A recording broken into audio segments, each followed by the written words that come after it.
How much is ex-Pasco Mayor Matt Watkins paid at a rate of $10,390 per month plus travel expenses? What's the total cost of the Wow Factor or wave machine, costing $22 million to $280 million, while Yakima's Aquatic Center, opening in June, costs only $10.8 million total? Pasco's CIP budget is well over $500 million, yet there's no money for a homeless shelter for people and no money for a low-cost spay-neuter clinic for dogs and cats. With animal control, provided permit for Tri-City Animal Services to operate as an animal research provider include Angela Zeiler's animal holding facility plans for WSU. See Zeiler's quote in the Tri-City Herald. See Zegan Zeiler's WSU Buncher files and WSU dog videos extending well over 30 years. See Pasco City Council meeting 4119 with Pasco City Attorney Lee Kerr, authorization of new due process at animal control that results in unlawful seizures. Dogs are killed and or sent to WSU for research. See Bell, Kilo, Jake, and many, many more. See Animal Control botched euthanasias they call popcorning the dogs and cats, or also called a violent, painful way to die. Provide Ziegler-Zeiler's humane euthanasia certifications as required by the Animal Welfare Act. Provide TCAS insurance and Pasco's cat bonds. Provide results for 48 counts of animal cruelty, theft of $375,000, and the missing rainy day fund at Animal Control. See Chambers, Howard, Hernandez, and Angela Zeiler. For questions, call Pasco's Lee Kerr at 509-735-1542. For a list of animal research providers to WSU, including bogus rescues, call WSU President 509-335-4200. Call Dr. Guy Palmer at WSU and at Paul Allen's School of Global Animal Health, 509-432-3385. My comments tonight are for the record and to put Pasco on notice. Thank you. Do we have any additional public comments?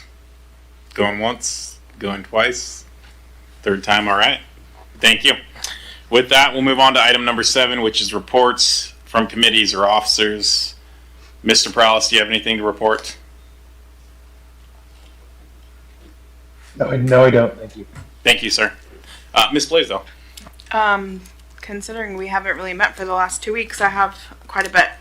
So I did attend Visit Tri-Cities meeting. We are looking for Ironman volunteers. I believe it's not till September, but they need many more volunteers this year versus last year to keep the event going. I also attended the Tri-City Regional luncheon and annual meeting, and then a ribbon cutting in downtown Pasco for Lucky Leaf. I believe it's their second location for Pasco.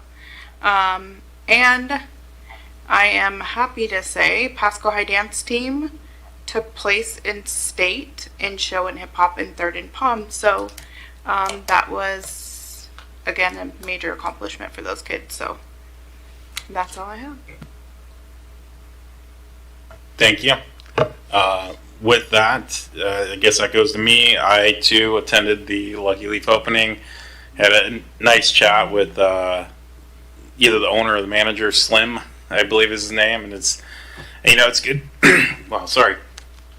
It's good to see folks who stay in town or leave town and come back and want to participate in the business community. So I appreciate that. And again, it was a great conversation. I also today attended the Pasco Aviation Celebration. Yesterday marked 99 years of commercial aviation, starting with mail, which went from Pasco to Elko, Nevada, back when there was obviously no GPS, really rudimentary, if any maps. And so these guys were real cowboys of the West, willingly taking what was a 5.5 hour flight, which I'm sure now would probably be an hour and 40 minutes, give or take. And really were that innovation. And my message to the community today was, and especially to our next generation, is as the Port of Pasco looks to expand, as the city is looking at, with our RNG facility, with the PWRF, there's opportunity to be on the cutting edge of innovation here in the Tri-Cities. You can leave, that's great, but hopefully you'll come back with something more, or you can stay and there's opportunity for you. And I think that spirit of innovation that we had 99 years ago as the port and as the Aviation Museum seeks to share that 100-year flight over the course of the next year.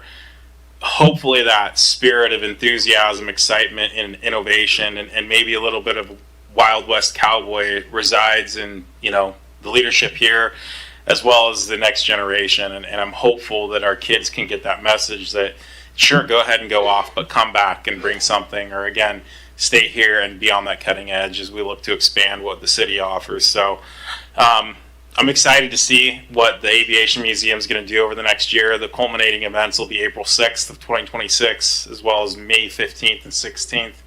And I look forward to our partnership with them. So with that, I think that's all I have. And I did ask for Mr. Prowse. So moving on to item 8, hearings and council action on ordinances and resolutions relating thereto.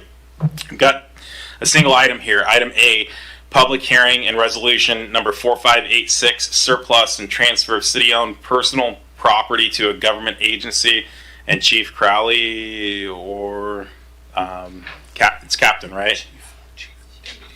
Deputy Chief. I'm sorry, Mort. That's okay. I just like Mort.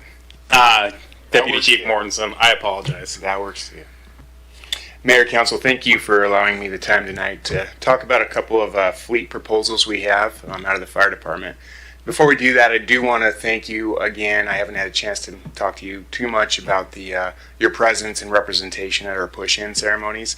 That was a really big hit, and having your representation there meant a lot. It was a highlight. So appreciate the speeches and the extra effort too. I think we needed every last bit of muscle. So with that, though, we wanted to talk about our transition with some of those pieces of apparatus and some of the analysis we've done. And tonight we have, let me make sure I can do this. We have 2 pieces of apparatus that we want to talk about tonight. And when we were doing our analysis at the beginning of the year and getting ready for the biennium budget proposal, we really were taking a look at what we need in the department versus what we want and where we want to go in the next couple of years. And what we found out is we have a couple of pieces of apparatus that were heading towards the end of their life cycle, and then a couple that are in reserve. And it's nice to have that reserve, but we really do need some funding in the future for some new apparatus. And given the state of our budget and the economy, national economy all the way down, we're trying to be responsible with what we have and plan out the future. And we saw an opportunity to move a couple of pieces of apparatus that's going to allow us that opportunity to take a look at some newer pieces in the future. First one I want to talk about tonight is our we call our spill response boat, and we got this on a Department of Ecology grant in 2020. And the purpose of the boat the council approved was to carry what we call boom on that, and that's to go out and contain any oil spills or any spills out on the river, waterways that need mitigated, and it kind of just confines that and keeps it in place. What we found was, while it is very useful, we haven't really had that opportunity. The numbers haven't been there to really demonstrate that we need this vessel still in our fleet. Now, we did put in the electronics on that, so the grant covered the motors, the power plants, the vessel itself, and then the rest of it we had to take care of. So all the electronics and everything were borne from the city of Pasco budget. And that was about $45,000. So we're taking a look at that, and what it's turned into is more of a backup boat for us, just because those numbers on our responses aren't quite there. So with that, when it comes in, we do have to start budgeting and planning for its replacement. And it's roughly a 10-year life cycle before we start having to take a look at the motors, and then taking a look at the electronics and getting those updated. So while the boat didn't cost us anything, the replacement plan in the future is something that we have to save for. Ongoing maintenance costs, there's not a whole lot to it, but it is maintenance costs that we have to go through. The oil changes, making sure all the pumps and everything are working. So there are costs associated with that taking a look at what we can eliminate, that's something we can do. I do want to go back. So before we say, you know what, hold on a second, we don't have any deployment capabilities now, or we don't have the ability to mitigate a spill response. Our primary vessel can carry the boom that I was talking about earlier. Plus, it's kind of a dualistic purpose. It works really, really well as a rescue. Plus, we have the ability to go out there and handle some of those spills. And that's what we did before 2020 when we got this grant. This was just really a boat that was designed more towards that and not necessarily towards rescue. So our primary vessel right now does both, and we feel comfortable with that. So when we're going through this and saying what could we do with this, we got a hold of the Department of Ecology, and they said there's a couple different options you guys can take a look at. The easiest option for you, just for simplicity, is to transfer it to another agency, either governmental, somebody who can go out and their job is to clean up spills or have that for that capacity. So started asking around, and Chelan County Fire District 7, who's up there, they take care of the fires, the shoreline of Lake Chelan. They expressed a lot of interest, and so they went to their commissioners and said, hey, what would this look like? And what we did was we also, I think, let me see what that's going back to. So they went up there, their commissioners took a look at it. I did want to recover some of the funding on our electronics, and it's probably in the PowerPoint here in a second. But we did make a deal. So looking at the depreciation value on those electronics, what we did was we took some of the newer equipment off of the boat we're talking about right now. We refreshed the electronics on our older one. And so they're getting a boat that does have electronics in it, but in the whole process we were able to upgrade ours, and they're going to give us some money on that. We have a deal to get $20,000 in recovery on the electronics, which is the depreciation value on those.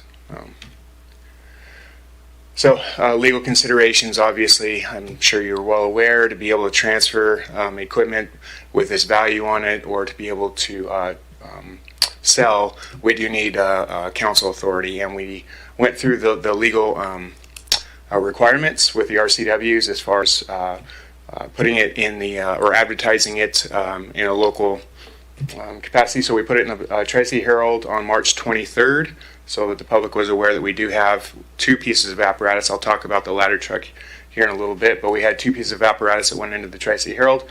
The public hearing is scheduled for tonight as we're here, and public comment period obviously will be afforded as well. Fiscal impact, like I said, there's no value. We're not going to be gaining any money from the vessel.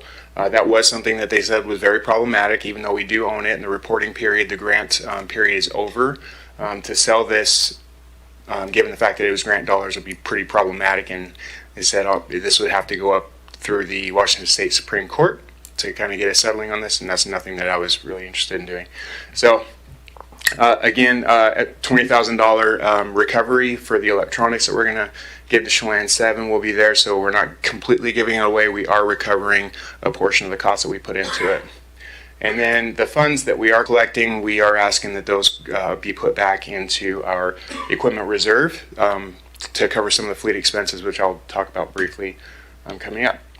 So policy decisions. What we're asking council for is to declare the vessel surplus, and that will allow us to transfer the vessel to Chelan County Fire District 7. Their commissioners have already met, and contingent upon your decision tonight, they've accepted the transfer and the monetary displacement back to our fund. So I'd like to ask you to authorize the city manager to execute and negotiate the transfer after we're done, and allocate the proceeds from the electronic equipment towards the Fire Fleet Fund. I'll move forward. In addition to the vessel, do I need to pause for that, or can I roll both pieces of apparatus together? I can keep going. Okay. Okay. In addition to the transfer of the boat, we are also looking to sell our reserve ladder truck. And just a little bit of history on this. This was purchased about 4 years ago. Deputy Chief, I think we need to take public comment separately. So with that, I am going to open the public hearing on the first vessel, which is the boat. I'm going to call it that. Do we have any public comments on this? The declaration of surplus of this vehicle? Going once, going twice, third time. With that, we can move on to the second vehicle, or second item of surplus. Thank you, Mr. Mayor. The second item that we want to discuss tonight is our reserve ladder truck. In a little bit of history, we purchased this reserve approximately 4.5 years ago, and it has served in a reserve capacity. We do have our primary ladder truck. Sit tight, I'm getting some side eye here. Were we supposed to conduct the hearing and then take action on each? Okay. So with that, now that the hearing is closed, I will declare the hearing on the first vessel closed with no public comment. I guess, Mr. Milne, can I get a motion on that? Sorry about this. All right, you can, Mayor. I move to approve resolution number 4586 declaring certain city-owned personal property as surplus, approving the method of disposal, and further authorize the interim city manager to transfer the property to another government agency. Second. Got a motion and a second. All in favor, say aye. Aye. Aye. Any opposed? Oh, thank you. Sorry. That was an aye, correct, Mr. Perales? Yes, sir. Okay. Since we've all spoken, I'll still say any opposed, say nay. Passes unanimously. Okay. With that, we'll move on to the second.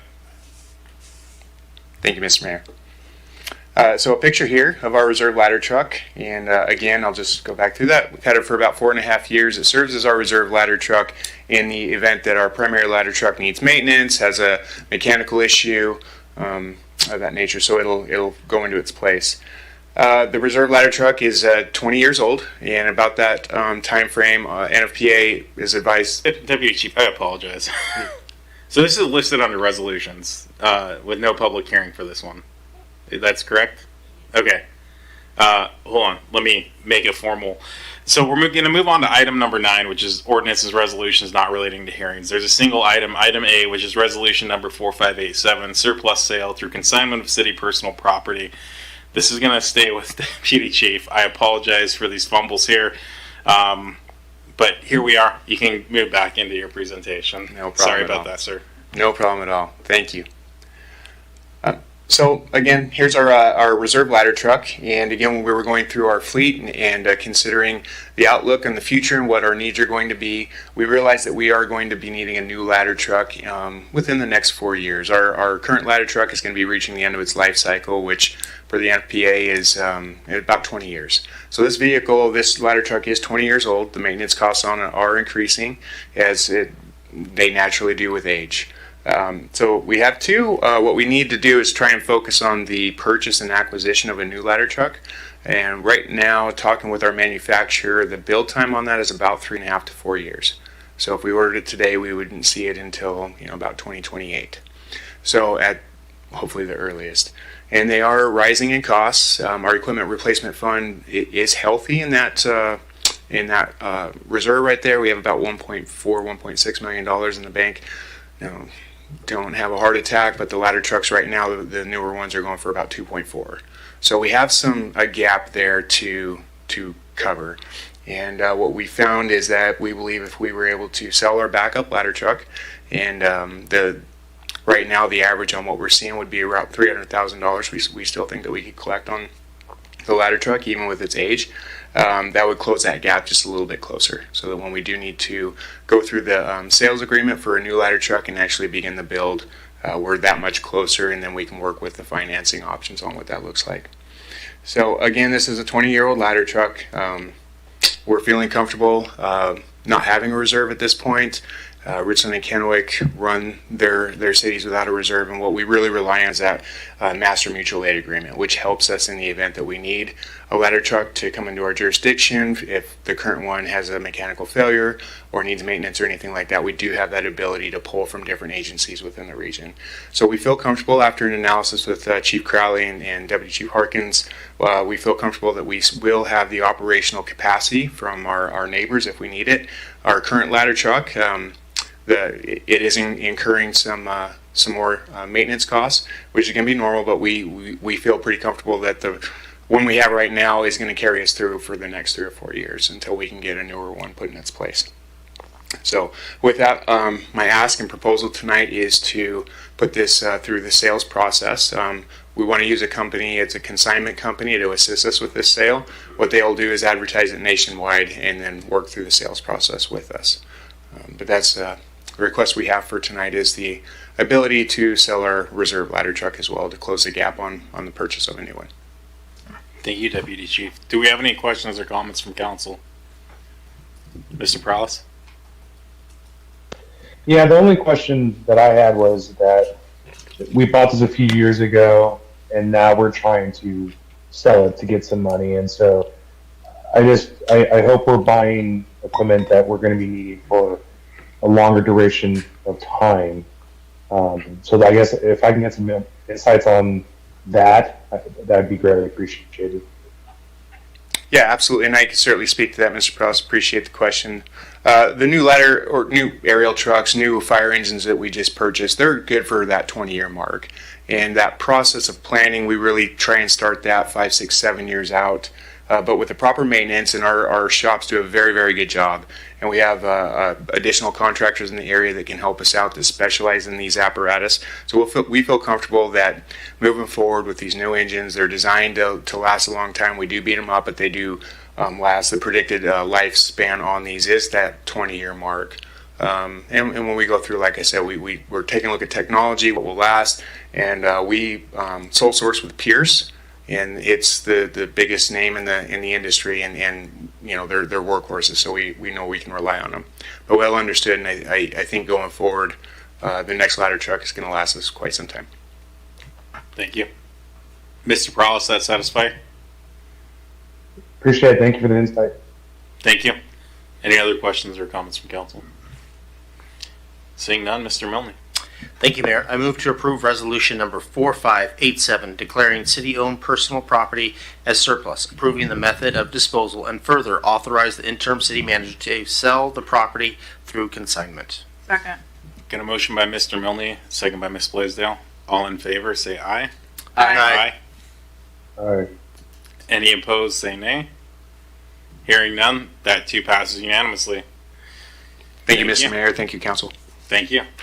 With that moves us on to item number 10, which is unfinished business. See none, and I don't see a light from staff, so I'm assuming there is none. Then that moves us on to number 11, which is new business. Again, not seeing any lights from staff, so I assume we're good there. And that moves us on to item number 12, which is miscellaneous discussion. I do see Mr. Zabel's light on. So good evening, Mayor, Council. Apologies there on 8A and 9A. The difference between those is the boat was a value of over $50,000, and you were transferring it to another agency, so it required the public hearing. The other one is just an outright sale, the engine itself, so that's why the difference. So, and then secondly, a couple of things. I did get a note out earlier today, but all of you may not have received it, but the contractor's been hired to work on downtown cleanup. That work started today, already making an impact downtown, and I know that's something council had expressed concern about in recent weeks, so staff's been working on pulling that together. Thank you to Director Rice. And then secondly, city participated in the State Department of Agricultural Japanese beetle spray program, so all of our city properties, or a number of our city properties, were sprayed with the beetle containment area on late last week. So, in case you get a question from a community member or what have you, so that's all I had. Thank you. Do we have any, Mr. Prowse, do you have anything? No, I don't. Thank you. Thank you. Anything else from council? I'll just simply note that I do know that in a couple weeks we have an Easter egg hunt coming up. I don't have those details right in front of me. I know it's the 19th, I believe, at noon at one of the parks. We'll get more details on that, and I'm excited to be part of that. I know my kid's got a baseball game, but I'm hopeful to run over and catch, and celebrate something that's critical in my life, which is the resurrection of my Savior Jesus Christ. And I'm extremely grateful for that opportunity that the city has to celebrate Easter as a community, and so I'm excited for that. So I appreciate the staff putting that together. With that moves us on to, are we still intending to do our exec session? Yes. Seeing our Yes. is our legal counsel joining us electronically? Electronically, yes. All right, so I just want to make sure I got the right folks. So we are on to number 13, which is executive session.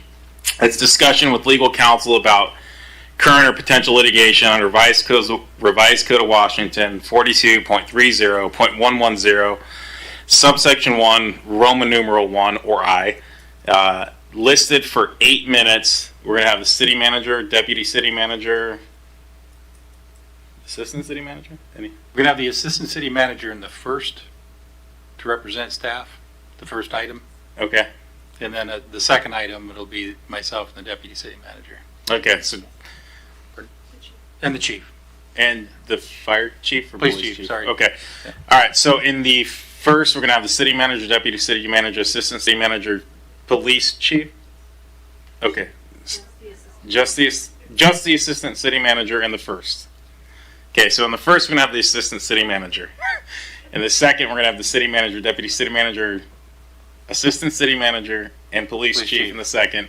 Legal counsel being both. Slated for 8 minutes. We are going to call that 7:47 since we're halfway through this minute. So we'll be back roughly at 7:47.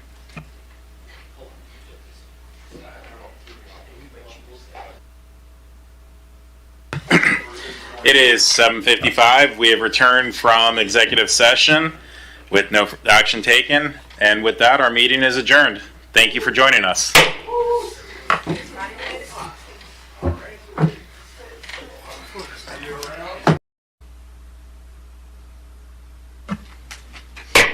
Good evening and welcome to the City of Pasco Council special meeting on Monday, April 14th, 2025.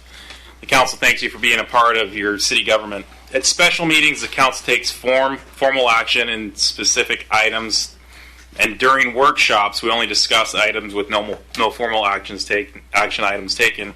So with that, you'll hear that we have a special meeting shortly thereafter, followed by a workshop meeting. Agenda packets are available at www.pasco-wa.gov/agenda. For those following along online, for those present, there's a little table with a blue arrow that says agendas. This meeting is being televised live on PSC-TV, channel 191 and Spectrum Cable in Pasco and in Richland. It's streamed on the city's Facebook page, on its website, on its YouTube channel, and via Microsoft Teams webinar. This and previous council meeting agenda and video is available on the city's website. Lastly, the public may submit comments or ask questions by contacting the city manager, city clerk, or by using the Ask Pasco app. With that, Ms. Clerk. Council members, Barajas, Present. Blaisdell, Here. Grimm, Here. Harpster, Present. Morales, Here. Mayor Pro Tem Milne, Present. and Mayor Serrano. I am here. Thank you. With that, if you'll stand with me for the Pledge of Allegiance, please. I pledge allegiance to the flag of the United States of America and to the republic for which it stands, one nation, under God, indivisible, with liberty and justice for all. Thank you. With that, again, we're in the special meeting portion for anyone following along. We've got a single item, well, 3 motions. Under new business number 4, resolutions number 4588, 4589, and 4590, use of temporary staff services, and it looks like the Assistant City Manager, Angela Pashong, will be presenting this. Good evening, Mayor and Council. So the purpose of the item tonight is we are seeking council approval for the 3 resolutions to authorize personal services agreements with the following temporary staffing agencies: Advanced Services, Inc., Infogenie, Inc., Persona Employment Solutions. These contracts will support seasonal and project-based and hard-to-fill roles across departments, primarily in the Parks and Animal Services divisions. There's many reasons why to use temporary service or temporary staffing agencies, including flexibility. They enable the city to quickly scale staffing for seasonal or emergent needs without the overhead of permanent hires. Cost savings, they reduce long-term employment costs as the city is not paying benefits or payroll taxes directly. Efficiency, agencies handle the recruitment, screening, and onboarding, saving time and resources. It reduces our risk. Agencies bear the burden and liability for compliance for several requirements, including those of family leave laws and L&I. Speed, agencies provide a pre-screened talent pool, helping us fill needs faster. Expertise, we bring in specialized skill sets without long-term training commitments, and then trial opportunity. Temporary roles can serve as a vetting period for potential permanent hires. We have seen particular use of this at our animal services for our kennel tech positions. Those positions are, you may think you're in for walking dogs only, but it's a lot harder than that. So that's been a very beneficial setup for us. So a little background on agency selection. To align with procurement best practices, in February of 2025, the city issued an RFP for proposals, which we received 24, and we have selected 3 agencies based on their capacity, pricing, and qualifications. These contracts are for 2 years with an optional 1-year extension, so it gives us an opportunity to build a relationship with them, see how it's going, get the reporting mechanisms and requests that we have for them, and then if we see that it's a good fit, to continue with that opportunity. So fiscal impact, expenses are budgeted in departmental operating budgets. So annually we hire primarily for our park seasonals. So those are the individuals out mowing the grass, our boulevards, and doing that. We hire 16 of those positions every year, and that's about $300,000. And then we also have 1 role out at our cemetery because as irrigation's turned on, the grass grows, and we need to make sure that that is maintained. These annual needs align with our irrigation season. And in 2021, there was, we had a higher budget for seasonals for our parks crew, but we converted 7 of those into permanent positions with the expansion of our facilities and our needs. We did have the need for year-round. We just don't have need for year-round for this many individuals. So the request to council tonight is approval of the 3 resolutions, and I'm happy to answer any questions. Thank you. With that, Ms. Barajas. Thank you. Quick question. You probably do have this, what is the overall savings on going this route versus hiring full-time jobs through the city? So the biggest savings is going to be, and I'm not going to give you a flat dollar amount, I can definitely get that for you, but without the need of full-time 16 additional staff, it would be exponentially more expensive to bring them on. You'd be paying salary and benefits year-round. And so there is a markup when you do a temporary staffing agency, but it's less than if you had them full-time with benefits. Do we have any further council discussion on this issue? Seeing none, do we have, it's a special meeting, do we have any public comment on this issue? Going once, going twice, third time. With that, we're going to close public comment. With that, Mr. Milne, can I get a motion? Yes, Mayor. I move to approve resolution number 4588 authorizing the interim city manager to execute a personal services agreement with Advanced Services Incorporated for temporary staffing services. Second. Give that to Ms. Bras. Got a motion by Mr. Milne, a second by Ms. Bras. All in favor, say aye. Aye. Any opposed, say nay. Hearing none. Go ahead with the second, and bless you, Mr. Officer. I move to approve resolution number 4589 authorizing the interim city manager to execute a personal services agreement with Infungi Incorporated for temporary staffing services. It's going to be a motion by Mr. Milne, a second by Ms. Bras. All in favor, say aye. Aye. Aye. Any opposed, say nay. That too passed unanimously. Let's go for a third time. All right, third time's a charm. I move to approve resolution number 4590 authorizing the interim city manager to execute a personal service agreement with Persona Employment Solutions for temporary staffing services. We got a motion by Mr. Milne, a second by Ms. Barajas. All in favor, say aye. Aye. Aye. Any opposed, say nay. Sounds like we got a third unanimous. With that, we are going to adjourn our special meeting. I'll give the clerk a few seconds to make sure she has time to crane her neck to the clock. I think we're good. Okay, did I see the signal? We're okay to roll. With that, I am going to open our workshop meeting. It was listed for 7:05. We're 3 minutes late, so Chief Roski, I apologize. We've consumed that extra 3 minutes. I'll make it up by skipping items 1, 2, and 3 and moving on to item number 4. Do we have any verbal reports from council members? Mr. Grimm. Thank you, Mr. Mayor. I attended the Benton Franklin Transit Board of Directors meeting. We talked about the strategic plan and ridership and had a lively discussion about trip costs per person, management of the fleet, and it was really a fruitful discussion, fruitful meeting.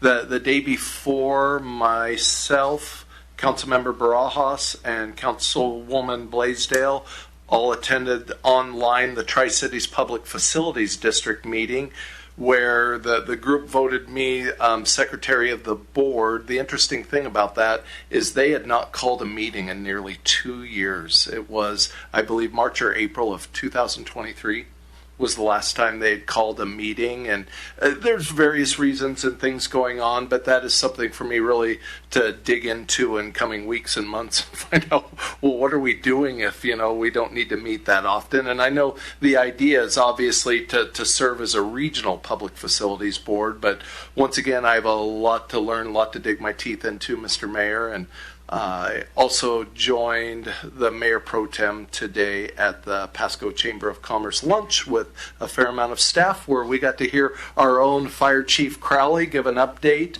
about really the fire department. And it was the first time that anybody knows the fire department ever presented at the lunch. So it was really good to have one of our own heart and soul there talking just the core of Pasco. So anyways, thank you, Mr. Mayor.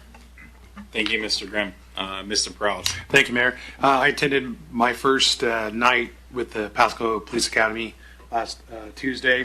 Very informative. I was pretty impressed. I've done a couple of them, not for the Pasco, but for other municipalities, and just the breadth of knowledge and the presentations was really well done. So yeah, I'm really excited for the next couple weeks. Then I attended the JoJo's freeze-dried goodies ribbon cutting. I wasn't there for the ribbon cutting initially, but I ended up going about an hour after. A lot of people already had left, and I talked with Sarah, and she had some really good treats, and it's cool to see that she has stuff in the White House. I thought that was really interesting, and really, should make us all proud that something like that is actually making that much of an impact. And then I went out and gave out some VIP patches to some of our Girl Scouts this weekend. I think Sunday was the last day for them to sell cookies. So that's all I have to report. Thank you, Mr. Prowse. Mr. Milne.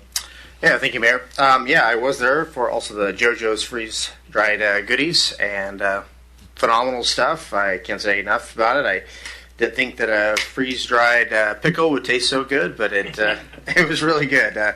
All the stuff she had was really good. They had a lot of candies and freeze-dried, was it just pickle Skittles? I didn't think that was good, but it was actually pretty good as well. So I would recommend people that if it's by the Berkshire Aircraft is on the back side and the railway yard is on the front side, but it's that whole row, and it's just some unique places in there. So I'd recommend if you get a chance to go check it out.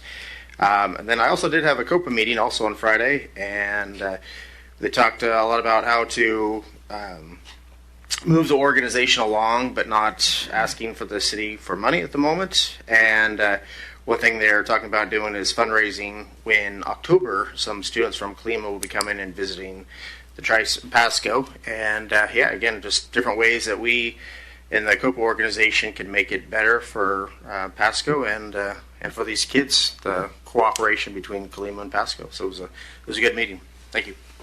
Thank you, Mr. Milne. Mr. Harpster. I thought somebody else.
Well, good evening and welcome to the City of Pasco Council Special Meeting and Regular Workshop. The council thanks you for being part of our city government at special meetings. The council takes formal actions on specific items and during the workshops only discusses issues with more formal action taken.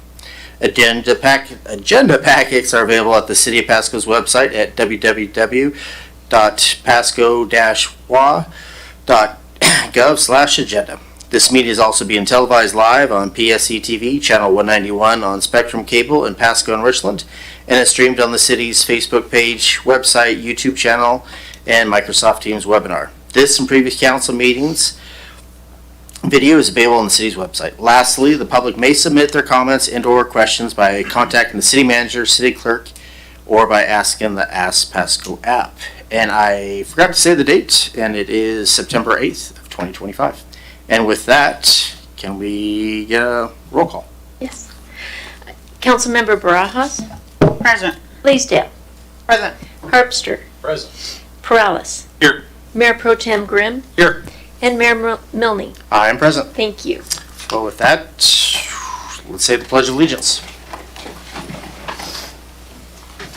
I pledge allegiance to the flag of the United States of America and to the republic for which it stands, one nation, under God, indivisible, with liberty and justice for all. All right, well, with that, we are moving right along. We are now on 4, so we are going to move into exec session, and it looks like we're going to need, I thought I saw somewhere 20 minutes. Is that what we're still looking at? All right, so we should be back at 7:22. See you then.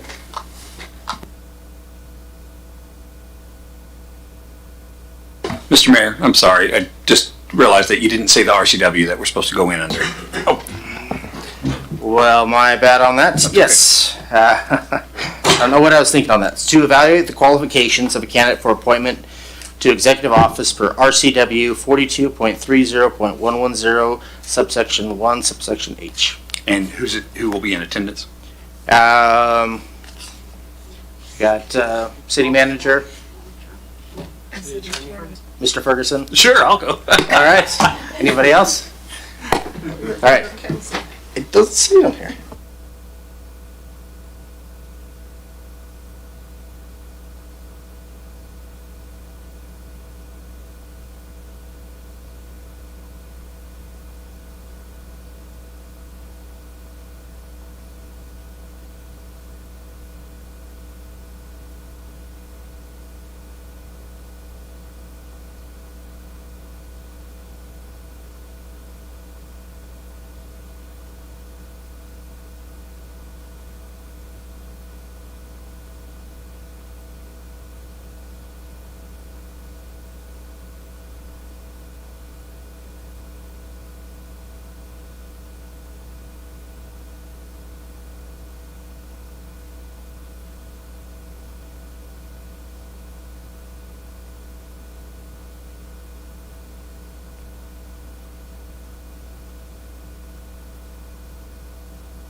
All right, well, we're doing some riveting questions back there, so I think we're gonna need 10 more minutes. So hold on. So we'll be back at 7:32. Thanks.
All right, I guess we need another 5 minutes, so we'll be back at 7:37.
All right, we are back from exec session, right on time. Imagine that. Anyway, we are going to move on to number 5, which is the council position number 4, vacancy. We have number 5A, which is selection of finalists for interviews for city council district 4 vacancy. I think we're still waiting on Harold Stewart.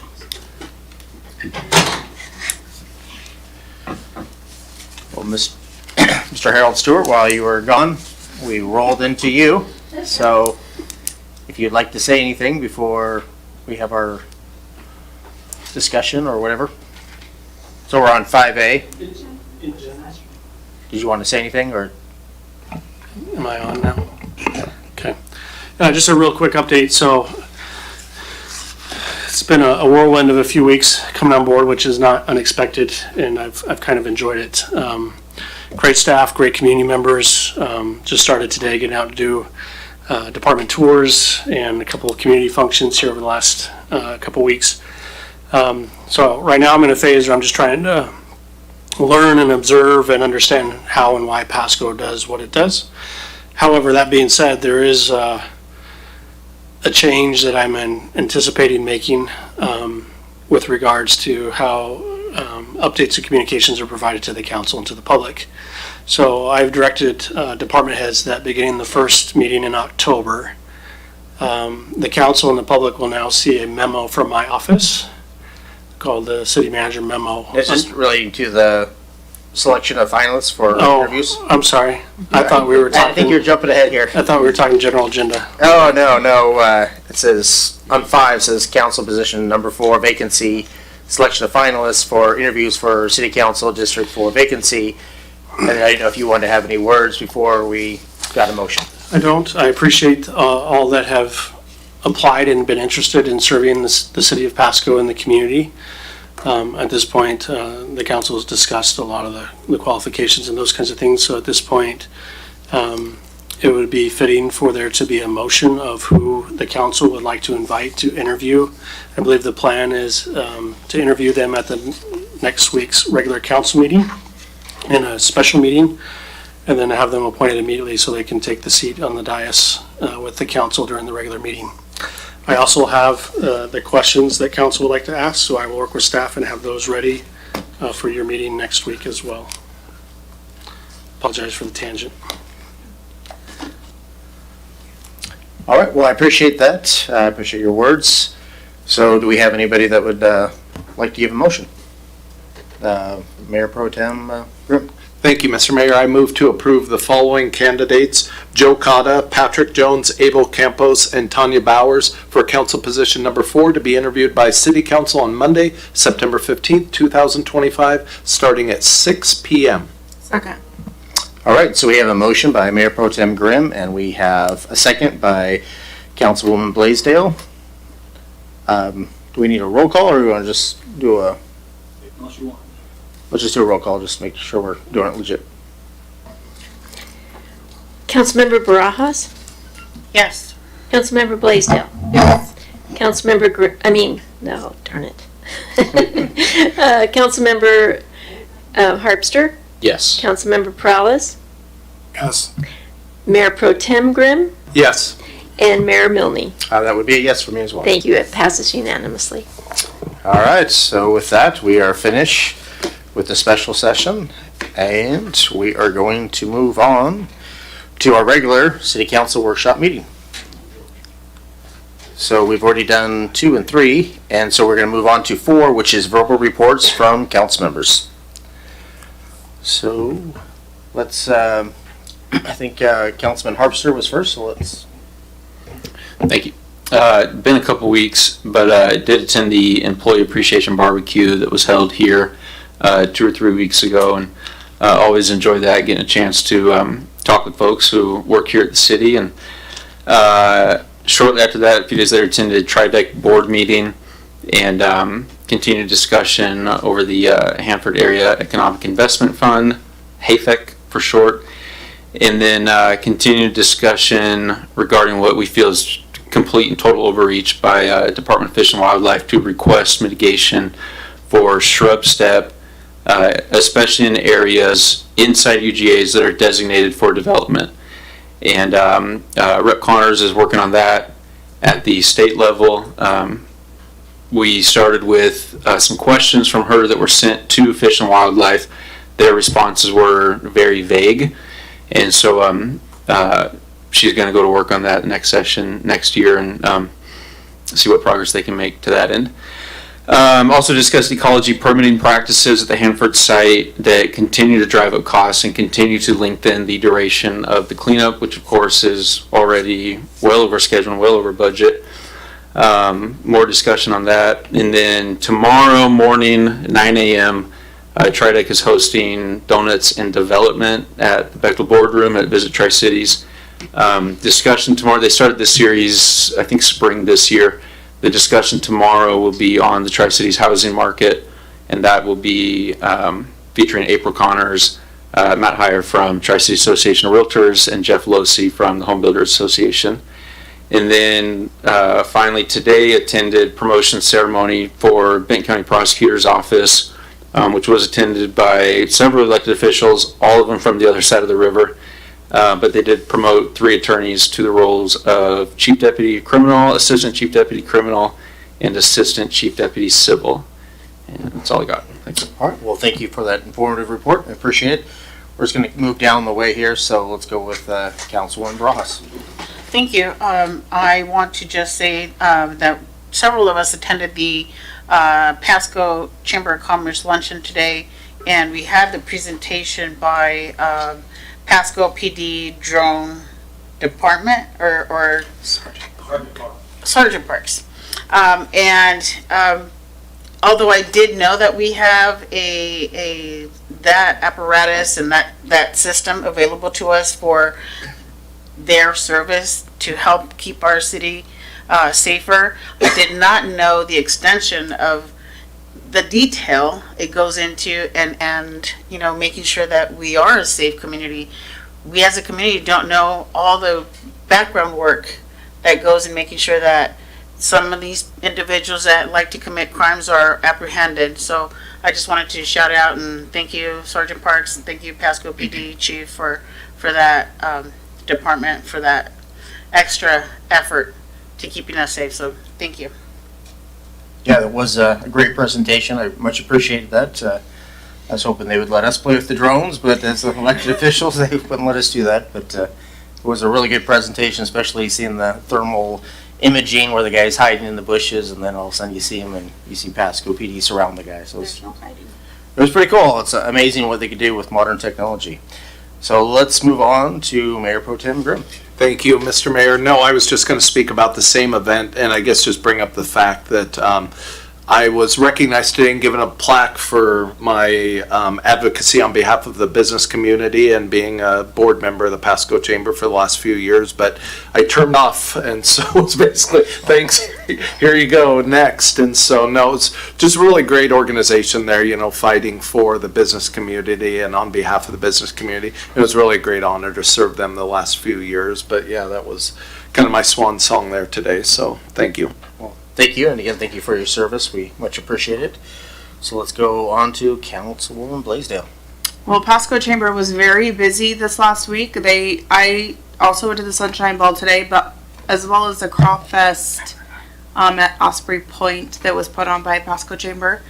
It was live music. The crawfish was good. A little on the spicy side, but it was very, very well put together. So kudos to Colin and his team for 2 great events in the last 3 days. So thank you. All right. Well, thank you for that. Thank you for attending Crawfest. Let's go back to Councilwoman Bras. Thank you. I forgot to mention one other event happening this weekend. Thank you for reminding me, Melissa.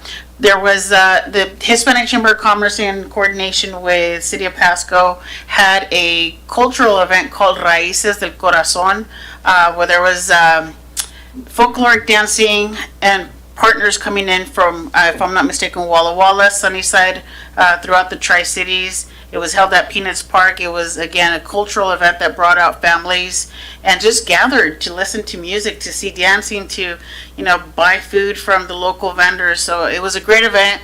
No incidents happened. And so just wanted to report that it was a great community event, and thanks for the efforts in regards to Hispanic Chamber of Commerce and City of Pasco for coordinating that. All right. Well, thank you for that report.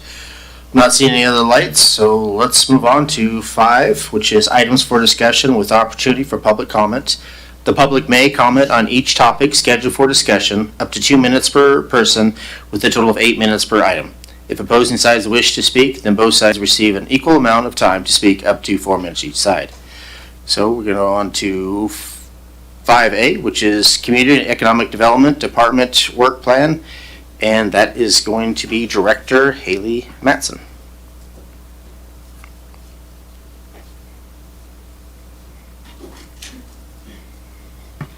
Thank you, Mayor. Good evening, Council. I am very pleased to present the Community and Economic Development Work Plan to the group tonight. And tonight's format is going to be a presentation, and I'll stop at certain points and ask if you have questions, since there's a lot of data to go through.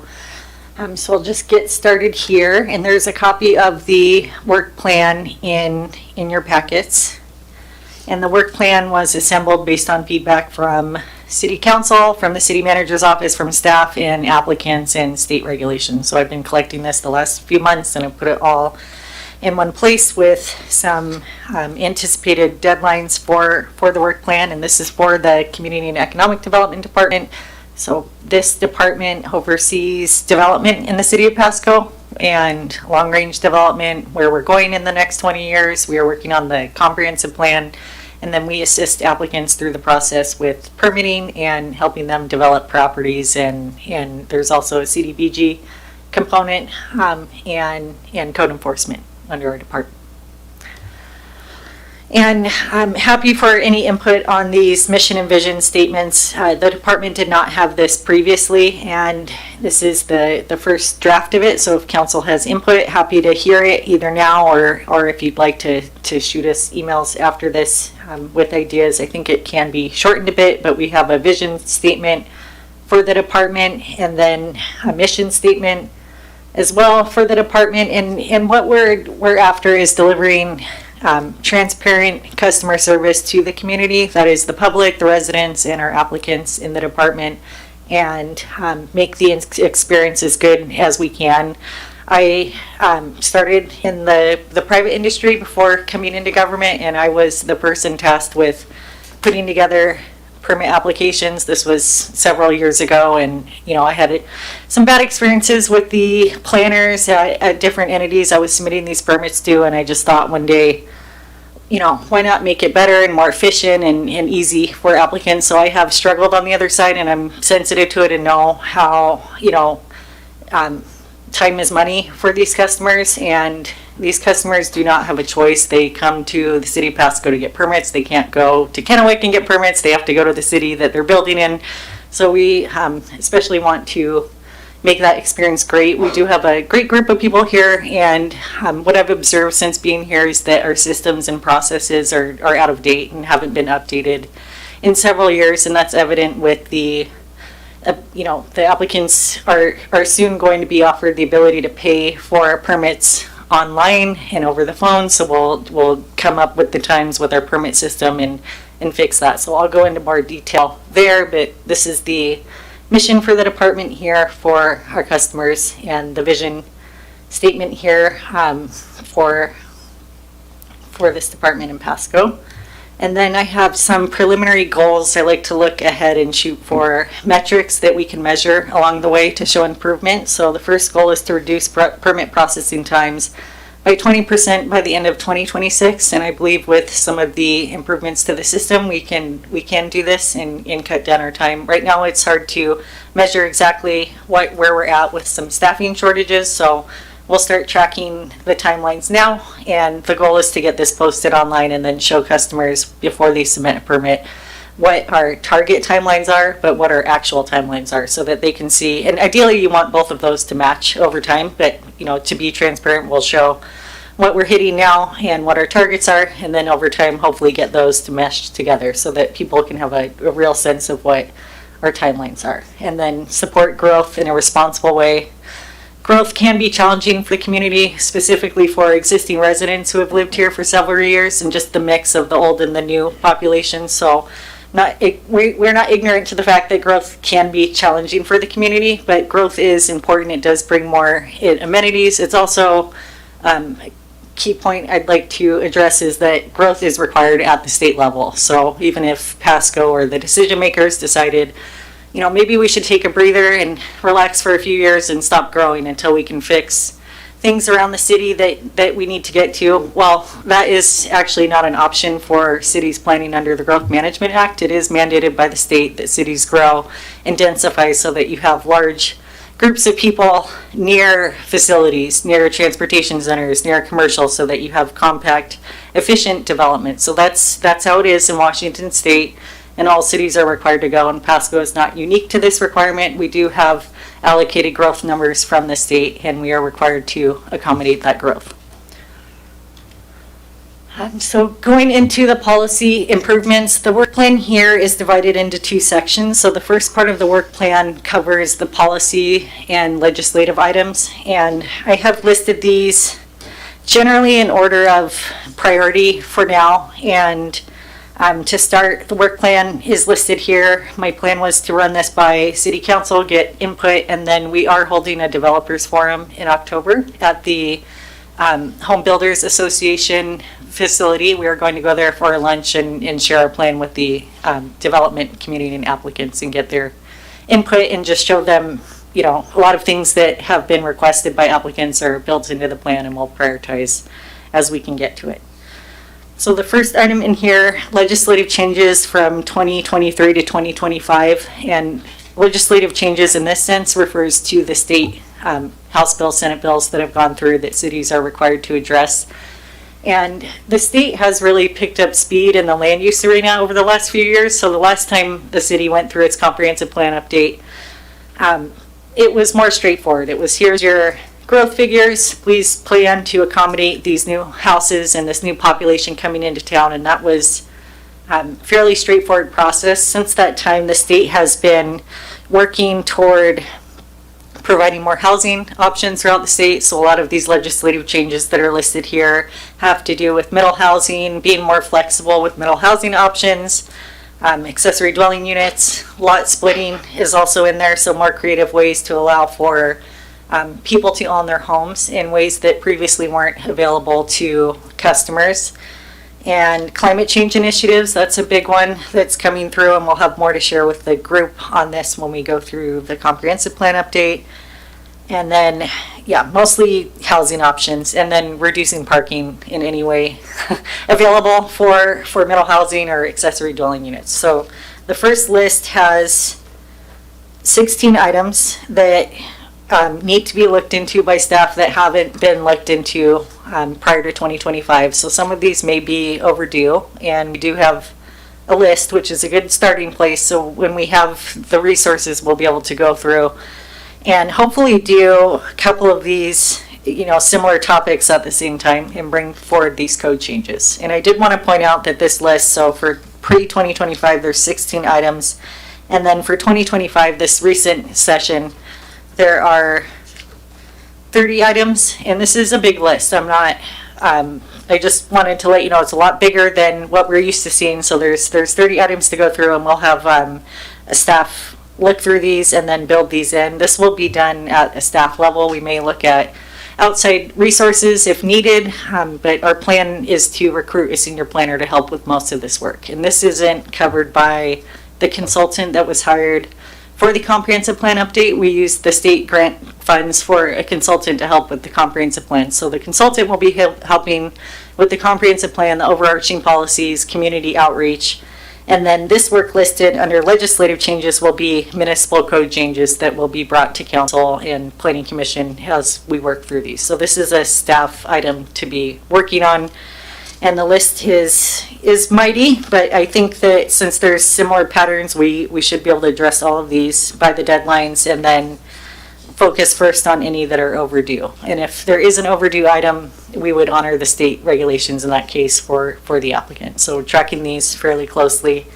I'm going to pause there since this is a big list. If anybody has any questions about the state legislative changes. I'm not seeing any lights, but I did have a question. Like, when I read through these the other day, when it talks about, like, say, for instance, 6 residential driveway parking, House Bill 1061 allows residential parking owners to park vehicles across their driveways if permitted by local ordinance and resolutions.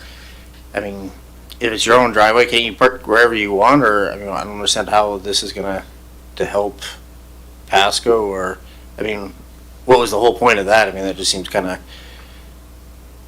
Yeah, I have not looked into this one in great detail yet, or this whole list, to be honest. Okay. I mean, I'm familiar with the themes, so that one is interesting how it's worded, so I'd be curious to look into it. So that is the first task, is to go through all of these, figure out what is being asked, and then draft a code and bring it forward. So Okay. not actually sure what that one means, but it is definitely interesting how it's worded. Yeah, there's a couple other ones that were, you know, I don't know, they just seemed odd to me, but again, I don't want to get into the weeds on this. I guess we got a lot going on, so Yep. I guess if I have other issues, like, again, the child care zoning, I mean, I don't know, some of it just seemed, I don't know, really ticky-tacky, but I'm not seeing any light, so I guess, oh, I guess we do have one with Councilman Perales. Yeah, I've mentioned this before, and it has to do more with BFCOG, but we don't have a building code board of appeals that's current right now. It's aside from this. I mean, you're talking more about planning, but you do oversee the building department.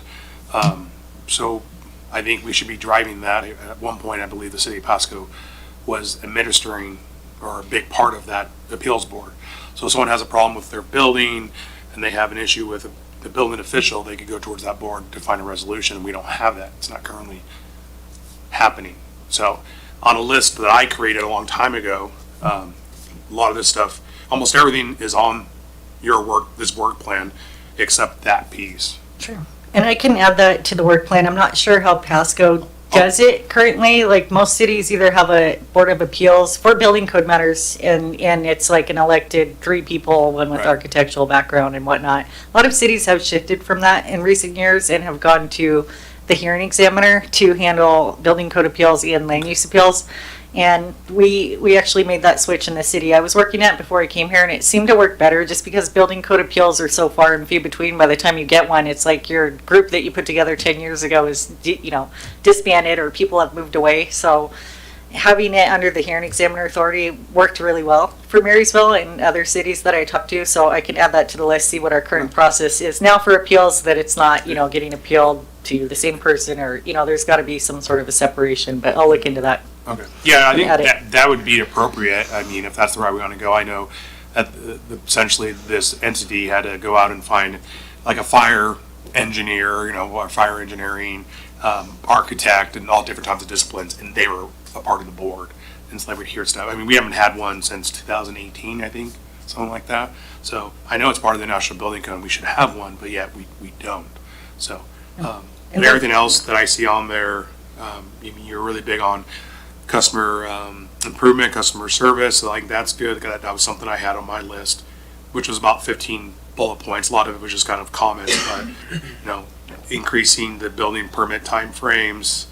You have the trip generation letters on there, going over traffic impact analysis. We're doing the SEPA review, thresholds, parking impact fee credits, city's concurrency review process. I think you kind of hit everything, and you even had all those state legislation with all the changes we've had. So I guess the point of that is to make sure that our policies are in line with all of those that are currently changed everything, but then we'll have another legislative session that will change more. So when it says TBD, I guess, can you shed a line on that?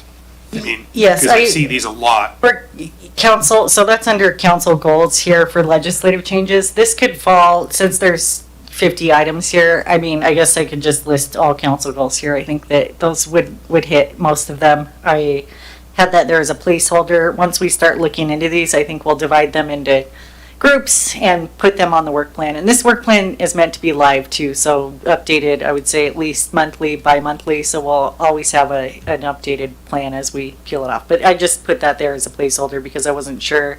I didn't want to insinuate that the state regulations matched exactly with council goals, so I just put to be determined as we go through it, and I can note that on the work plan. My follow-up would be, you say you don't want to use an outside consultant agency. This being so robust, why do you want to just you go ahead and use the staff currently? You guys are busy doing other things for the city, so how do we know that this is going to get done in a timely manner, I guess, without additional help? Yes, and I think my first preference would be no help. That's just how I've always been trained at, the cities I've worked at prior. I think that's not reality here, so that just might be a little bit of me coming out in that statement. So if we do need help, we will certainly get it to finish this on time as long as we're in budget and have the funds for it. I know that myself and Craig can do these code changes. It's just hard to get to during the normal working hours, so that's not sustainable. But if we do hit a point where we feel like we do need outside help, that is something we'll approach with the city manager's office and talk through our options. Another question, I guess,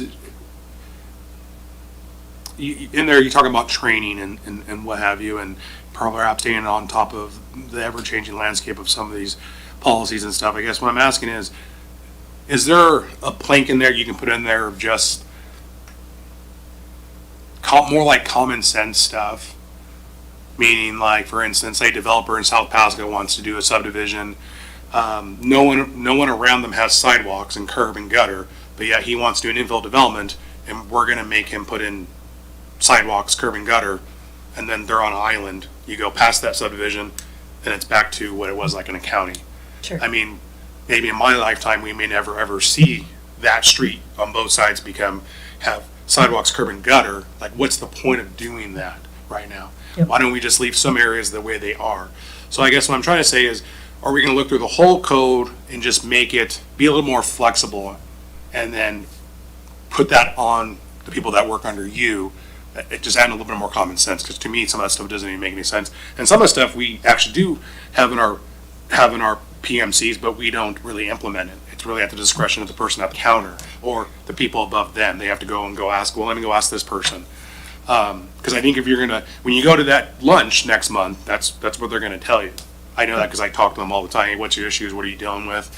And there's just a laundry list of different stuff that I think we need to be more flexible about. So I just don't see a plank in there that says common sense planning, working with developers. We need them, right? You just said we can't stop growing or the state's going to come in. I have my reservations and comments about that, but I think if we want to continue growing and continue building, then we need to be working with these people, whether it's letting them do grinder pumps, whether it's letting them do septic tank in some areas where they're far away from city services, like working with developers so they can build. That's what I want to see from this plan, I guess. Because again, I had my comments a year ago, and we started working on all sorts of stuff, developer review fees. The TIF stuff, a lot of the stuff was put on us as we got onto the council to help finish, to help see some change. And so I like this, but at the same time, like you just said, you were in the private sector, you like to see these things get done, but now you're on this side. So I'm not saying I'm pessimistic, but at the same time, I would like to see things actually get done in a more timely manner, as opposed to, well, I guess we'll get there when we get there. We're going to do it ourselves, and we all know that we have a staff shortage. Yep. So I don't like seeing TBD, to be determined. It's like, okay, and it's never going to get done. Like you just said, some of the stuff hasn't been done in years, hasn't been updated in years. Yep.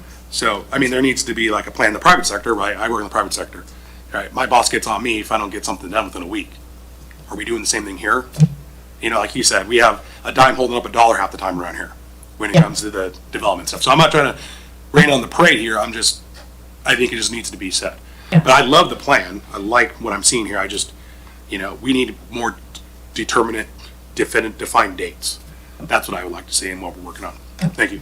All right, thank you. And I did just want to respond, the TBD was just really under the council goal section. I believe everything has dates on here, so all of the legislative items are required to be done by the end of 2026, whether we do it or we have outside help.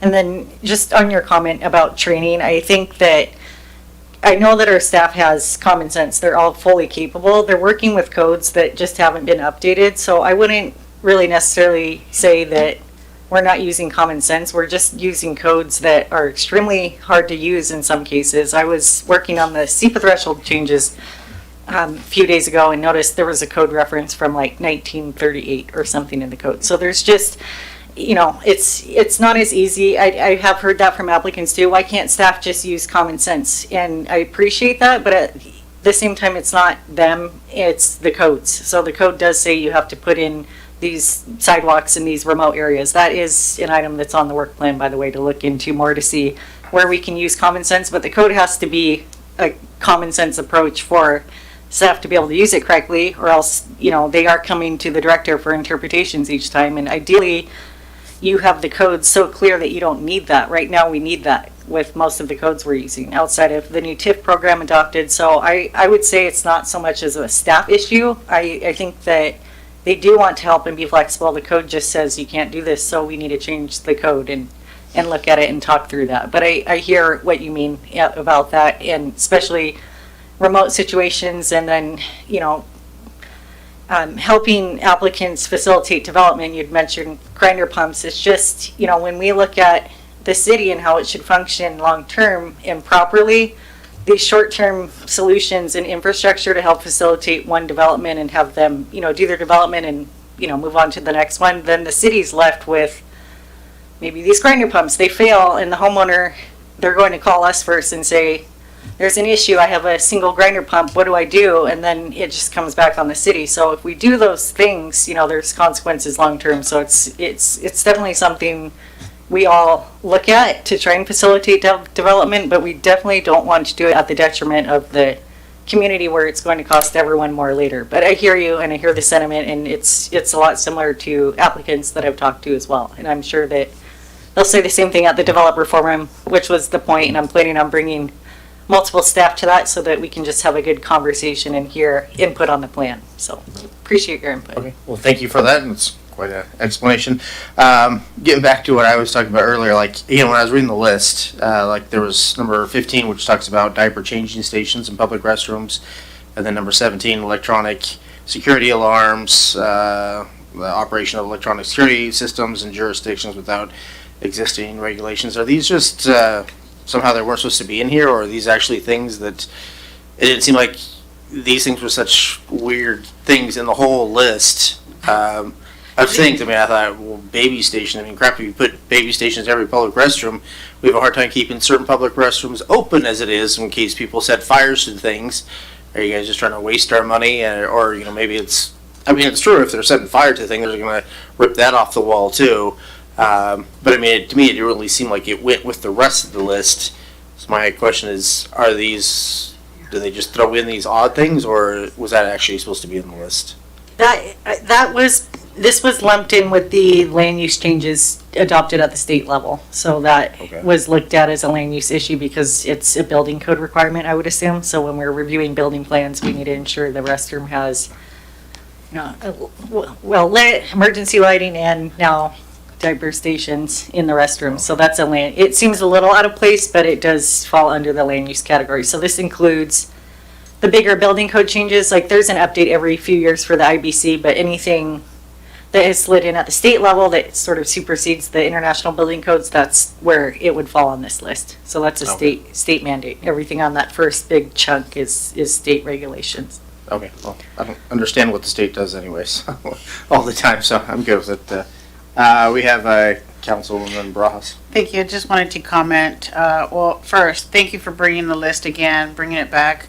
And in regards to code enforcement or the issues in regards to not having a code enforcement board, and there was a date mentioned, 2018, and if I'm not mistaken, Ms. Richa, I think you can correct me here, or Mr. Ferguson, was it 2018, 2019 when we brought on the hearing examiner for this purpose to then delegate some of these, I wouldn't say nuisance, but to delegate some of this extra work to the hearing examiner to alleviate and make sure that we are staying on the right side and not causing any litigation to what we're deciding and doing.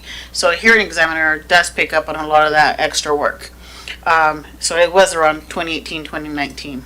And again, some of the comments that I hear is in regards to restrooms and the uses and additions to these restrooms is again because there's a state mandate or there's a state regulation that we must follow in regards to accommodations to the public. So yeah, it's going to cost us money. It's going to cost us money to keep it up, to maintain it, but there's a regulation that is kind of pushing us that way to do things that way. So correct, it was 2018, 2019. So yeah, this is the hearing examiner system that the city implemented to go away from mainly the planning commission for specific quasi judicial matters. That was the main role there. So, but the particular issue that a lot of folks are talking about, and we can come back with a more in-depth briefing, but essentially the issue that Mr. Prowse was bringing up with regard to building code interpretation. So that is currently in our code as well as the two other cities' code to be delegated to the BFCOG. They're supposed to put that board together with some folks, and so they're the ones who have to take that lead. We would need to take that out of the code. The concern with that, it's still an open question what the other two cities want to do as well. It's been something that hasn't been a hot topic because, quite frankly, as Ms. Mattson pointed out, it doesn't get used very often. And then conversely, it also doesn't do what a lot of people think it's going to do, which is it doesn't interpret city code, it interprets the building code. And that is, those are two different things. And so people there has been a group of people who wanted to reconstitute that board to interpretate, or for this separate board to interpret your municipal code, which is not what it would do. It would interpret the building code, which is a much different thing. So anyway, we can get into what the unique aspect of that particular topic is and look at it, but it hasn't been something that BFCOG and or the other two cities have really been in a hurry to go after, and so it hasn't really gotten a lot of traction. But happy to work on it. Thank you very much. So all in all, Ms. Now Mattson. Yeah, if it officially changed my name, but I'm working on it. So I just want to say thank you for updating this list. I know it's a work in progress. It's a live document, and it's constantly being looked at and checked into. So again, thank you and your team. Thank you. So I'll just keep going through, okay. And I'll pick up the pace a little bit here. TIA scoping procedures, we will be bringing you a workshop item related to this, an update in October, and we have Brian Cartwright has done a great job streamlining the process for that, so you'll be hopefully happy to hear the details and what we've done with the scoping procedures. I've heard good feedback from applicants so far, and it's work in progress, but we'll be updating you soon on that. And then there's code changes, the SEPA categorical exemptions, that should be coming back to council here in the next month or two. There is, we have aligned with Kennewick's policies and mirrored what Kennewick has. The difference between Pasco and Kennewick is we have lots more areas that are identified as high probability for cultural resources. And so Kennewick has listed that as still requiring a SEPA, and Pasco will be too, doing that. So there will be SEPAs required for cultural review. I am working on a phase 2 of that where we can hopefully take SEPA altogether for those reviews and do that administratively. That will likely require an MOU with the tribes and will be a lengthy process to go through. So first phase will be matching what Kennewick has, and then we'll just keep chipping away at the SEPA regulations. So that's moving along. And we'll be coming back to the group soon. I have 2 comprehensive plan amendments related to school impact fees and the RS20 zone that are on the list that'll be coming to council by the end of the year. And then, of course, the 2046 update for the comp plan is due at the end of next year. That will take priority over the code changes that is required to be completed. That is being assisted by a consultant. So we have help with that, but it will include lots of collaboration between the department directors here in Pasco and the community. And we do have some fun outreach ideas that we'll be bringing to the group and asking for input on too. Critical areas ordinance update, that's required by the end of the year. And then we have some local streamlining permit requirements to address. Accessory dwelling units I've touched on, and then parking regulations, noise regulations is on the list to look at closer. And then some other code changes, and many of these items, like I said, were either requested by council or applicants or identified by staff. So I've listed there who requested the item, I believe, in this version. Yes, requested by. So you can see who requested the changes. Anything else?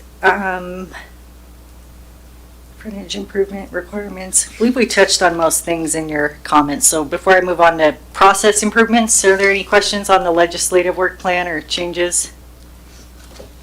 Okay. I got one. All right, I got one. Councilman Prowse. How are we documenting legacy conversations? So let's say, like Road 40, a lot of stuff happened there over years and years, and no one doesn't remember what. How is that documented here at the city?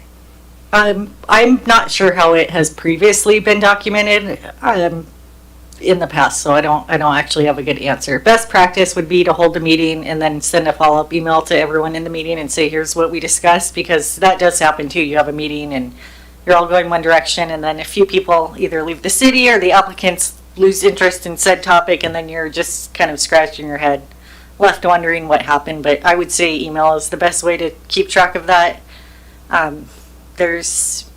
That would be the best way in my mind how to document it, but I'm not sure how we're currently doing that. So we don't have like a database where we have a potential project down the line, especially when it's like a city one, where we're having correspondence with a applicant or adjacent landholder, and we don't like document those conversations. Like, did it just be email? Yeah, I have hundreds of conversations a week, so for me to document everything I've discussed with applicants, like if it's a big deal and it has to do with like vesting, like the best way to get something in writing is to actually apply for the permit, and that's where we start respecting the vesting rules and those guidelines. If you're not submitting a formal permit for a development application, everything before that is discussion, and there's case law on that. If you submit a pre-app, you're not vested until you submit, and that's protecting both sides from misinformation or he said, she said kind of thing. So I would say if it's an issue, we can look into documenting it, but I do, some of us have meetings 8 to 5 all day, every day, so I don't think tracking every meeting is the best use of time, but if it's a bigger discussion, I think it is good to put together a memo, like I would do that. Right. That just summarize what everyone discussed and what we stated. But the danger to that is codes, as you can see with this list from the state, these 30 items, codes can change rapidly. So, if an applicant doesn't submit for a few years and come back, the situation could have drastically changed, especially with the roads. So I have mixed feelings about it, and then someone comes in with this memo from a previous director and it's like, okay, this actually isn't binding. It's just a heads up on something, because you can't really guarantee, you want to follow your word, what you give to people as much as possible. If something changes though, that's the downside to that. But I would say a memo after a meeting, save it to the file. Thank you. Okay, so the process improvements, and this is very fun for me to work on these kinds of things, and happy to go through the list here briefly because I could talk about this for the longest time. I'm still working on credit card payments. We're looking at payments citywide and the options for the department, and the best option for community and economic development is likely going to be integrating the payment system into Trackit. So there's some hangups that we've experienced, but we are still very focused on moving forward with the online payment option, so the applicants have the ability to pay from the comfort of their home or from their cell phone, and that is being worked on and is very close to the top of my list to get done. So that's moving forward. We've just hit some unforeseen issues with contracts, and we'll move forward on that. And then developer forum, I touched on that. That's in October, and I'm hoping to establish a more routine check-in with the HBA if they are up for it. I did meet with the HBA in the last city I was at quarterly, just over Zoom. So people, if they had issues, they'd just log into that meeting and share them. And so we were able to communicate with them. So we'll start with the first developer forum and then go from there. We have a development map online that hasn't been updated in a few years, but my idea is to get it linked on the front page of the community development site so that anybody in the city can, or anybody anywhere, can log on to our website and see where the current projects are around town, and there'll be details on number of units, square footage, and then eventually I'd love to link it to the project document so people can just click on the map and go straight to the publicly available submittal materials so that they can cruise through it and then ask staff if they have questions. I've seen that done before and it's very helpful, and working on that. So the first phase of the map, which will just show the project location and details, will be in the next month or two. And then when we figure out what we're doing with our file system and how we can make some of the files public, we'll link it to the map. So that'll happen, I would say, next year sometime, but we'll have the first version out here in the next few months on our page so you can see what is being developed around town all in one location. And then we'd like to establish a customer service survey that's linked on all of staff's emails. So when they're interacting with customers, we can see our progress with customer service over time. Right now I'm expecting, not 100% customer service feedback, not necessarily based on the staff, it's just their systems in place are a bit clunky. So I would imagine we'd get better feedback over time as we can fix the systems in the department, and that's just one way to measure our customer service numbers and share back with as a measurement. And then I have a fee study on here where we would be looking at fees to cover the cost of staff. I just have it on here as a place item for when we're ready to discuss that. But a fee study, I've just noticed the fees we're charging are very low and not covering a fraction of the staff cost at this point for development. And a fee study can be used to cover full cost or a portion of the cost depending on the policy direction there on that. And then creating process sheets for all steps in the permit process. And this is extremely helpful for staff turnover or training and consistency. And if you have a step-by-step procedure that's created for all steps, then everyone's working off the same system and not doing it slightly different. So it's just a way to provide consistency throughout the department. And we have started this process, and this will likely take 2 or 3 years to get completely finalized. As we go through and build the process sheets, we're not just writing down the steps, we're writing down the steps and then analyzing it. Like, do we really need to send everything to Haley for final review before the permit's issued? Or, this person, what are some logical steps that we can cut out? Or why are 2 people looking at the exact same thing? So you can start seeing themes when you write down the process, and then you can go through and start cutting out steps, which is the fun part, and then it starts becoming more efficient. And then you can put the process sheets on a quarterly review time frame, so you're not changing them too much and fatiguing staff with too much change after you establish these. Then you look at them quarterly and update as needed, and it goes through a committee so that myself or just any one staff member can't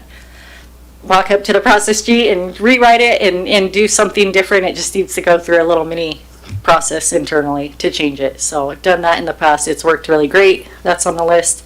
And then just updating our permit system to become current with the times and allow for applicants to log in online, apply for their permits online, pay for their permits online, receive their permits online. So we still would love to see customers come in and say hello to us in person, but when we did a similar fix in a similar size city that I worked at before, the customers just stopped coming in altogether, and it sort of freaked us out, but they were really happy with the change and they were able to apply online, and it went really well. So still would love to see people in person, but also allow for an option online to be ideally as easy as shopping on Amazon or, fun things that you like to do online. We want permits to be fun, or at least, just easy to do and follow. And we do have a staff person hired to help with this and fix the system, and we're moving forward on that.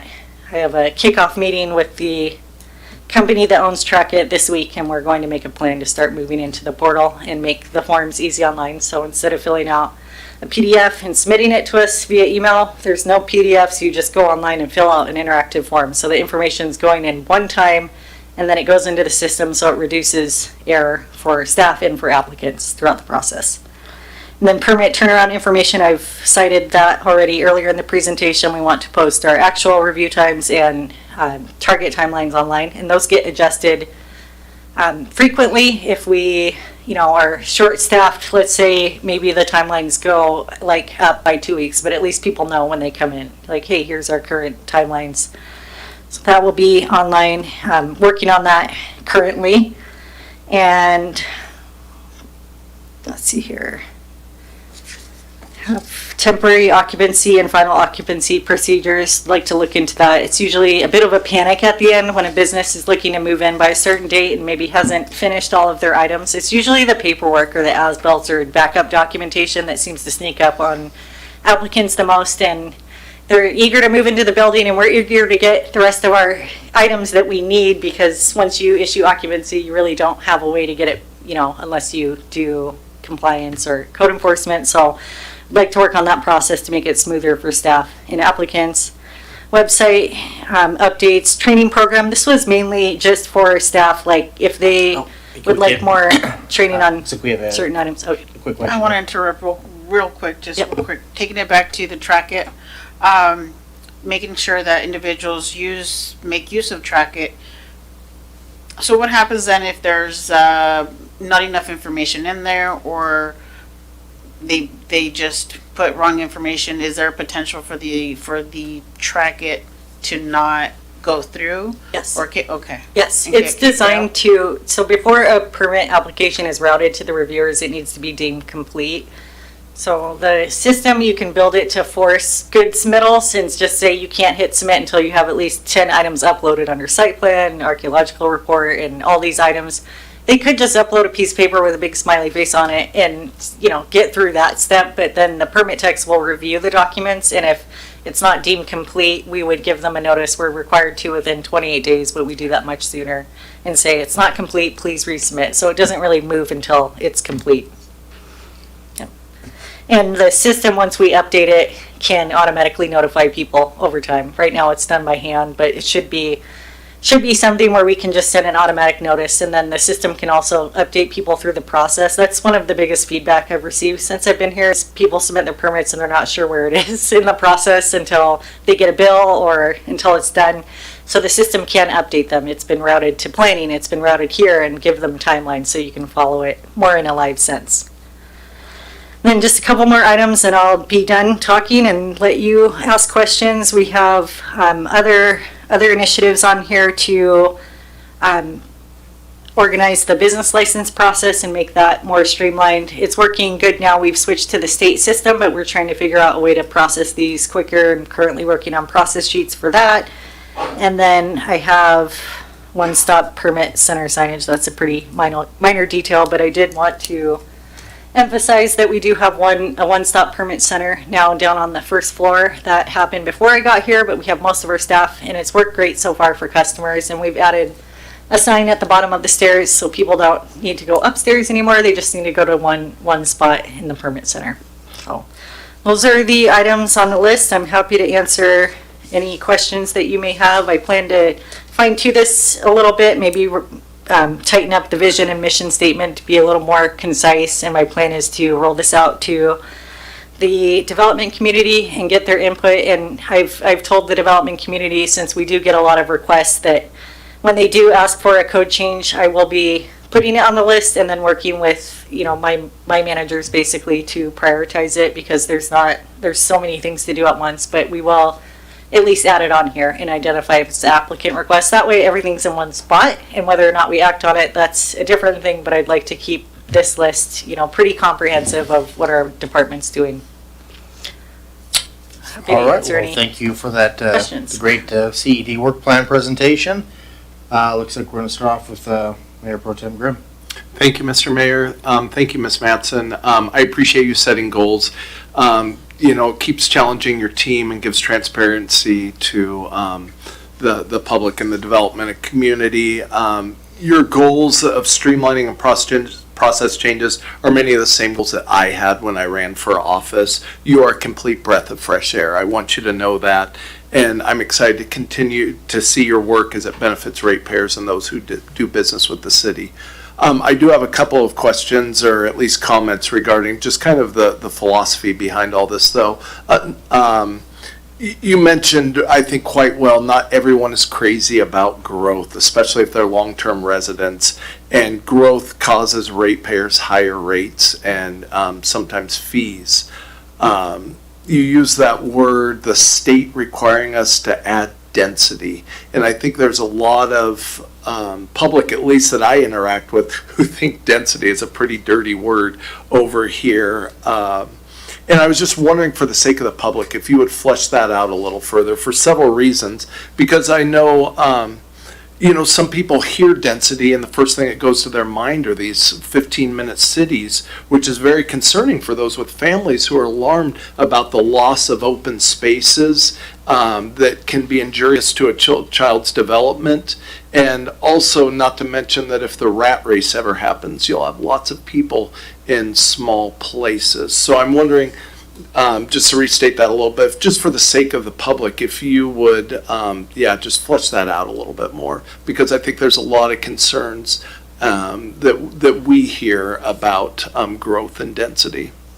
Thank you. And we will be sharing that message, as long as everyone's okay with that message, with the community during the comp plan outreach, and just explain that it is a requirement, because we do hear that a lot. And I don't want to speak for council, but when we do present about growth, we always add in, this is a state mandate, because people say, well, can't you just slow down if you wanted to? And we can't. So if and it's just not, it's out of our hands, and the state is not slowing down on these statewide mandates related to zoning for cities, so I don't see it slowing down anytime soon. But yes. Can I ask just a little follow-up on that? Are we unique in that way, or is this other states? Do you know, and I don't mean to put you on the spot, are we at like one end of the spectrum where we have, like extreme growth? We are all the way, we are on one side of the spectrum, and probably the most progressive state with land use regulations that I've seen. I would say close second would be California, maybe third is Oregon.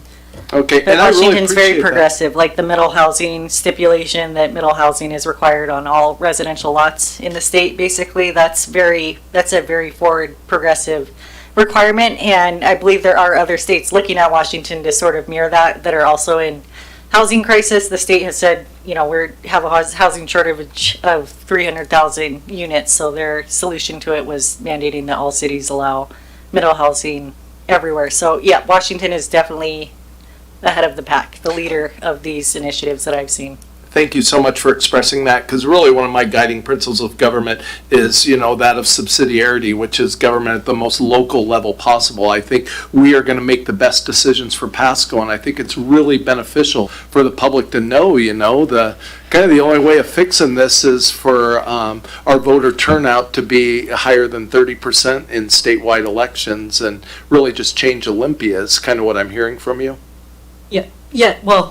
Yeah, based on your question, the growth, the mandates here are at the state, and it's definitely unique compared to other states. So, okay. Yes. And I think it's worth, just mentioning again for the sake of the public, and I know it was in your notes there or whatever, but just some of the wins that we've already had that you brought up as far as some of the deregulation of permits and fees of common home improvement projects like re-roofing, re-siding, fences shorter than 7 feet, and the retaining walls shorter than 4 feet, I believe. And that's just a huge win for the city of Pasco. And I know Deputy City Manager Sigdell kind of started a lot of this in the interim, but I really appreciate you taking it and running with it. And again, I'm excited to see where you go with all this. So thank you so much. Well, thank you for that, Mayor Pro Tem Grimm. Let's go with Councilman Harpster. Thank you for the presentation. Similar to Mr. Grimm's comments, appreciate in the 4 or 5, 6 months you've been here, you've come up with this work plan, which tells me, and I hope the rest of us, that you understand the work that needs to be done. And one thing I definitely appreciate is the switch to track it and developer forums and things like that. One part I wanted to mention that, again, Mr. Grimm brought up was, in the work plan was divided into 2 parts. In part 1, I like that you put, requested by those applicant or council or whatever. There's 37 total changes or requests or mandates from the state compared to 4 from council. And so those lead to, as you mentioned, wait times. And so what I hope folks listening or watching understand is there may be extended waiting periods for permits to be processed, and a lot of that would be our state and all their magnificent wisdom creating 37 different regulations or laws or things that we need to implement. Not to mention then staff's own initiatives, council's initiatives. And so that's just, I think sometimes the sentiment is they're just so slow because, for whatever reason, but to some extent there's a good reason because the department's so busy with other things. And then one thing that I would maybe recommend adding to the work plan, not to totally shoot all my last argument, but in 2023, that council passed residential design standards update, which allowed a lot of the housing that we're now seeing going in north of Burns Road and smaller lots, more opportunities for more folks to be able to purchase a home. Some of those updates, though, that have been in place for two and a half years now, have presented some issues. One example that I know of is in 21-20-010, there's a sentence that states that streets, alleys, and bikeways shall be designed to provide continuous, efficient, economical travel ways, including pedestrian and bicycle travel, and create a safe and pleasant environment. So continuous and safe. And in some instances, that's been interpreted to mean that every single road in Pasco from its existing terminus will be continued in a straight manner to the urban growth boundary. And the council at the time, staff at the time, wanted a grid system. I think what some folks would rather see is that language has been interpreted to basically prohibit T intersections. And so what I think some developers have done in the past all over the city and would still like to do is allow those T intersections, and once you're in a plat, then have the continuous streets. And I had so many examples I looked at in our city right now that they're not even worth mentioning because they're everywhere. But essentially, you come off a collector road like Sandifer, make a right or left turn into a neighborhood, and then from there you make a left or right, and then in that neighborhood you've got your grid system, and that in some instances could be safer.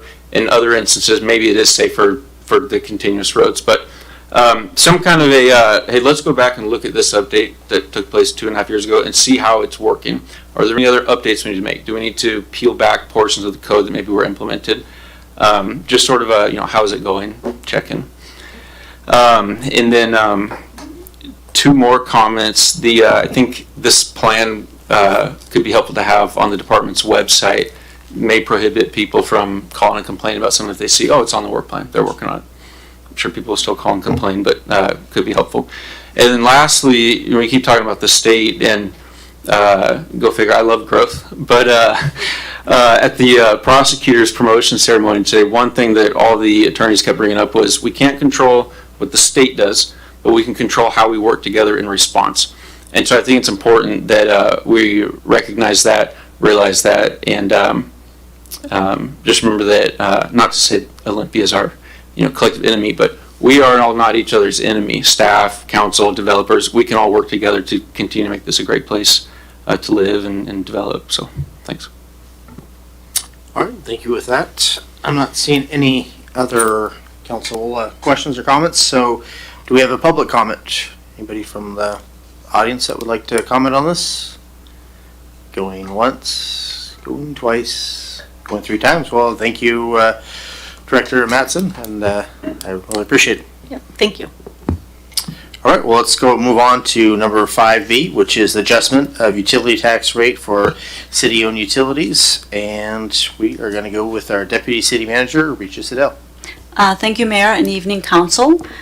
Today, what you have in front of you is a discussion on utility tax rates for city-owned utilities. Overall, for within state of Washington, next slide. Oh, thank you. Right. Within state of Washington, a maximum tax rate for utility services like electric, gas, steam, telephone services, and water, sewer, solid waste can be at 6%, unless additional amount is voted in by taxpayers or the residents of the city. And I apologize, I made a mistake. Only for electric, gas, steam, and telephone services, it can be up to 6%. And anything additional to that needs to be voted in by people. There are other utilities beside those categories, like water, sewer, and solid waste, that have no limit, and they can be councilmanic in nature. So, for example, the city provides utilities like water and sewer, reuse facility, irrigation, and all of those can be taxed at any rate that the council finds feasible. At this time, all of our, I'm going to go right here, all of our tax rates, the utility tax rates for the utilities are 8.5%, and you will see that some of the utilities that I mentioned who are capped to 6%, you'll see 8.5% here, like telephone, and electric, and that is because the city of Pasco residents at one point voted in to increase that tax by 2.5%, making it an 8.5% tax rate. The city of Pasco, as I mentioned, has the water and sewer, irrigation, and stormwater. Additionally, we contract with basin disposal for our solid waste. Today, we're here to talk about the utility tax overall in context of need for more revenues, as we are looking at a budget deficit for our general fund, and also inflation and all of the impacts that we've experienced in the last 5 years, and how we provide services while we're facing some of those challenges. And with that, what we have in front of you is a grid of how much of a 1% increase in utility tax would result for some of the city-owned utilities. So you're looking at about $600,000 per year if you increase the utility tax for just the city-owned utilities by 1%. At 1.5, you're looking at $900,000, and at 3%, you're looking at 1.8. Overall impact of these increases to the utility rates is not one-on-one, as in 1% increase in utility tax rate does not mean that it will increase the rate by about 1%. The ratio for some of our major utilities like water and sewer is about an increase of 0.25% on the utility rates. So this time, what we're asking council is if you'd like for us to come back to you with any increases to the utility tax and a discussion from council, so we can understand what your policy choices are and at what rate you would like for us to come back with, if the answer is yes. All right, do we have any, let's start off with Mayor Pro Tem Grimm. Thank you, Mr. Mayor. Thank you, Ms. Sigdell, for the presentation. I guess just if not today, maybe if you do come back at some point, I think the citizens, and I know everybody's kind of feeling the pinch of inflation and some of those other pressures you were talking about, but could you be a little bit more specific as far as what the need is? I think that would be, perhaps easier for the public to digest rather than just saying that the general fund, could use the money. Is there, because I think we all, it's kind of like when we give to a fundraiser, we like to know what it's specifically going for. And I think just having that as part of the discussion would help the public a lot. Absolutely. You're looking at about $5.5–6 million per year annually for this biennium. Deficit, so essentially expenses over revenues in operational cost. And general fund is a fund that usually is used for what people view local government, the services that local government provides, like police and fire, permitting, even though permitting has its own revenues, parks and recreation, city manager's office, things like that. So that's what it funds. And you're looking at about $5.5–6 million in deficit. And part of that, we have fairly healthy savings, for the lack of better words. And but at this point, as you're using your savings for your operational expenses, you have to be extremely careful about when that is going to run out, when your savings is going to run out. So we're trying to mitigate using up all of our savings and ensuring that we have a sustainable budget and sustainable services that we can provide to the community. Thank you. Two more questions. One, do these funds have to be used, are they utility specific, or can we put more cops on the road with them, for instance? There is no restrictions to these funds. It can be used for any general fund purposes, which would be police, fire, anything that council chooses to use it for. Okay, last question. I noticed somewhere on here it said, I think it was up here at the very top, it said, oh yeah, alternatives. Council could choose not to increase the utility tax rate and direct staff to find other revenue sources or reduce expenses to reduce the current general fund deficit. What would those be? What are those other options? There's plenty of options. I don't think any of them are easy. So one is increasing property taxes, so that would require levy lid lift, which would need to be voted in by people. Increasing fees for, like Director Mattson just mentioned.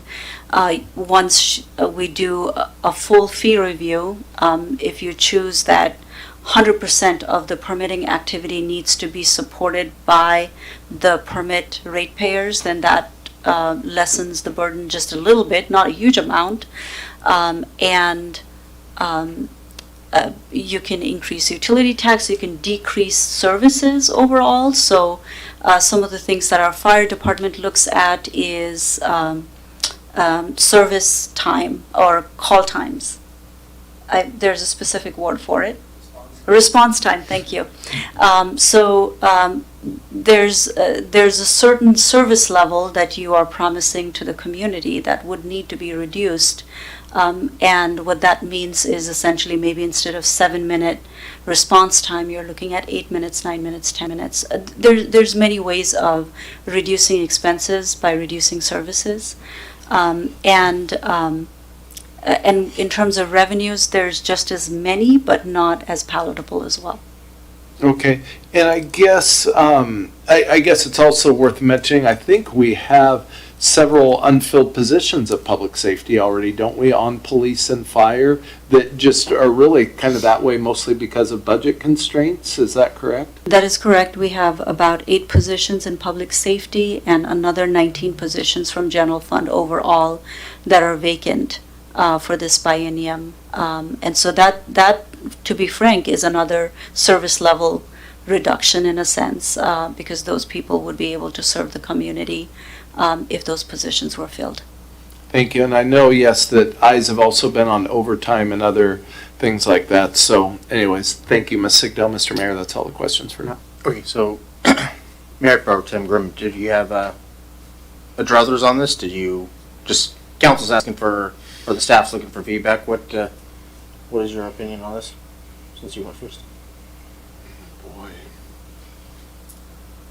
I would actually, I'm not known to be a man of few words, but I would like to digest this a little more myself first, Mr. Mayor. Okay. Thank you. Okay, granted on that. Let's go with Councilman Harpster. Thank you. Yeah, I hate to say it, but I mean, I'd be in favor of the 1.5% increase for all the reasons that were stated previously and in the staff report. This, would bring in nearly, if we go to 1.5%, bring in nearly $1 million in additional revenue, and going with the 1.5 versus 3, as mentioned in the staff report, doesn't overburden ratepayers. And then the fact that there's a legitimate need, it's not like we'd be doing this to, do cosmetic updates in this room. I don't even, it would just be closing the gap, a little bit, not all the way, but getting us there a little bit more. Knowing that we've been having and we'll continue to have lengthy discussions over increasing revenue and also decreasing expenses. That's another key part that we need to keep talking about. I'd be in favor of that. If we were looking at not decreasing any expenses, this would be harder to swallow, but since we're looking for options on both sides, it's a little easier to for me to tell my constituents, yeah, it's going up 1.5%, and here's things we're cutting from the budget to help on that side as well. So I get that tax increases are never fun and they're not popular, but the reality is I think it's very necessary in this situation. Thanks. All right. Well, thank you for your opinion. I do appreciate it, Councilman Harpster. Let's go to Councilman Perales. Thank you, Mayor. I'll be brief. I would just like to know what exactly, I know you said this money would go towards general fund stuff, but I've gotten a lot of phone calls in the last few days, and almost every phone call I got from residents in my district they were telling me, don't vote for this. Don't vote for the Transportation Benefit District as well. We want to see this money go towards something of value. You always talk about value added services, projects. What exactly is this money going to go? I mean, they want to know the specifics. And I'm like, those are very, very good questions. And I would just like to know, what are we looking at to do with this additional revenue? I mean, obviously, this wouldn't, a year from now, if we were to implement this, then we would see roughly that amount, right? So it'd be like next year we get this money. So, just more specifics and what we're cutting and really looking at some of those other options that you talked about. Have we looked at everything? Whether we've talked about the Mid-Columbia Library annexation, a levy lid lift, Transportation Benefit District. What are all the things? And it makes sense because when you get to the next general fund monthly report, it looks like we're going to look to get an additional $1.5 million because we're that much in the red and we're seeing that. So it makes sense, but I just have a hard time. I want to be able to look at people in the eye and tell them this money went towards this that I know. So as of right now, I would be a no for this. So thank you. Okay. Well, thank you for that. Let's jump on over to Councilwoman Barajas. Thank you. I'd like to add that, I agree with Councilman Harpster's points. We have been discussing this, and if we're supposed to give some sort of guidance to our staff, from discussions we've had, meetings that we've all attended, based on what we've been informed and the need for the city, I think a 1.5 rate increase is our best route. And one question that I do recall asking a couple of weeks ago was that if council in the future wanted to change their mind, you could change it, reduce it back to, maybe remove it. We've heard about alternatives, and I'm pretty sure staff has been looking into those alternatives already. And we're at the point that the alternatives are possibly not working out or not enough. And so we are at the point that an increase is needed. I would rather see a 1.5 increase on utilities than an increase on my property taxes. That is my take on that. Thank you. Thank you for the comment. I do appreciate it. Yes, since nobody else is, I'll chime in as well. I don't think anybody likes tax increases. Nobody likes inflation either. This is all definitely difficult choices, but that's why we are voted in, is to make difficult choices. I don't want to see obviously $6 million, or even you look at the next report where we're talking about $1 million now, or an additional $1 million down, and it needs to come from somewhere. And again, if you were in an accident or had a heart attack, you don't want the fire department taking 7 minutes. You want them, or 9 minutes. You want them in 7, 6, or hopefully a lot less than that. So when your life is on the line, you're thinking, okay, I'd rather the city pay a little bit more on utility taxes if it's going to mean saving the life of my brother, husband, daughter, wife. Again, I do not like taxes. I really actually hate taxes because it seems like that's all I ever do is pay taxes. But on the other hand, I'm willing to throw this out there. I'm willing to make sacrifice. I do believe the city staff has our best interest at heart. I don't think you guys come with us just to line people's pockets. You are actually wanting us to break even and not pull into our reserves. You don't know what's going to happen down the line. So at this particular moment, I am for a utility tax increase of 1.5%. I would vote on that if it was put up for a vote. So I don't think it's staff enough. Looks like we have 3, and then we have 1 no and 2 of them that were, I think, going to think about it. So I don't know if that gives you enough direction, or if you're asking for anything more. It does, thank you. Okay. Well, with that, let me. Oh, Harold, and then I'll go to public comment. Yeah, just a couple of points here, kind of coming in a little bit as an outsider. So maybe a little bit of different perspective here. Maybe you can go back a slide that shows the rates for, that one. So the last 2 columns there, cable television and telephone. As you can imagine, as our technology changes, those are becoming less and less in demand. We're actually seeing decreases in revenues on that. So, for example, how many people listening to me right now still have a landline in their home? I would say it's in the minority, where it used to be common in every home, right? And so there used to be a revenue stream that came from that. The premise being that a lot of times their infrastructure goes through public right-of-way. It's land owned by the citizens, the public. So they need to, quote-unquote, pay their rent for access to that right-of-way for their infrastructure. But we're seeing that, particularly on the telephone side, as everyone converts to cell phones, those revenues are disappearing.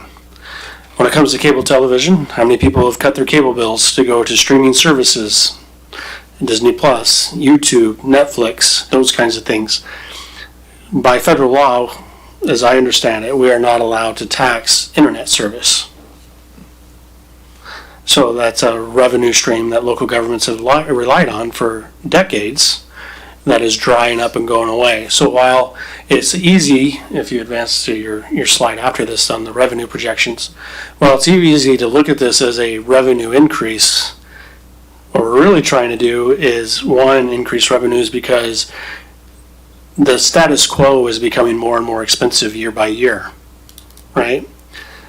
Trust me, I've been shopping for houses for the last few months. The house prices today are not the same as what I was paying 10, 15, or even 5 years ago. It has increased significantly. We as a city organization see that as well, whether it's through construction projects, buying equipment, vehicles. The price on all of that is going up. And so we have to have revenues that either match that, or we have to begin cutting expenses, which means we begin to cannibalize ourselves of decreasing staff, personnel, vehicles. Not saying that there isn't room to do that, but having done this in several communities over almost 2 decades, I continue to hear we want to pay less taxes and those kinds of things, but anytime I propose any cuts anywhere, there's a strong defense to come out to say, no, we need that and we need to keep paying that. And in some cases, we need to pay more for that because you're not doing enough in that area of service that meets our expectations. And so we just need to balance. We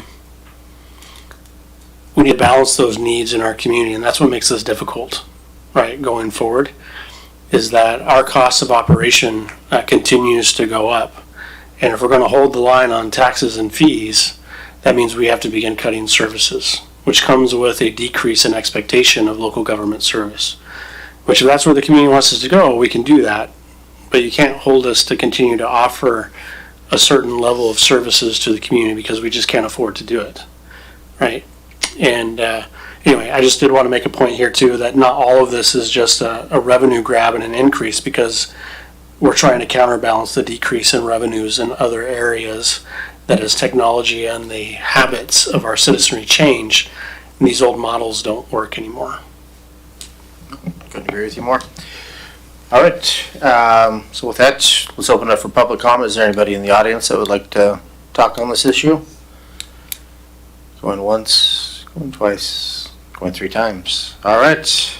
So with that, we are done with 5B, and I think it would be best, I don't know if there's any other questions. So with that, I think it would be best to take a 5-minute recess. I think the council probably could use that. So right now it's 9:02, so let's come back at 9:07. Thanks. Get everybody else to stop yapping.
This is the starting tomorrow.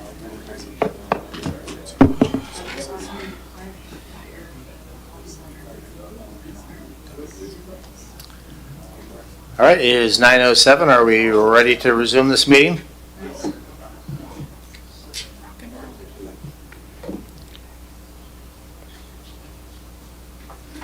All right, okay, well, let's resume. So we're going to jump to 5C, the General Fund Monthly Reports for July 2025. And we got Interim Director Garcia. Good evening, Council. So tonight we have the budget to actual for general fund through the end of July.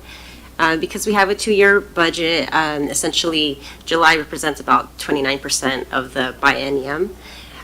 So 29% is essentially like the target for the actuals. And overall expenses are around 26% of budget, which is below the target, which really demonstrates the mindful management of expenses, which I know we were just discussing that of overall expenses are being managed, and that message and goal of only as needed type of expenses. For example, supplies are at 11% of the total biennium, so there is really that mindful approach that is being taken by staff. On the revenue side, we are seeing a shortfall of on the revenues. So overall, if the revenues keep on that same pace where we're at now, even though we already budgeted for usage of the reserves, it seems like if we stay on this pace, as of now, the projection is that we would use an additional 1.5 million of reserves. So just for this time frame, expenses were more than revenues by 3.8 million, which means that that's the amount of reserve funds that we use for this time frame.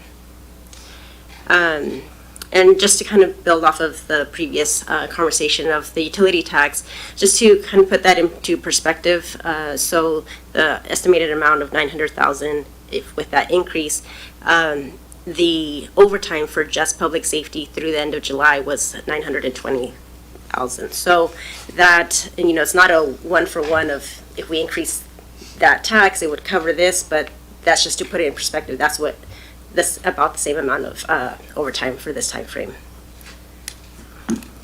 And with that, I'll answer any questions. All right. Does we have any questions? We'll start with Mayor Pro Tem Grimm. Thank you, Mr. Mayor. Thank you, Garcia, Interim Director Garcia, for the presentation there. I just have a lot of thoughts, actually, just even going back to our previous discussion. And, man, we in part of it, we are in a tough spot here in Pasco.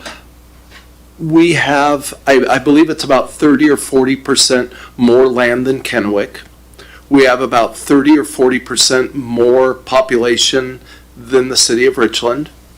And yet, our property tax levy rate, for example, and not that I'm opposed to raising it, has been held down for so long. Every year, those municipalities start with about a $10 million advantage.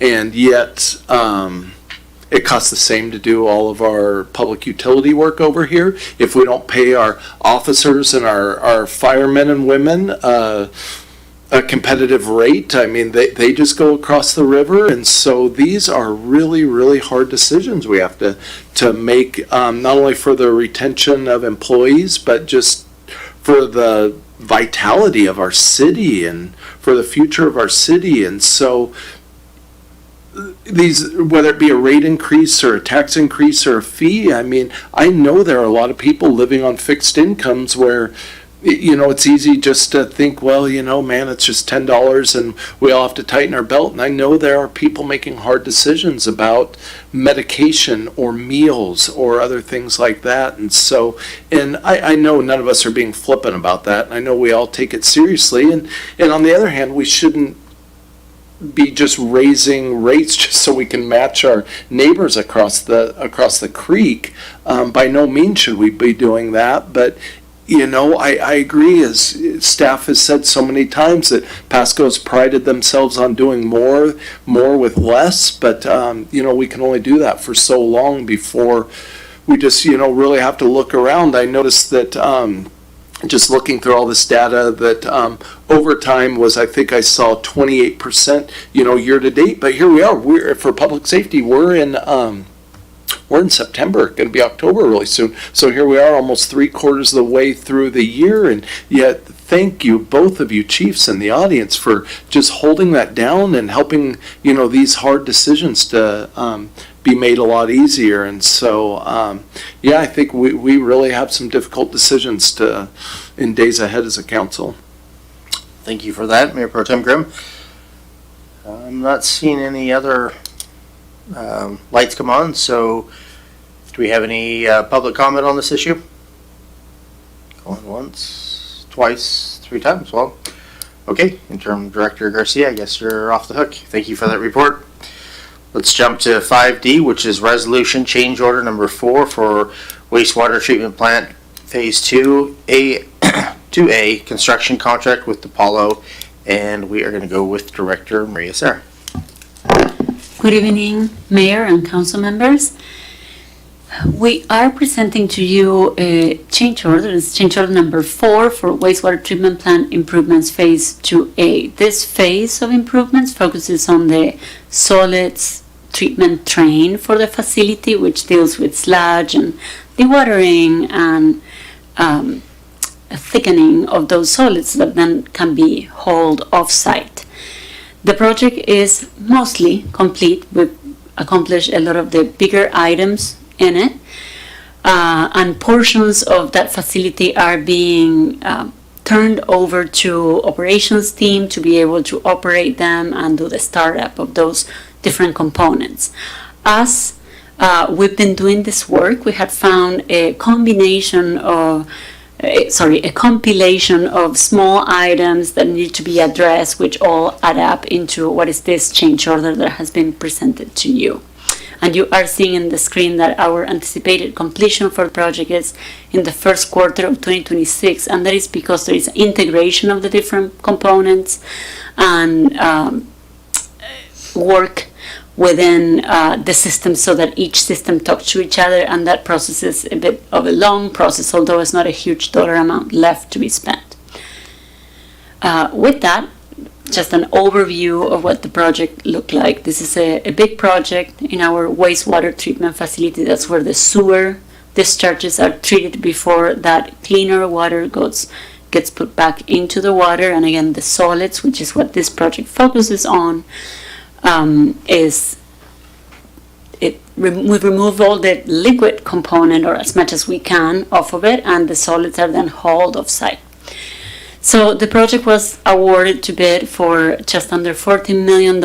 We had 3 change orders that added up to about $350,000, and the current change order proposed is for just over $314,000. Those components, they're here.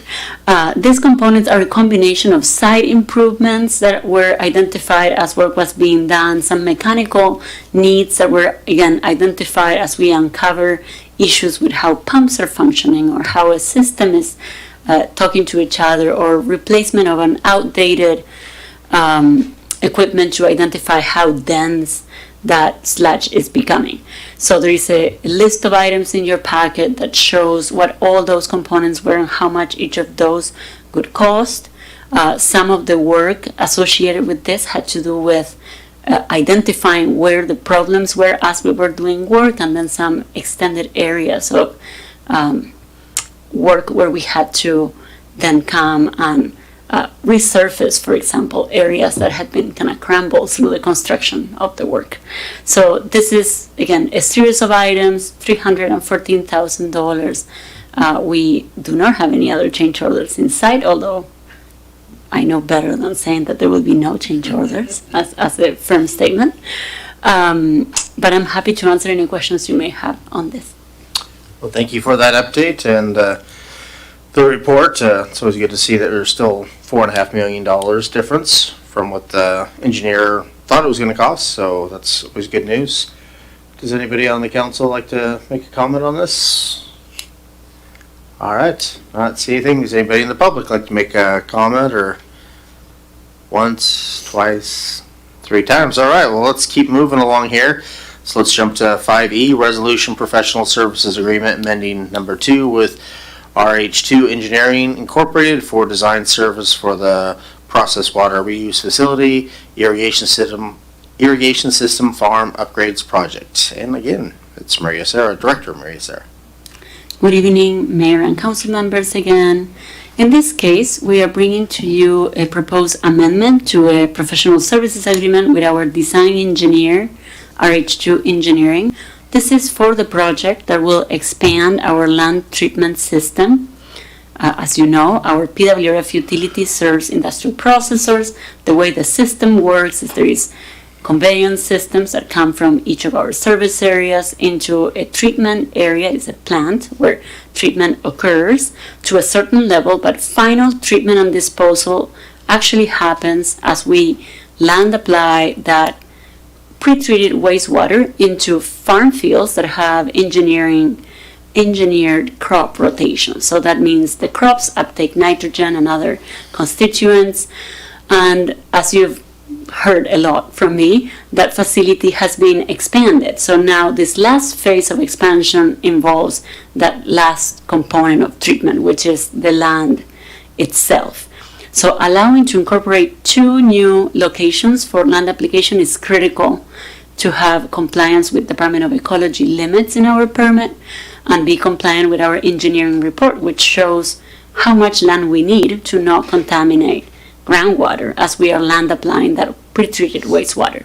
So you're seeing in the screen 2 new parcels that we have already acquired as part of the Phase 2 project, and we are proposing an extension of our irrigation system to be able to get to those and land apply that wastewater. Okay, so this project has gone through a couple of iterations in the design needs.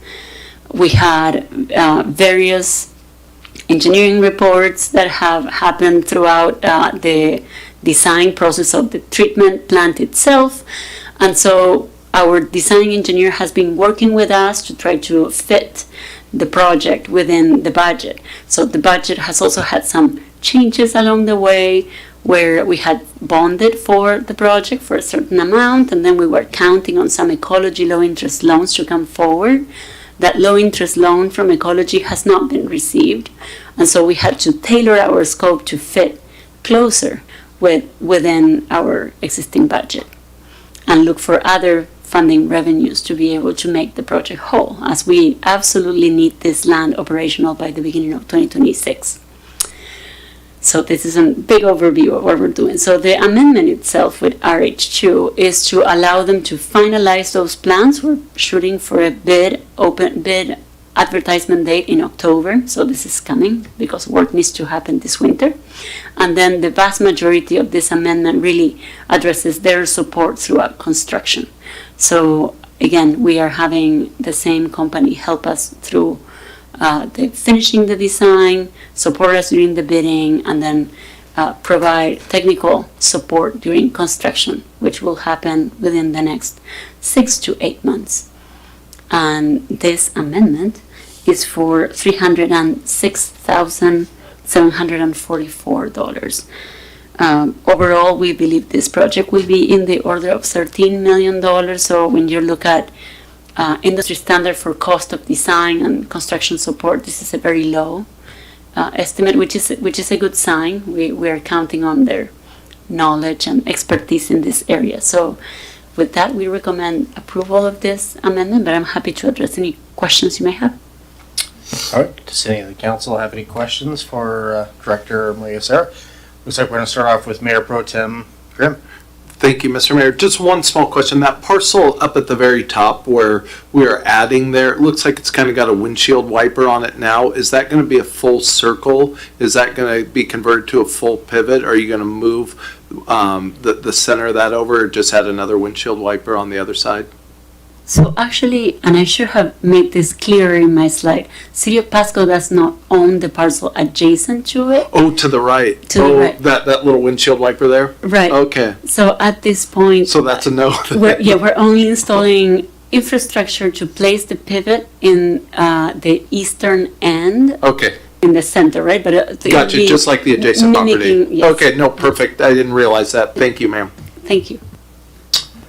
All right, let's roll on to Councilman Prowse. Thank you, Mayor. One question I had was, so how's the design being funded? The design is funded with bond revenue currently. So that is local funds through the bond revenue through the utility. Okay, but the project itself, the $13 million will be funded by,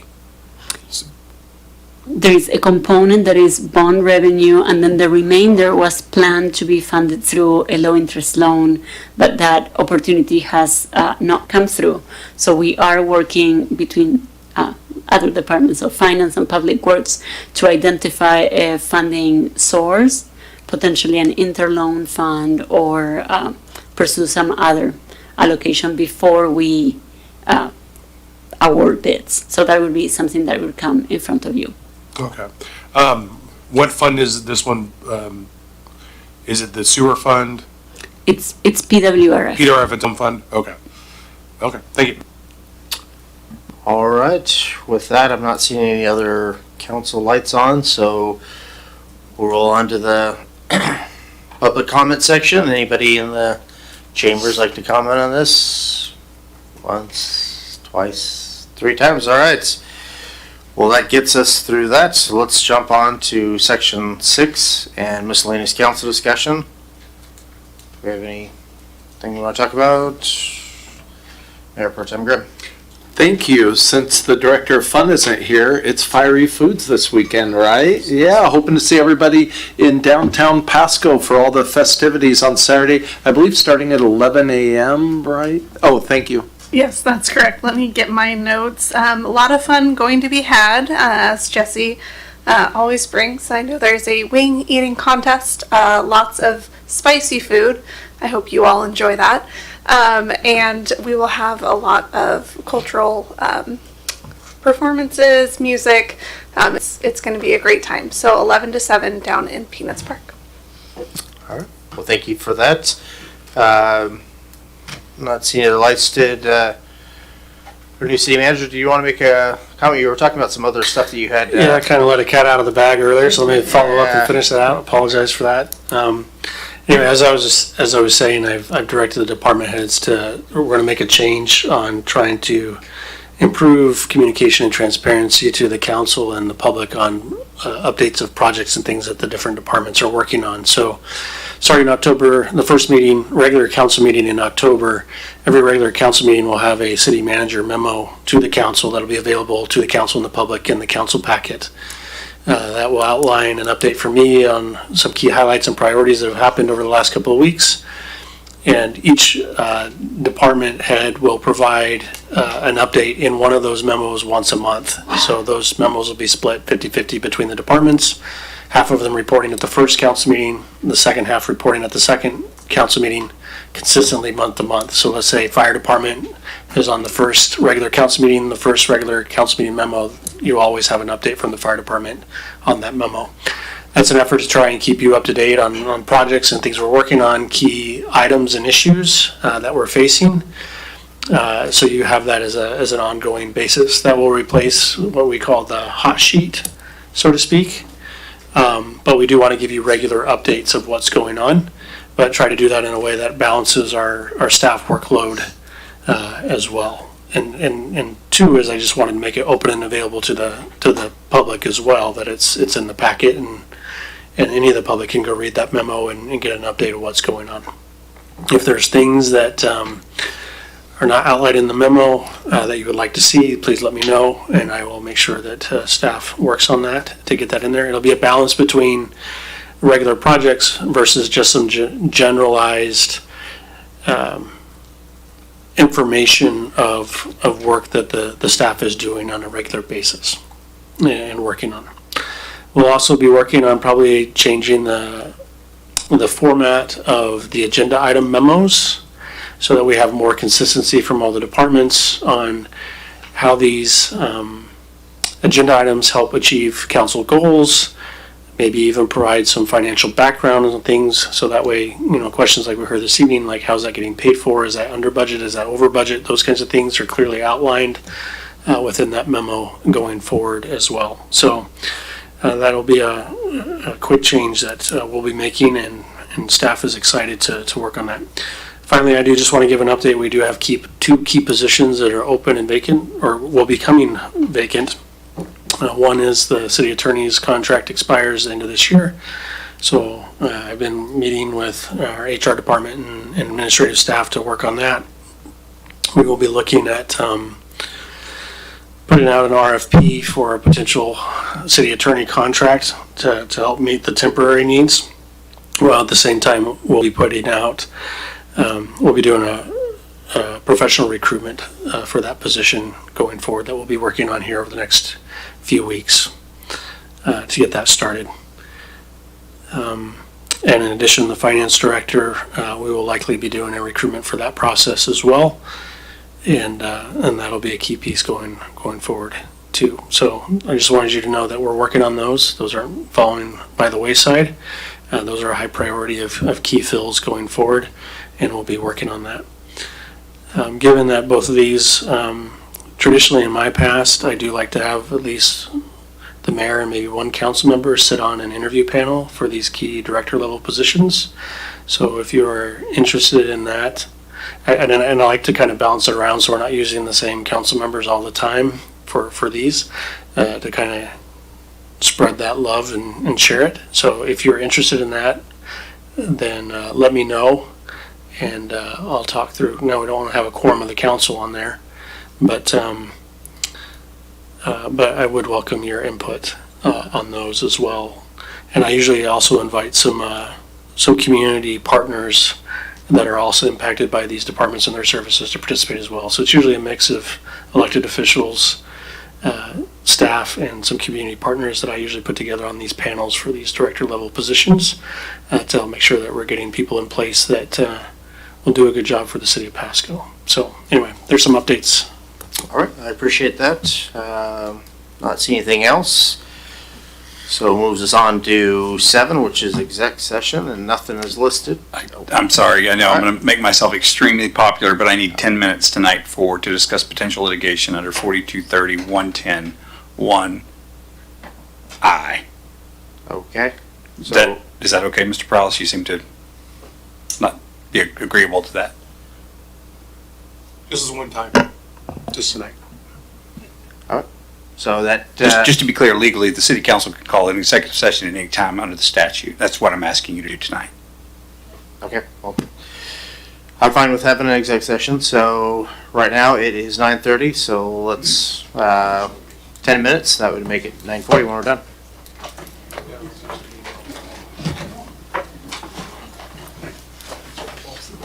Hey, you bought your gophers ticket? No. How about 2?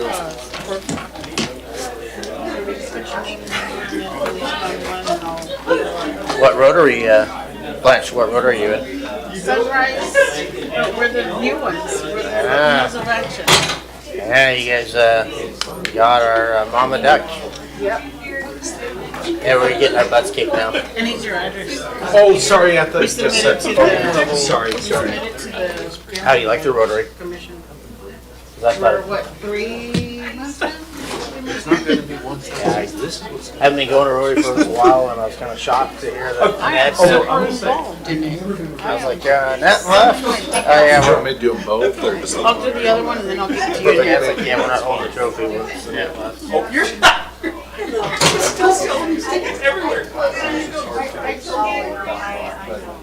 You got 4. Yeah, you got 4.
All right, well, we are still talking, so we're going to have another 10 minutes, so it'll be 9:50 when we get back. See you then.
All right, well, it is now 9:50, and the great audience that is in the chambers here, they can all now decide to go home.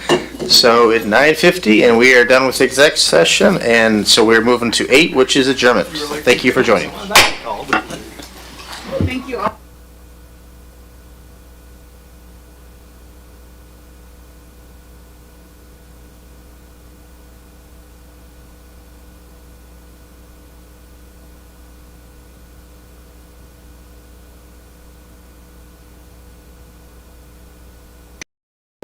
To fire protection.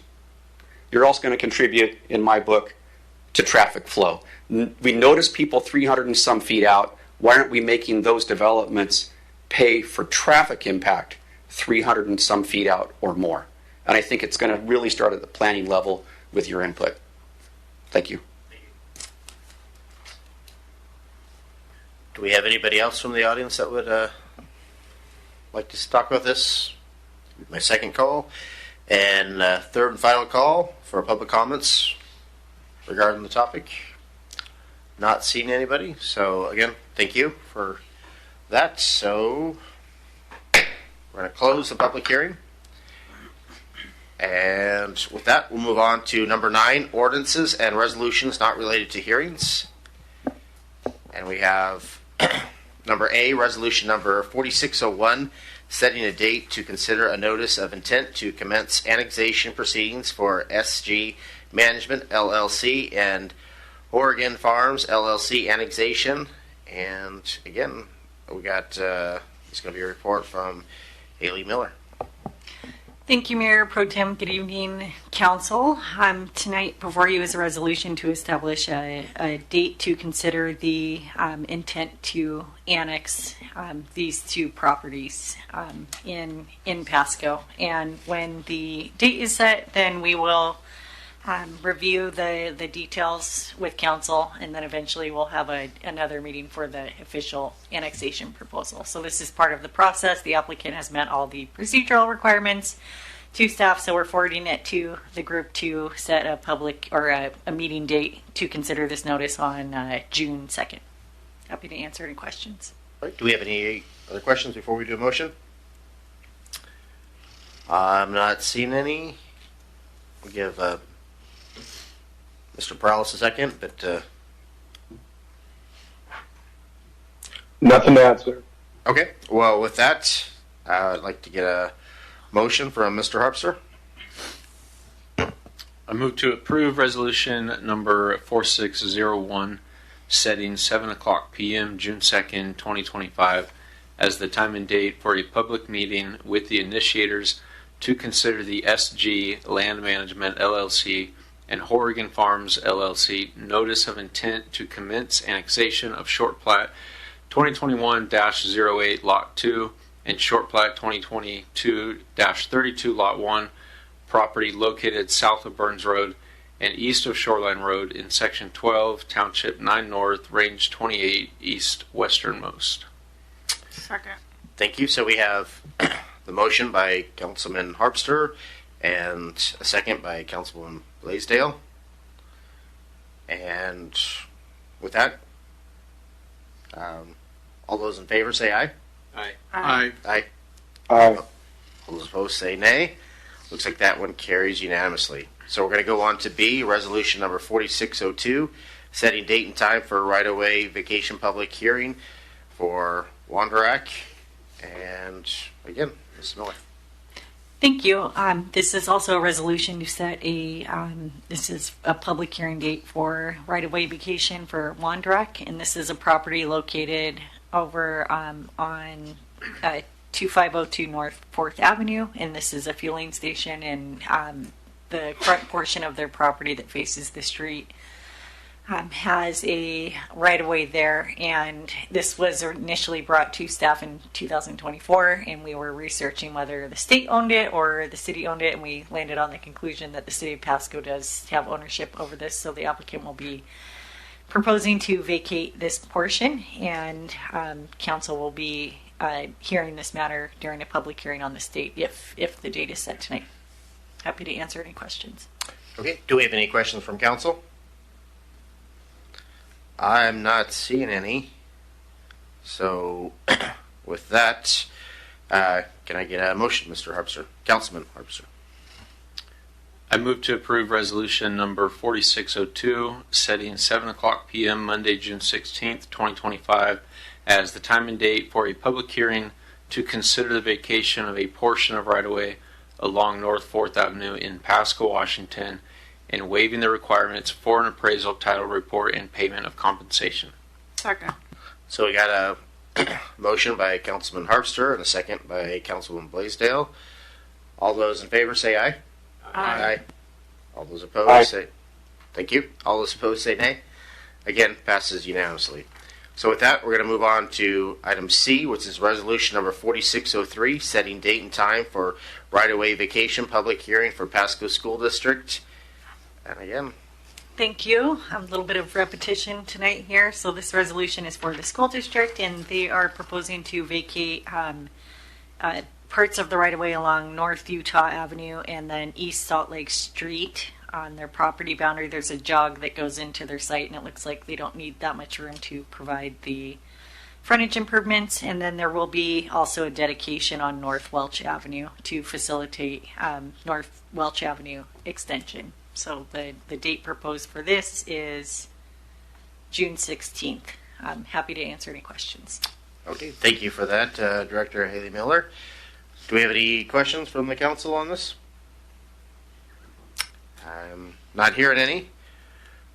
So with that, I'd like to get a motion from Councilman Harpster.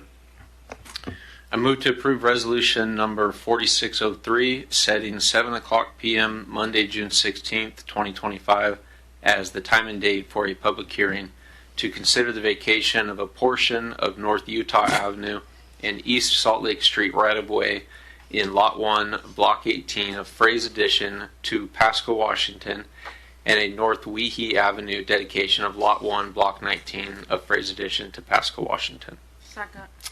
Okay, so we have a motion by Councilman Harpster and a second by Councilwoman Blaisdell. All those in favor say aye. Aye. All those opposed? So we have an aye there. So again, passes unanimously. So we're going to move on to 10, unfinished business. I'm not seeing anything, so let's move on to 11, new business. Again, I'm not seeing anything listed, so let's move on to number 12, miscellaneous discussion. And it looks like we got Mr. Eric Ferguson, lawyer. I'm actually going to have Director Miller start off with an update for city activities that have been happening. Okay.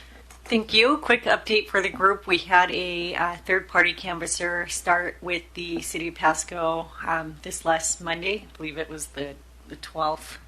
So they have been out there 5 days in a row, and they were able to make contact with five different vendors and move them along and educate the vendors on the process. So far, 5 for 5. I'm not guaranteeing they're not going to come back into the area or end up somewhere else, but the 5 that we were able to make contact with were asked to move along and pack up, basically, if they weren't able to show they had the proper approval. So I believe it's going well. If you do see a roadside vendor out in a location consistently and want to let me know, feel free to email, I guess, Dave and CC me and let me know, and we can emphasize those areas for you. But so far, it's going well. All right. Well, thank you for that update. Was there anything else from staff that would like to, Mr. Ferguson? Yeah, so essentially, I just wanted to circle back. Last time we talked about this a couple weeks ago, the kind of the marching orders, as I understood them anyway, was to make sure that we looked at this issue with the other cities, get a sense of what our other neighbors are doing, and then also see if there's just something that we don't have that everybody else has, kind of a silver bullet. Is there just something is this just new to us, kind of thing? So we did a couple things in order to start that process. The main thing we did was we reached out to Richland and Kennewick. Didn't hear back from Richland, but I did have an extended conversation with the city attorney for Kennewick, which was kind of a nice treat. We were able to really dig into this issue quite a bit. And essentially, I think the article, a lot of folks saw the article in the paper, and it talked about kind of what their approach is. But essentially, excuse me, they're not too worried about it. That was kind of the takeaway that I got, and that's not from the city attorney. That's not his his assessment. That's just based on the conversations that it sounds like that have been dealt with. It sounds like that it hasn't been as prolific. Maybe I don't know if that's the right use of that word in this sense, but it also it seems to be the issue that they were addressing they felt it was more related to seasonal aspects in terms of that it goes away pretty quick after this kind of the spring kind of run at it, and then they really weren't getting a whole lot of complaints. It sounds like that. I don't mean to be putting words in their mouth. This is just kind of my assessment from the conversations in the article, but. So it doesn't sound like they're in any hurry to try to do anything about it, and they're just going to kind of stand down and stay where they're at. The other thing that we did was I took the effort to get on what's referred to as the WASAMA listserv, which is the Washington State Association of Municipal Attorneys, and put out a very specific inquiry related to this. It's one of the few times where we can do that where we don't have to worry about any kind of privilege, because obviously this is a big issue that we're not seeking legal advice. We're just trying to gather policy advice online. So I received a whopping 0 responses from about 200 to 300 attorneys statewide. So normally someone will just ping you and say, how's the weather over there? But I didn't even get that. So yeah, I was disappointed in that. I thought for sure that there would be a little more out there. One of the things that did come out of my conversation with the Kennewick City Attorney was that apparently their current city manager was the former city manager in Battleground, and she was she had stated, or he told me that she'd stated that they had tried to address something like this in Battleground and to take a peek there. So we did. We went to Battleground, looked at their statute or their code sections, and unfortunately, it not really helpful. It's. I see why people might think that it would be a little more helpful because of the way it's titled. It's called mobile food units, and so it looks like it might be a little different than what we're normally looking at. But essentially, when you read it, it is essentially the exact same thing as what we do under mobile vendors. Now, the one little nuance, they have this. Description of where a mobile food unit has to be must have quote wheels and be attached and be readily movable. So clearly that's not anything remotely close to what we're talking about with this situation. So anyway, I guess a long way to say that Battleground wasn't a whole lot of help. We didn't. That wasn't really what we were looking for.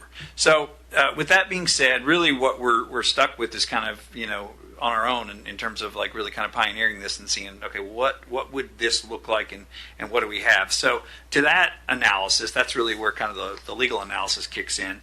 And this statute is very interesting. It's very broad. I don't know if for folks like me who get excited about stuff like this was actually originally passed in 1897. That is 9 years after statehood for those that are keeping track at home.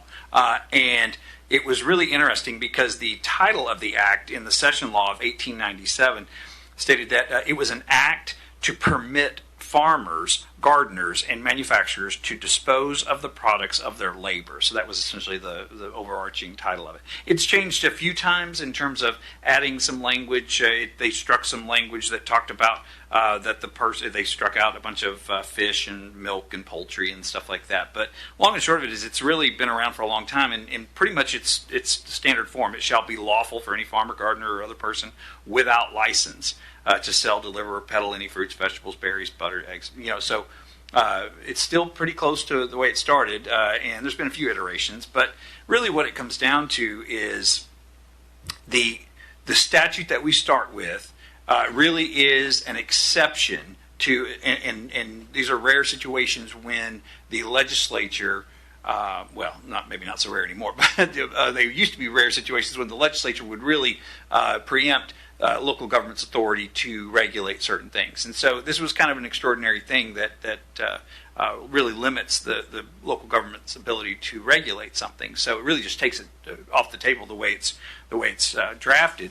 So it's a very strong, broad statement right at the get-go. I'll just refresh everybody's recollection here. It shall be lawful for any farmer, gardener, or other person without license to sell, deliver, or peddle any fruits, vegetables, berries, eggs, or any farm produce or edibles raised, gathered, produced, or manufactured by such person, and no city or town shall pass or enforce any ordinance prohibiting the sale by or requiring license from the producers and manufacturers of farm produce and edibles as defined in this section. So that's a really broad statement there, and so broad, in fact, that that's why it's accepted in our mobile vending stuff. So, and as we talked about last time, this is really this this one little narrow area, which is we're not talking about folks that are selling food, any kind of food products that's been produced or manufactured in any way. We're talking about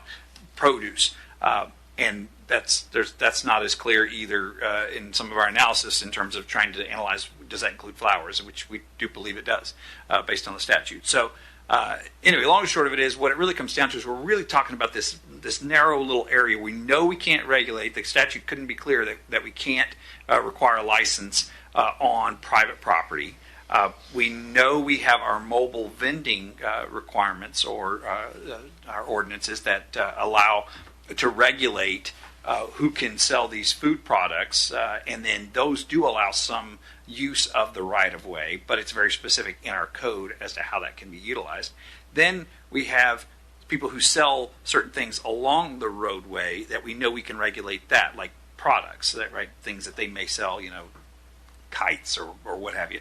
Other items. Excuse me. So we know that those can be regulated. So this is just one of those really narrow situations where you have a statute that says you otherwise can't regulate this activity, but you do have, these are your rights of way. This is the local government does have the ability to regulate what goes on in the right of way. So it's a nuance. I will say this though, the one thing that really, one of the things that we started to look at, well, would there be a way to have, say, a permit for this type of activity, since you're essentially giving someone the ability to be in your right of way to sell, to engage in this activity. And we know we can actually regulate this activity on private property. If somebody calls the police department and they come out and say, get them off of my property, right? That's trespass, right? So what would be the equivalent of a civil situation where the local government may or may not be willing to give its permission to be in the right of way? So our thought was, well, maybe this would be some kind of permit, not a license in the sense of like a business license, but some kind of a permit to do a certain activity in a certain place. And that's not going to work. If it's specifically related to this activity, a permit and a license are going to be looked at interchangeably. One of the Cornell Law School, they have a website that does a lot of definitions, and license is defined multiple different times in the RCWs, not in this particular section, so it kind of amalgamates them all. But the definition that really seems to be stated over and over again is generally a license is permission granted by a qualified authority permitting a licensee to do something that would otherwise be prohibited. License may also refer to the physical document granting such permission, sometimes referred to as a permit.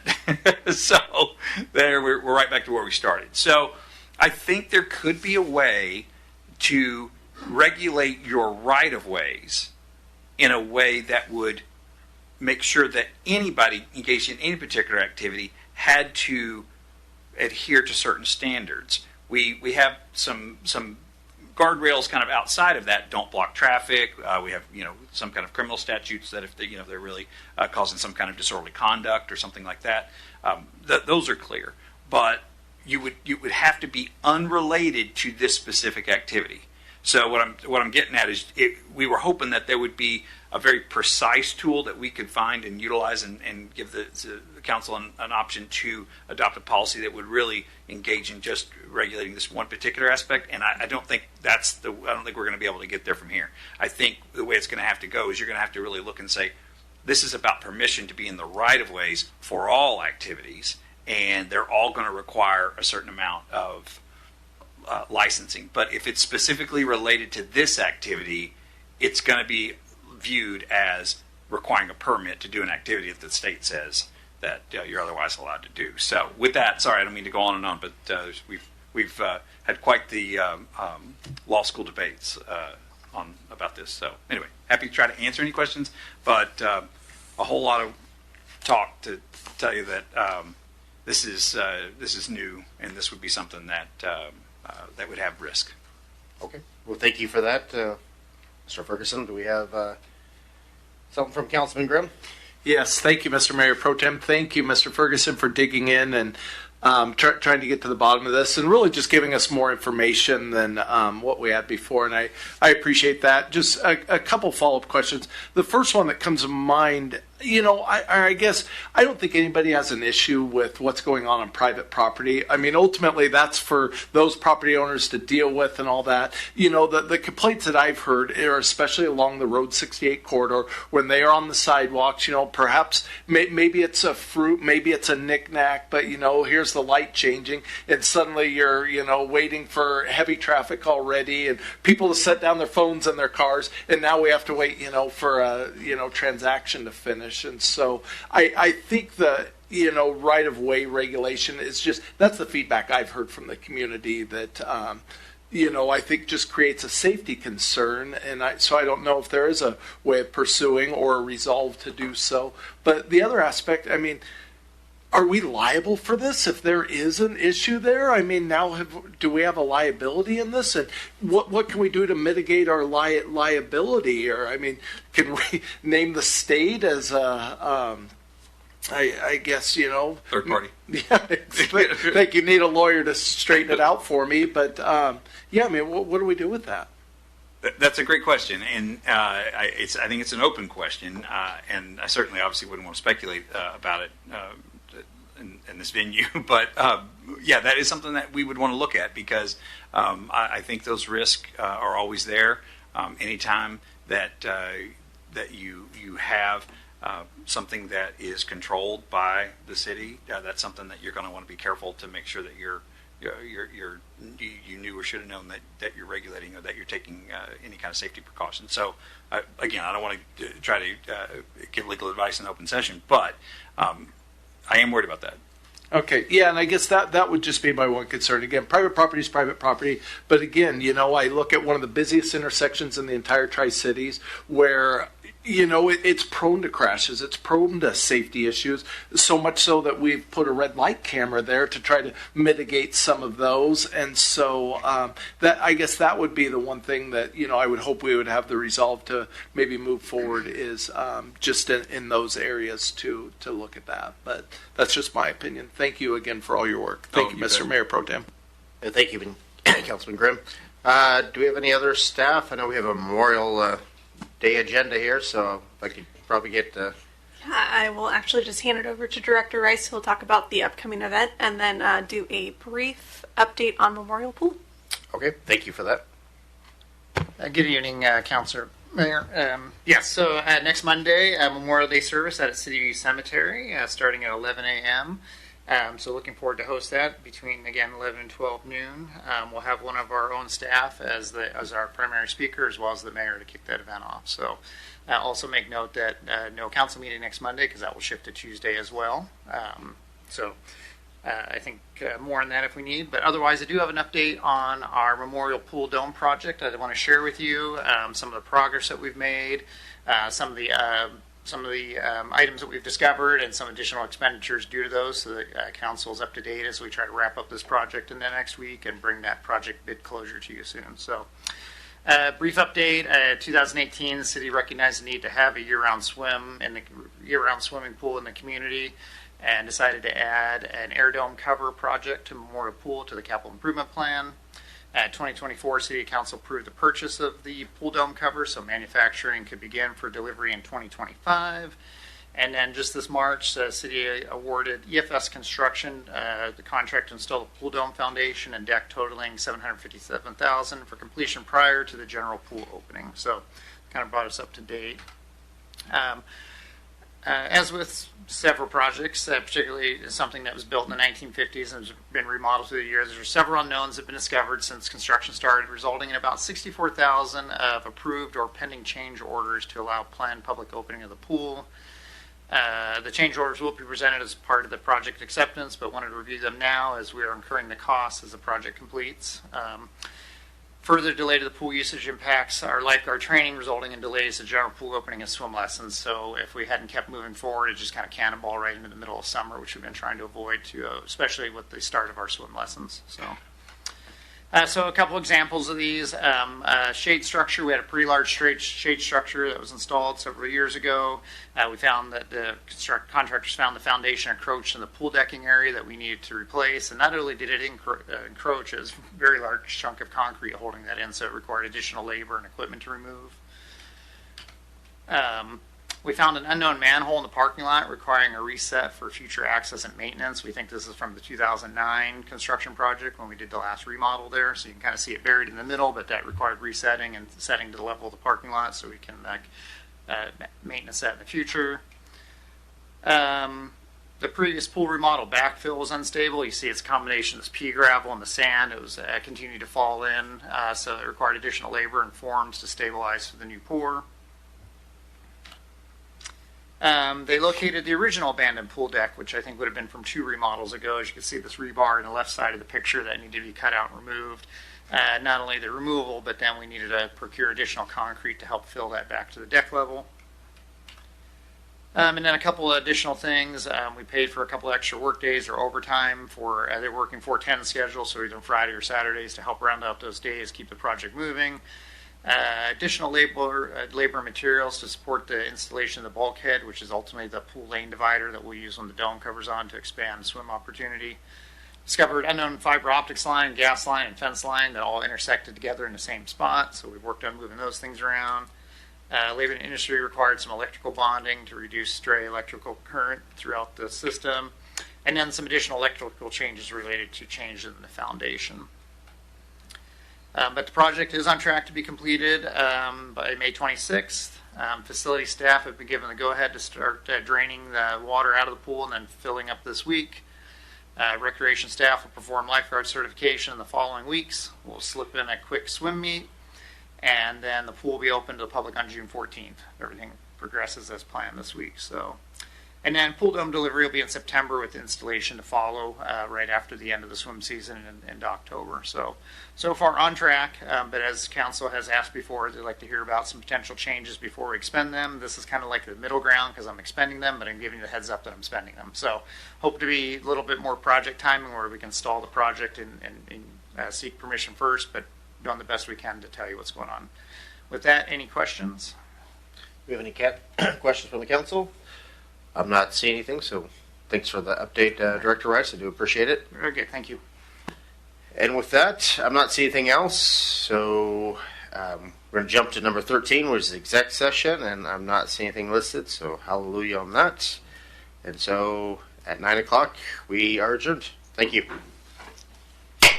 I'm only hitting the Good evening and welcome to the City Council special meeting of Tuesday, May 27th, 2025. I know it is odd for us to meet on Tuesdays, but yesterday was a Memorial Day, so hopefully you all celebrated that and remembered those who have fallen before us. With that, Ms. Clerk, if you'll call us in. Yes. Council members Barajas, Present. Blaisdell, Present. Grimm. Okay. Harpster, Present. Perales, Here. Mayor Pro Tem Milne, I'm present. and Mayor Serrano. I am here, and I apologize. I did skip over our typical read-in. So for those following along, their agenda packet's available on the back of the table right there, next to Mr. Grambois, who's there presently. For those following along, www.pasco-wa.gov/agenda. The meeting's televised on PSC-TV channel 191 in Spectrum. In Pasco and Richland, it's streamed on the city's Facebook page, website, YouTube channel, and via Microsoft Teams. This and previous council meeting is available on the city's website. The public may submit comments either using the Ask Pasco app or through the city clerk or city manager's office. With that, we've had the roll call read, and if you'd all join me in the Pledge of Allegiance. I pledge allegiance to the flag of the United States of America and to the republic for which it stands, one nation, under God, indivisible, with liberty and justice for all. Thank you all. That'll move us along to item number 4, which is our public comment period of the special meeting. The public may make comment on topics scheduled for final action identified in the agenda for this special meeting. Citizen comments are normally limited to 3 minutes by the clerk and myself and via the clock. Those with lengthy messages are invited to summarize their comments or submit written information to either the clerk or to council through the city manager's office. Lastly, if you're called upon, please state your name and your county of residence. So with that, if you have public comment on final actions to be taken in this special meeting, I invite you to the podium. Going once, going twice, 3 times. With that, we have no public comments. We'll move along to item number 5, which is ordinances and resolutions not relating thereto. We do have a couple of items here. We got A and B, and the first one is item A, ordinance number 4767, Transportation Impact Fee Program. It looks like Miss Sarah is going to be presenting that. Good evening, Mayor and council members. We will have. Okay. Mayor? Can I make it work? Oh, sorry, Mr. Prowse, I didn't see your light. I'm sorry about that. I was, in the interest of time, I want to make a motion to postpone the vote on the traffic impact fee program. I have reservations, so I'd like to make a motion to postpone it until the school impact fee, ILA, and all that stuff gets figured out. I don't think adding another fee on top of other fees, perhaps that shouldn't be in motion right now. It's not prudent to do with a lot of the housing affordability issues we see, and so rather than have Director Sarah give us a presentation, I just want to or make a motion for that, and if that can pass, then we can bring this back at another date, preferably when the school impact fee ILA and stuff is addressed. Okay, so we've got a motion to table this vote until the school impact fee ILA is addressed. Do we have a second, Mr. Harpster? I'll second with discussion. Okay, so we got a motion and a second. Let's open the floor for discussion. I would just say I concur with Ms. Prowse's comments. If there's a way that we could vote on it this evening and ensure a specific date that it does not go into effect till, I'd also be open to that, but I think the easiest path may be to just postpone it until such time as Mr. Prowse mentioned. Thanks. Thank you. Do we have any further discussion? I will note that I believe I was CC'd on an email from Mr. Grimm indicating similar thoughts. I don't want to speak for you, Charles, but I don't hear you. Mr. Grimm, do you have? Can you hear us? And if so, oh, there we go. Thank you, Mr. Mayor. Yeah, my thoughts are pretty much spoken in the email. I just don't think it's fair to the developers of the Costa Home to have both these on the books at the same time. And just in case there's a hiccup at the school level or something, I would be concerned about passing something totally dependent on them, on a certain date for them. Yeah, that would be my chief concern. Thank you. Thank you, Mr. Grimm. Mr. Milne. Yeah, thank you, Mayor. So if we were to table this, do we have an idea of like how long this would be tabled or what would be recommended? I'm not sure if you're aware of. I mean, when would you say realistically that this would come out with what Mr. Councilman Perales is talking about? What kind of time frame are we looking at? Well, just from a procedural standpoint, one of the things you have to do with an ordinance is it has to have an effective date. You can make that date very well into the future, but that's why they call it an effective date, not an effective event. So you can sometimes make things condition precedent so that things have to happen before something else takes place. But the problem with this situation is that the ordinance is going to modify large portions of the code, and so you really would need to have an effective date, say January 1, 2026 or something like that, if you went forward on one of these options. So it really, from a procedural standpoint, if the council wants an absolute guarantee that something's going to happen prior to moving forward, then tabling it would be the preferred route, I would think, because if you pass something and make it effective, then you may have to come back and unpass it later on. Okay. Well, thanks for the clarification. Thank you. Thank you. Hearing that, I liked Mr. Harpster's idea of utilizing a condition precedent, but hearing from our legal counsel, that's not advisable. I do think it makes sense to sit on this until we have things worked out with the school district. I appreciate the points before me not needing to re-raise them. Any further discussion? If not, let's go ahead and do a roll call vote on this one, Ms. Clerk. Sorry, just to remind folks, because it's been a while since the motion was made, this would be to table this to a date. Do we want to set a date post enactment of the school district, like the first regular meeting? I guess that's technically a modification. So at this point, it's just open-ended. And then we can direct staff the time according to if we move. It sounded like, correct me if I'm wrong, Mr. Prowse, but I thought the motion was to table this until such time as the school impact fee amendment can be effective. Is that correct? Okay. And you can make that an event. Okay. Sounds good, Mr. I would just say, yeah, my suggestion, this is the way council wants to go, would be to just schedule them both for the same night. You can deal with the school impact fee. That'll have an effective date. You can match the effective date of the school impact fee, the effective date of the traffic impact fee. Are you requesting that in the motion, or is that something we can direct that's adequate direction? I think if there's no objection to council, I think staff can just bring it back at the same time. I don't know, we necessarily need that as part of the motion. Any objections to that approach? Okay, so with that, I think we know what we're going with. We got to vote here, Ms. Clerk. Okay. Councilmember Grimm.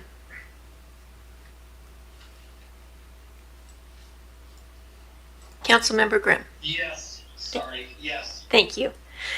Councilmember Harpster. Yes. Councilmember Perales. Yes. Councilmember Barajas. Yes. Councilmember Blaisdell. Yes. Mayor Pro Tem Milne Yes. and Mayor Serrano. Yes. Passes unanimously. Okay, so sounds like you all know what you're doing and we know what we're doing, right? Thank you. Thank you for being prepared, Ms. Sarah. With that, we'll move along to item B, which is joint resolution number 4604, extension of the interlocal and financing lease agreement for the HAPO Center facility until December 31, 2025. Interim City Manager Zabel, looks like it's yours. Thank you. Good evening, Mayor, Council. So, as Council is well aware, the city and county have had a long-standing partnership over HAPO Center for about the last 30 years. And that partnership, for the benefit of the audience, exists formally through an interlocal agreement, which actually dates back prior to that, 1994. A little bit of history over the years. Pasco's invested about $7.7 million into that facility. The majority of it, $5.6 million for operational subsidies per the agreement, and about $2.1 million for 20 years worth of loan payments towards the initial capital outlay for construction of the project itself. So the original agreement was a 30-year agreement, and it was set to expire on May 24, 2024. Council extended that agreement in December of 2024, and we're now coming up to the expiration of that agreement, which will be in May 31st of this year. So we have to act fairly quickly. So we've been, we have a committee of council members, staff, and then some other meetings have occurred, and trying to get us to probably an extension. There was no way we were going to be able to, in the amount of time we had left when we really started meeting with the council or the commission, no way really to pull together a comprehensive agreement in just a couple months. And so we pulled together with their cooperation, just a brief extension. We talked about this a little bit at the retreat and got some direction from council that council would be willing to entertain an extension to the end of this year. But council had some conditions on that extension. There were some things that they specifically wanted to talk about having to do with governance, which has been an area of discussion over the course of the agreement, finances, whether that's capital or operational, even down to what the facility, what's the best use for that facility. We talked about review of cost centers and when it comes to finance, to look at operating revenues and expenses and make some fresh determination as to whether or not the split, the 50-50 split that's in the ILA now is appropriate. So there's about probably 12 or so items that are listed in the resolution. Those are not necessarily demands in that resolution. They're really a list of topics that we're going to talk about that we're interested in the council. And they're not all inclusive either. The guy invited the county to add anything to the list they wanted to. They felt that was a pretty good list to talk about, but we certainly, there's maybe other items come up during the course of those negotiations. So this extension gives some time to talk about these and other issues, and ultimately for the county commissioners and the city council to decide at the end of the day whether or not they want to continue the relationship through a successor interlocal agreement or a pretty beefed up extension that would probably very much modify the initial thing. I think one other piece of that is that I want to bring up, because it's something that we've talked about quite a bit, is the disposition of the land leased by the city or by the county, by the city from the county for the ball fields. And so that's also another piece of that. As council's aware, that's typically been on a 5-year lease. It's $1 a year. Maybe the last couple times it's been a little awkward, I'll say, between the agencies, $1 a year.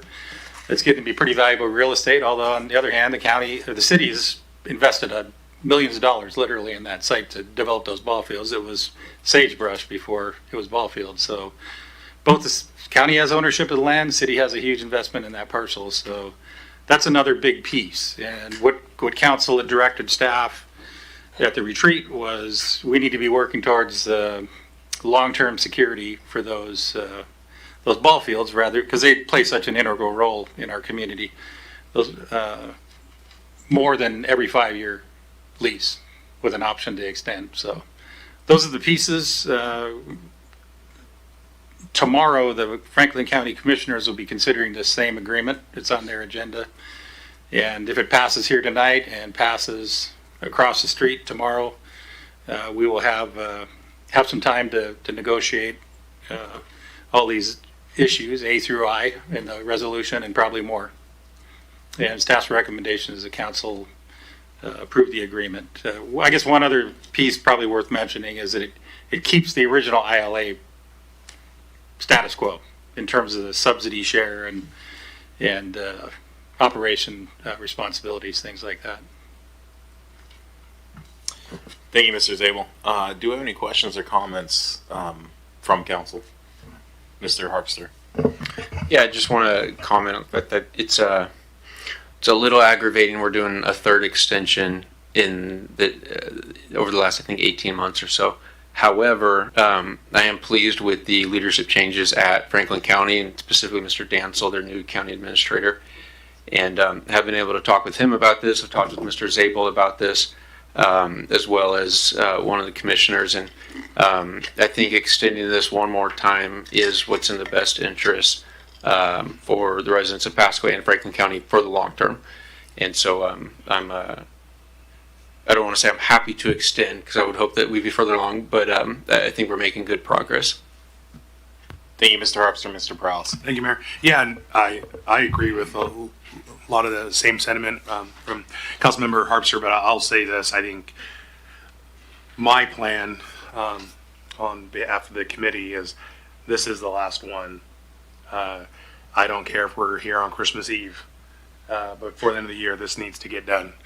And we're working diligently with our counterparts across the street, but I do intend on seeing this being the last extension. I like the conversations that I've had, that the committee's had, and I think we're getting there. And I think from here on out, we're gonna see something come together here shortly in the near term. So don't get me wrong, I share the same frustrations, but negotiations sometimes take time, and I think with some of the changes that we've seen there over at the county at the courthouse, they've been good. Again, the conversations have been great, and so this is on the list to get done for the end of the year. So thank you. Thank you, Mr. Prowse. Ms. Ross. This is a question more for staff, and I'm looking at Ms. Sigdell. We've extended this a couple times. is there any accountability to the individuals managing this organization to, as far as the accounting, as far as the reporting, so that we can finally come to a final last interlocal agreement to where we don't have to depend on extensions? In terms of accounting and some of the financial concerns that you're stating, we are working with the new leadership in county and have received some much more detailed information than we have in recent past. And it is definitely an item that is addressed as a point of discussion and clarification for the new ILA, so that we are not in the same position that we have been in the last 5-6 years. Thank you. Thank you. Mr. Grimm, do you have anything? No, thank you, Mr. Mayor. Thanks for asking. Not a problem. Thank you. With that, do we have a motion? Yes, Mayor, I'd like to make a motion to move to approve joint resolution number 4604, modifying the interlocal cooperation agreement between the City of Pasco and Franklin County, Washington, regarding the financing, acquisition, and ownership of a multi-purpose arena and exposition facility, the Hapo Center. Second. Motion by Mr. Milne, second by Ms. Blaisdell. All in favor, say aye. Aye. Aye. Mr. Grimm? Oh, I said aye. Sorry, didn't catch you. Thank you for clarifying. Sounds like that passes unanimously, Ms. Clerk. So, just one quick question on that staff. Will you be able to either transmit something signed or some confirmation that we passed this, just as a heads up ahead of their meeting tomorrow morning? I was planning on sending county administrator an email tonight. So. Thank you. I appreciate it. Yeah. I know you're working long hours, but it's always good to give them a heads up before they take action or don't. I was going to do it during the meeting, but perfect. I wasn't going to call you out there. I was just going to give you kudos for long hours. With that, we're going to roll on to item number 6, which is adjournment of the special meeting. Good evening and welcome to the City of Pasco City Council regular meeting of this Monday, June 2nd, 2025. Hard to believe we're already in June, but here we are. The city welcomes you and thanks you for your attendance. At regular meetings, the City Council takes action on items, holds public hearings, and conducts other business of the city. For anyone following along, agenda packets are available either here on the small table in the back immediately to the right under the sign that says conveniently agendas. If you're online, www.pasco-wa.gov/agenda is where you can find it. This meeting is being televised on PSC-TV channel 191 in Pasco and Richland via Spectrum Cable, and is streamed on the city's Facebook page, website, YouTube channel, and via Microsoft Teams webinar. This and previous council meeting is available on the city's website. The public may submit comments or ask questions by contacting city manager, city clerk, or by using the Ask Pasco app, and of course during our comment period tonight. With that, Ms. Clerk, if you'll read in the roll. Thank you. Council members Barajas. Present. Blaisdell. Present. Grimm. Here. Harpster. Present. Perales. Present. Mayor Pro Tem Milne. Present. And Mayor Serrano. I am here. Thank you. Thank you. If you'll all please stand with me for the Pledge of Allegiance. I pledge allegiance to the flag of the United States of America and to the republic for which it stands, one nation, under God, indivisible, with liberty and justice for all. Thank you all. With that, I'll move us along to item number 4, which is our consent agenda. We have a handful of items. All items listed on the consent agenda are considered to be routine by the City Council or enacted by a singular vote, by a singular motion. There will be no separate discussion of any of these items unless one of the council members asks for removal and further discussion. Then it would be removed to a later portion of the meeting via the regular agenda. So with that, item A is approval of meeting minutes for May 19th and May 27th, 2025. Item B is bills and communications, approving claims in the total amount of $4,387,389.29. And item C is resolution number 7605, the 2025 to 2029 Tri-Cities Home Consortium Assessment for fair housing. With that, do we have anyone seeking to remove any of these items? Hearing none, Mr. Milne, can we get a motion, please? Thank you, Mayor. I move to approve the consent agenda as read. Second. Motion by Mr. Milne and second by Ms. Blaisdell. Ms. Clerk. Councilmember Barajas. Yes. Councilmember Blaisdell. Yes. Councilmember Grimm. Yes. Councilmember Harpster. Yes. Councilmember Perales. Yes. Mayor Pro Tem Milne. Yes. And Mayor Serrano. Yes. It passes unanimously. Thank you, Madam Clerk. With that, we'll move on to item number 5, which is proclamations and acknowledgements. They're not listed. Moving along to item number 6, we have public comments. Now is the opportunity for the public to address council on items unless it relates to a scheduled public hearing. And we have one of those listed in item in section 8. So as long as you're speaking on something not addressing that item 8, you may address us at the podium. This is the opportunity for folks to bring items to the council, to our attention.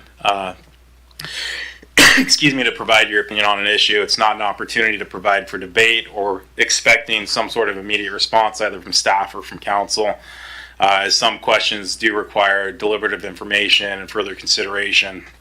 We do appreciate your participation. Comments are limited to 3 minutes, as you'll see by the clock that's running to my right. As you approach the podium, it'll be to your left.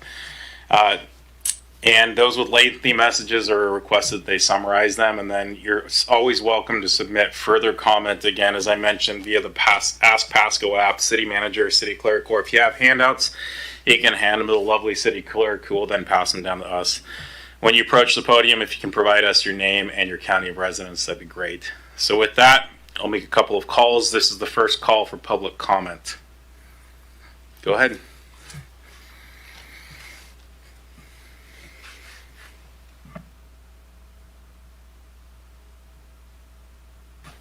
And if you can push down on the mic, there should be like a little mouth button. There you go. You're on. Thank you, Mr. Mayor. I'm Marcel Brown. I'm coming to address the council about a cell phone tower that they want to put in my front yard. I live on Riverview Drive. I've been there for 25 years. I have grandkids that are growing up.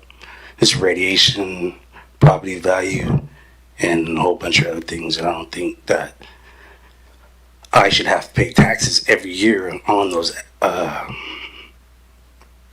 the place that they were going to put it, and then they can say, well, I just do it whatever I want. So if they own it, then why am I paying taxes? So I just don't think that they should be able to put that there. That's about it. I just don't want it there. We certainly appreciate you bringing that to our attention. Thank you. Ma'am?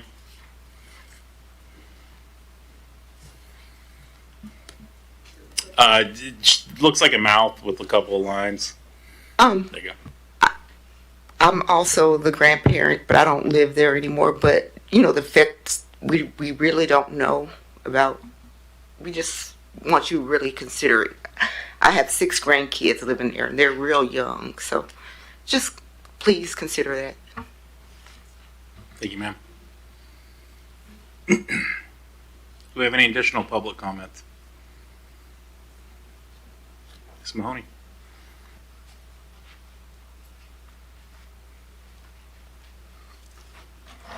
This on? Yeah. Mary Mahoney, Pasco resident, to Pasco via RCW 42.56. Pasco City Attorney Lee Kerr took an oath to follow the U.S. Constitution that says no person shall be deprived of life, liberty, or property without due process.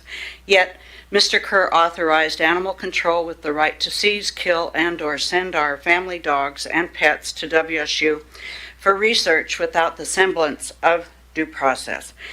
So Mr. Kerr did not tell the truth when he took his oath to follow the Constitution and to comply with due process. See files for Bell, Jake, Kilo, and thousands more. Further, Mr. Kerr falsely stated he would provide a copy of the termination agreement between WSU and Animal Control, now called Tri-City Animal Services, or TCAS. Mr. Kerr did not provide the termination agreement, and Animal Control continues as an animal research provider to WSU, and also as a high-kill facility with no spay-neuter program and no adoption program. See Tri-City Animal Services rehire Angela Zeiler's quote, "The dogs euthanized at WSU were ones we would have had to kill anyhow," end quote. With that, provide how much money WSU pays Pasco, the Animal Control Authority, and/or Tri-City Animal Services for our dogs and cats for WSU research. Provide Tri-City Animal Services Zegan Zeiler's training in humane euthanasia methods to end botched and painful deaths that animal control calls, quote, popcorning the dogs and cats, end quote. Provide the results for 48 counts of animal cruelty, the theft of $375,000, the missing and/or stolen rainy day fund at Animal Control. See Chambers, Howard, Hernandez, and Zeiler. Provide the fines paid by Pasco and spot zoning developers, Hayden Homes, for killing our 8 floodplain American bald eagles and their eaglets. Provide a permit number 404 that allows Pasco to develop and destroy our floodplain. Provide all past and present ULID and/or LID designs for my Pasco property with start dates and costs. Include all Pasco officials' communications regarding harassment and retaliation against me and my property. See requests made by me on May 5th and May 19 to Pasco regarding payments to ex-Pasco Mayor Matt Watkins regarding his directorship or his LLC and Watkins Endeavor LLC. How much are we paying him? And Pasco's cap bonds. My comments are for the record and to put Pasco on notice. Thank you. Do we have any additional public comments? Yes, ma'am.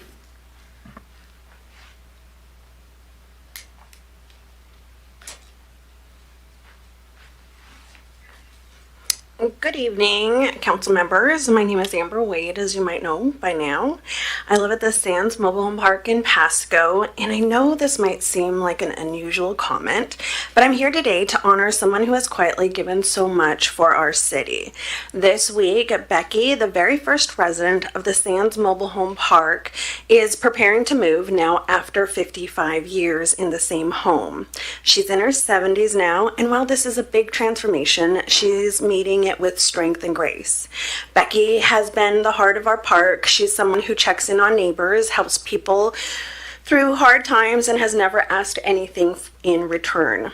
She has supported children, veterans, the elderly, and anyone in need quietly and consistently.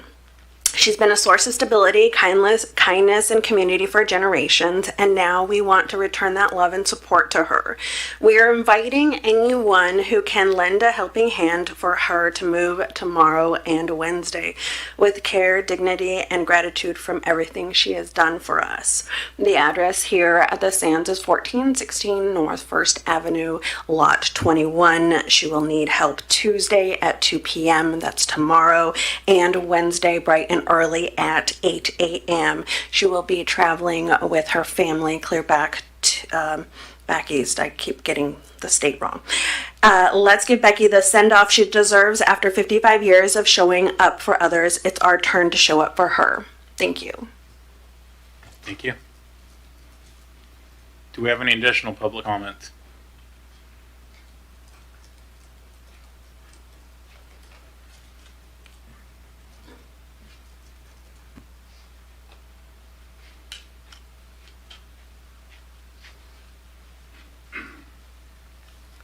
Good evening.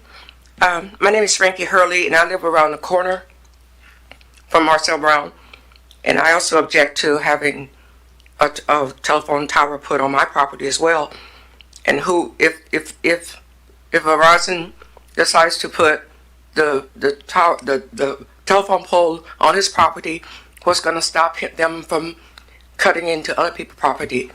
And we also know that the tower, the poles, irradiates some type of poisoning, and so I would totally object to that. And I think each property owner should be able to object to that and have you all address those concerns. Thank you. Thank you, ma'am. Do we have any additional public comment? Going once? Going twice? Going a third time?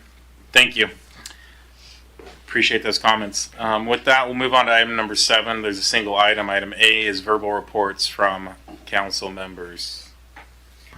Mr. Prowse. Appreciate it, Mayor. Sorry, I've not been talking all day pretty much. I met with the Housing Authority of the City of Pasco and Franklin County. Just had a kind of just a meeting just about kind of what they're doing. They're going to be doing lots of growing here for the next couple years. The last time Matt Truman came in and actually talked to the council was well over 2 years ago. So I reached out, we had a meeting, and just they're going to look into perhaps buying some land, and they're going to need partnerships and working with the city to get permitting and stuff. So it was a really enlightening meeting, and yeah, he's looking to start really expanding their housing stock. So it was a productive meeting, and I think as of right now, he wants to extend an invitation to perhaps come and present to the council, give an update. I mean, it's been 2 years since he's been here, and just kind of tell us their plans for the future. Then I also just met, I stopped in at ProMade Homes today to discuss the housing, the dust storm from this past weekend, and they're going to work better at making sure that their ground is more saturated and that they have individuals out there on the weekends.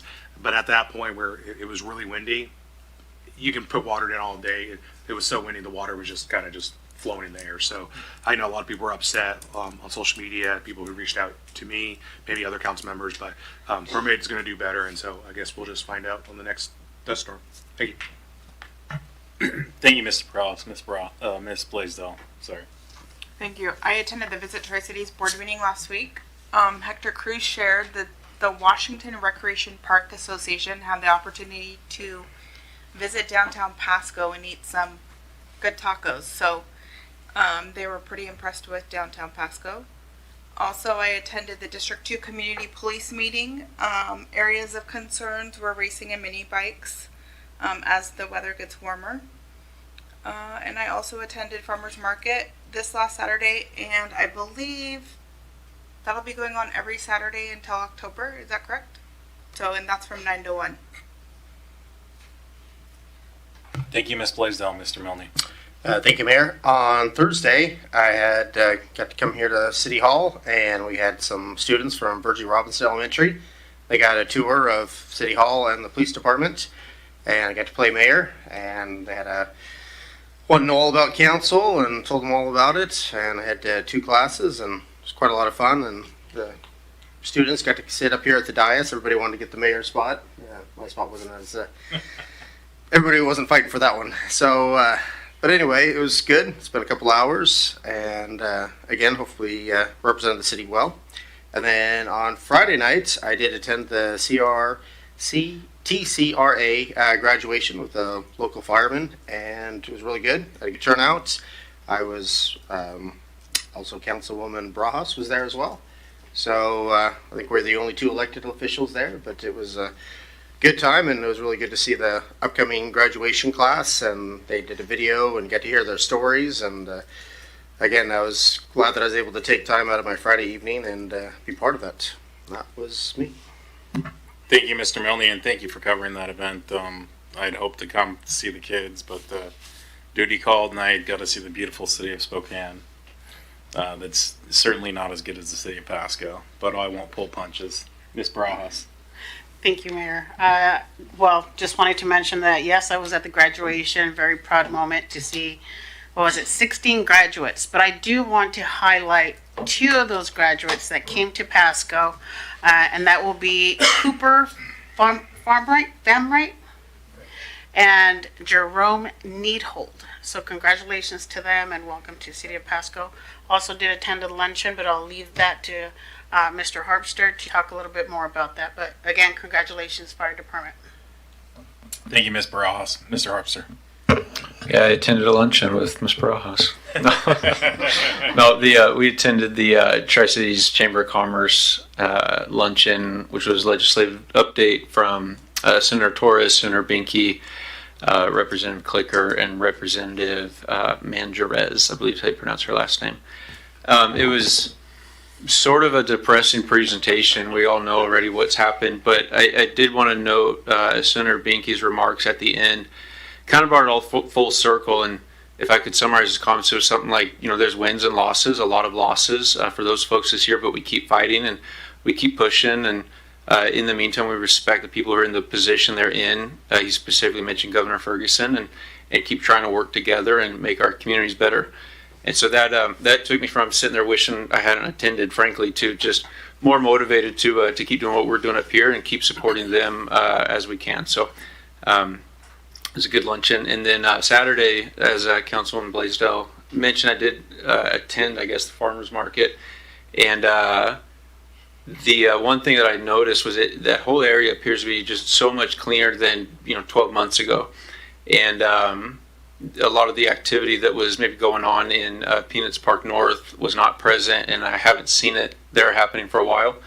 And then talked to a couple different business owners there, and they passed along their kudos to staff for the work that's been getting done in that area. So I wanted to pass it along to all of you. And it's just great as a council member for a city that I really truly love and have grown up in, to hear stuff like that from people and see really good sized crowds. Typically this time of year, before all the crops start coming off, it's a little hard to draw some crowds out there, but it was noticeably busy, and they had kids band out there and stuff. So I think lots of good progress being made there, and really cool to see. Thanks.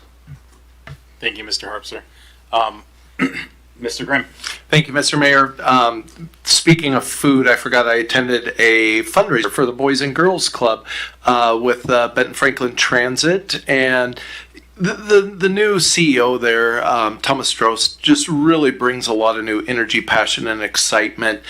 Some of you may have seen online that they are starting express trips to the Tri-Cities Airport, and more kind of investment as it directly relates to Pasco. He has envisioned this perhaps a little bus, as he calls it, the shopper, that maybe just takes little trips around downtown Pasco, connecting people with close residents to kind of the downtown shopping areas. So he really comes to the table just with some great ideas, great enthusiasm, and even for somebody like me, it's inspiring to be around. But Boys and Girls Club looks like they had a very successful fundraiser, investing in the lives of so many children in our community. So great turnout and great to be a part of. Thank you.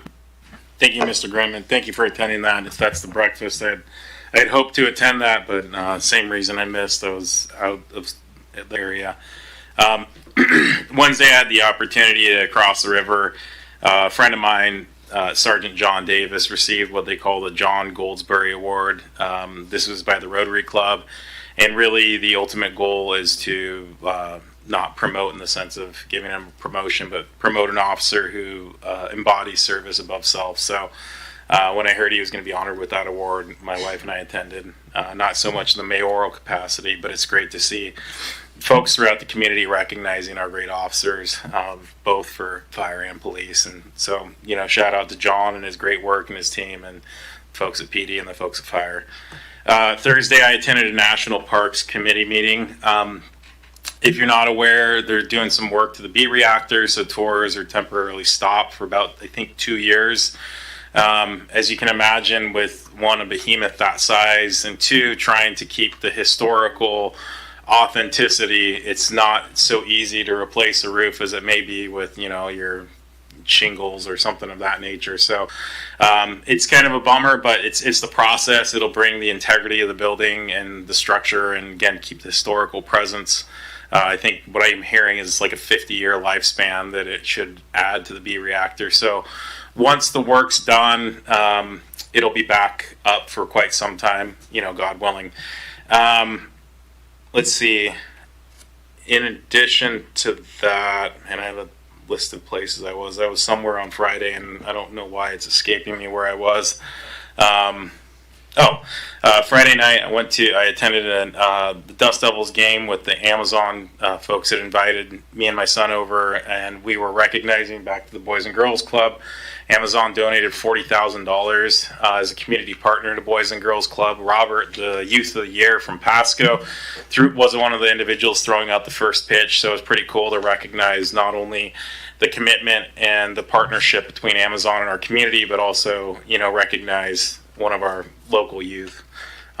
So that's always exciting. I think that's about it for me. So with that, we'll move on to item 8, which is hearings and council action on ordinances and resolutions relating thereto. We've got a single item, item A, which is a public meeting and resolution number 4606, accepting notice of intent to commence annex SG Land Management LLC and Horgan Farms LLC. It's a 10% annexation petition, and this is going to come from Director Miller. There's the button. Thank you, Mayor. Good evening, Council. Tonight before you is a resolution to accept a notice of intent to commence the annexation procedure. And this topic was discussed at a prior meeting. And the purpose of this meeting is to set the stage for the next steps in the process, where staff will take in the annexation application and begin reviewing it. And then eventually the specifics of this application will be brought forward back to Council.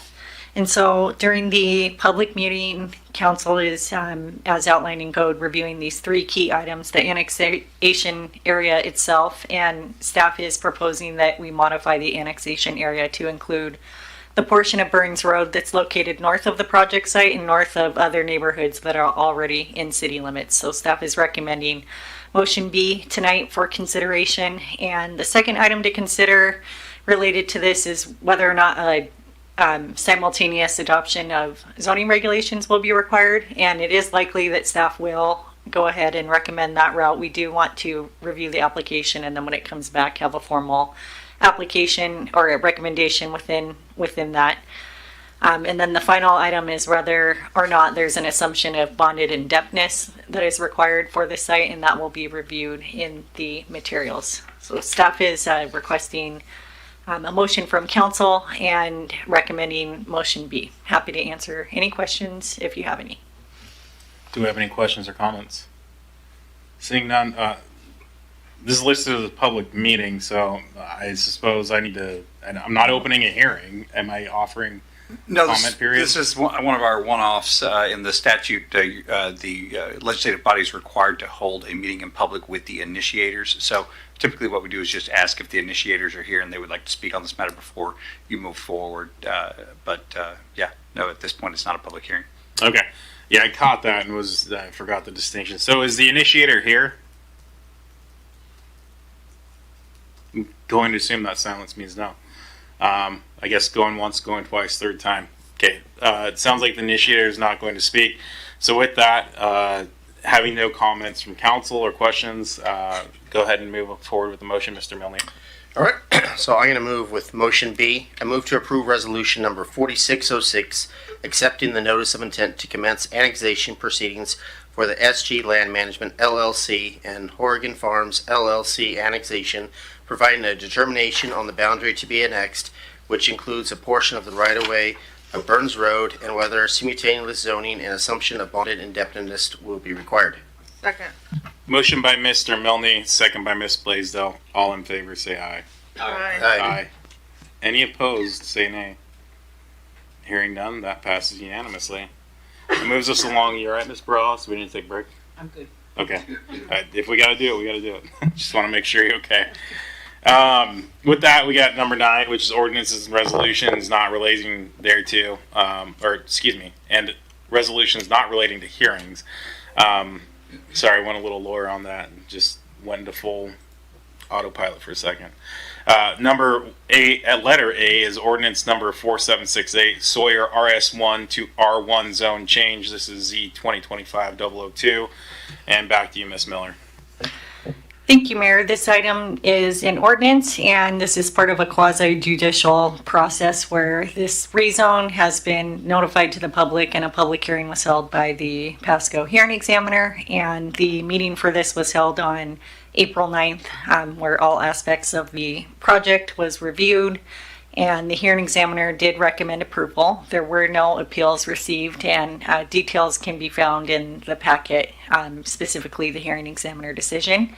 And with this request specifically, the applicant is requesting to rezone the site from RS1 to R1 low density residential. And this change will allow for additional density on the project site. And staff is recommending approval of this matter. Happy to answer any questions. Thank you. Do I have any questions or comments from council? If I could, Mr. Mayor, this Yes, is sir. a quasi-judicial matter, so I'll just run through the script real quick, if you don't mind. So this is a quasi-judicial hearing or proceeding to render a final decision on the materials presented.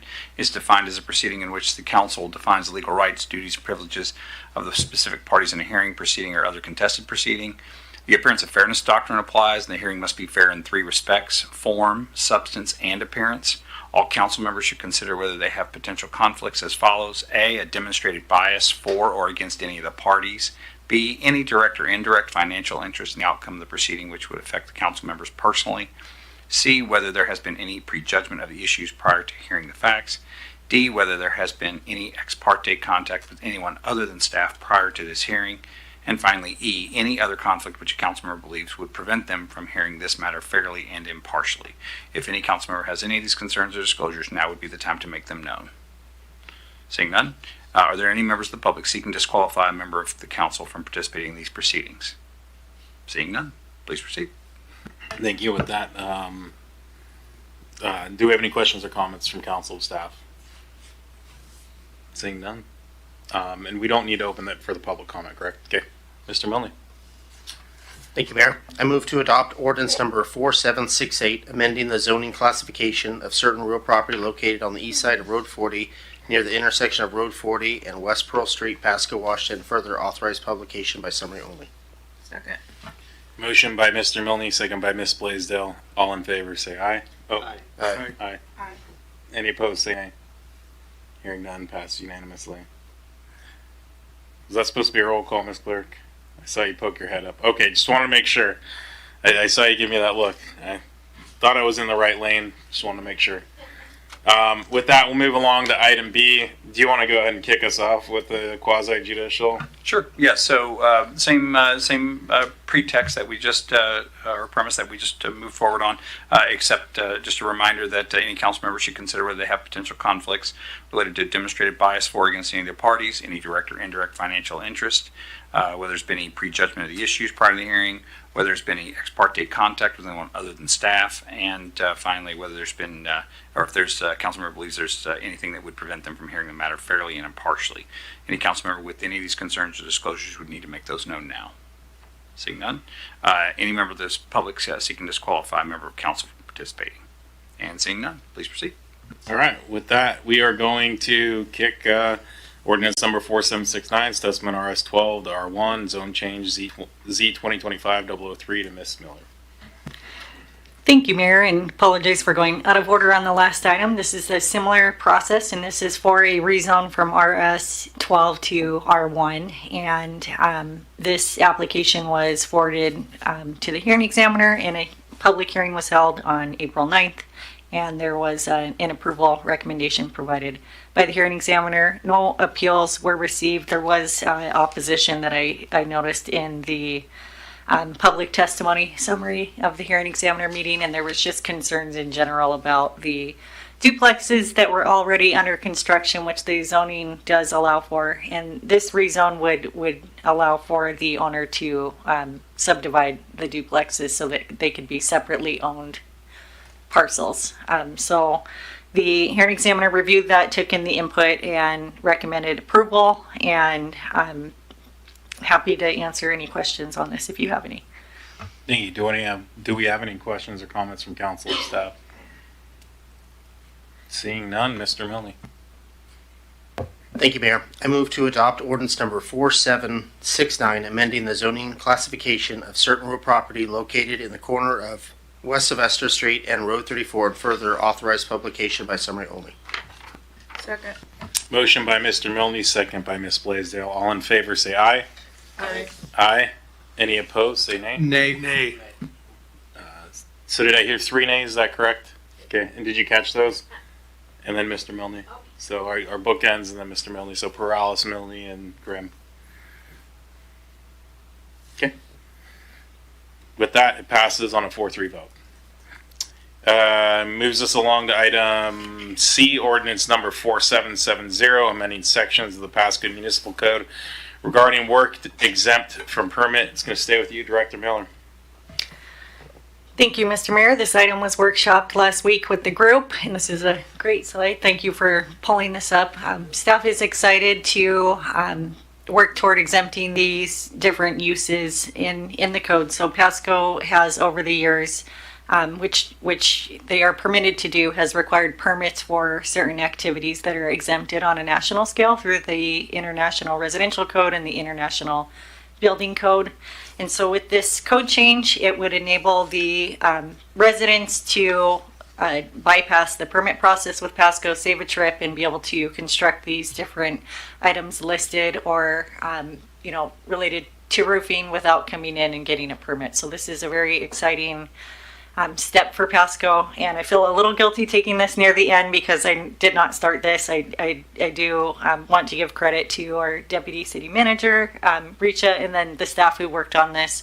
But we're looking forward to saving time for our customers, and we do have a flyer that is prepared that outlines these new stipulations. So we intend, if this is adopted by the council, to educate our customers who are calling in. We'll have a cheat sheet that says here's what you can and can't do. If customers do need additional support with locating sheds in their backyard, or if they're not sure where their fence will be located, we will have our front permit staff help them. If the questions become more complex, we'll transfer them to a planner who can help them with the spatial regulations for the site. So we believe with outreach to our customers and educating that we can assist customers in building these correctly and in the right location. If for some reason there is an issue, that would be something that we would work with the property owner on through code enforcement if it does come to that, and if something is built over an essential water line or sewer line. But we will educate people when they call where they can locate these structures in their property to alleviate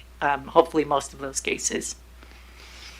Thank you. Do we have any questions or comments from council? Mr. Grimm? Thank you, Mr. Mayor. Thank you, Director Miller. I am absolutely over the moon by this. I know this council has been, had some frustration here and there about goals and agendas not maybe being done in the time we would appreciate, even though we've thrown a lot at staff. But this is one, thank you each and every one of staff who worked on this, because this is just a big win for the citizens of Pasco. And I was going to bring some red tape, Mr. Mayor, that we could ceremoniously cut, but I did forget that. Probably a good thing. But no, and I appreciate staff talking through some of the potential issues of, somebody building something that may end up in the right of way, or something that could bring a real issue down the road. But overall, I think this is a big win for the people of Pasco, and we'll obviously free up some staff help, I think, as this says, to be utilized for a higher mission, and just a big win all the way around. So thank you so much, every member of staff. Deputy City Manager Sigdell, I know you worked on this a lot, and thank you, Director Miller, for bringing it across the finish line. Thank you, Mr. Mayor. Thank you, Mr. Grimm. I'll definitely echo the sentiments of gratitude. I know it's something that we've talked about, trying to figure out how to right size some of our code provisions. So thank you to all staff who worked on this. And Ms. Miller, welcome to the team. And you get to carry the torch across the finish line. So you're the heroine of the day. Seeing no further lights, can I get a motion, Mr. Milne? Thank you, Mayor. I move to adopt ordinance number 4770, amending Pasco Municipal Code sections 16.05.050, 12.040.100, 12.04.120, 19.10.070, and 25.180.050 regarding work exempt from permit and further authorized publication by summary only. Second. Thanks for the quickness on the mic there, Mr. Graham. No personal investment there.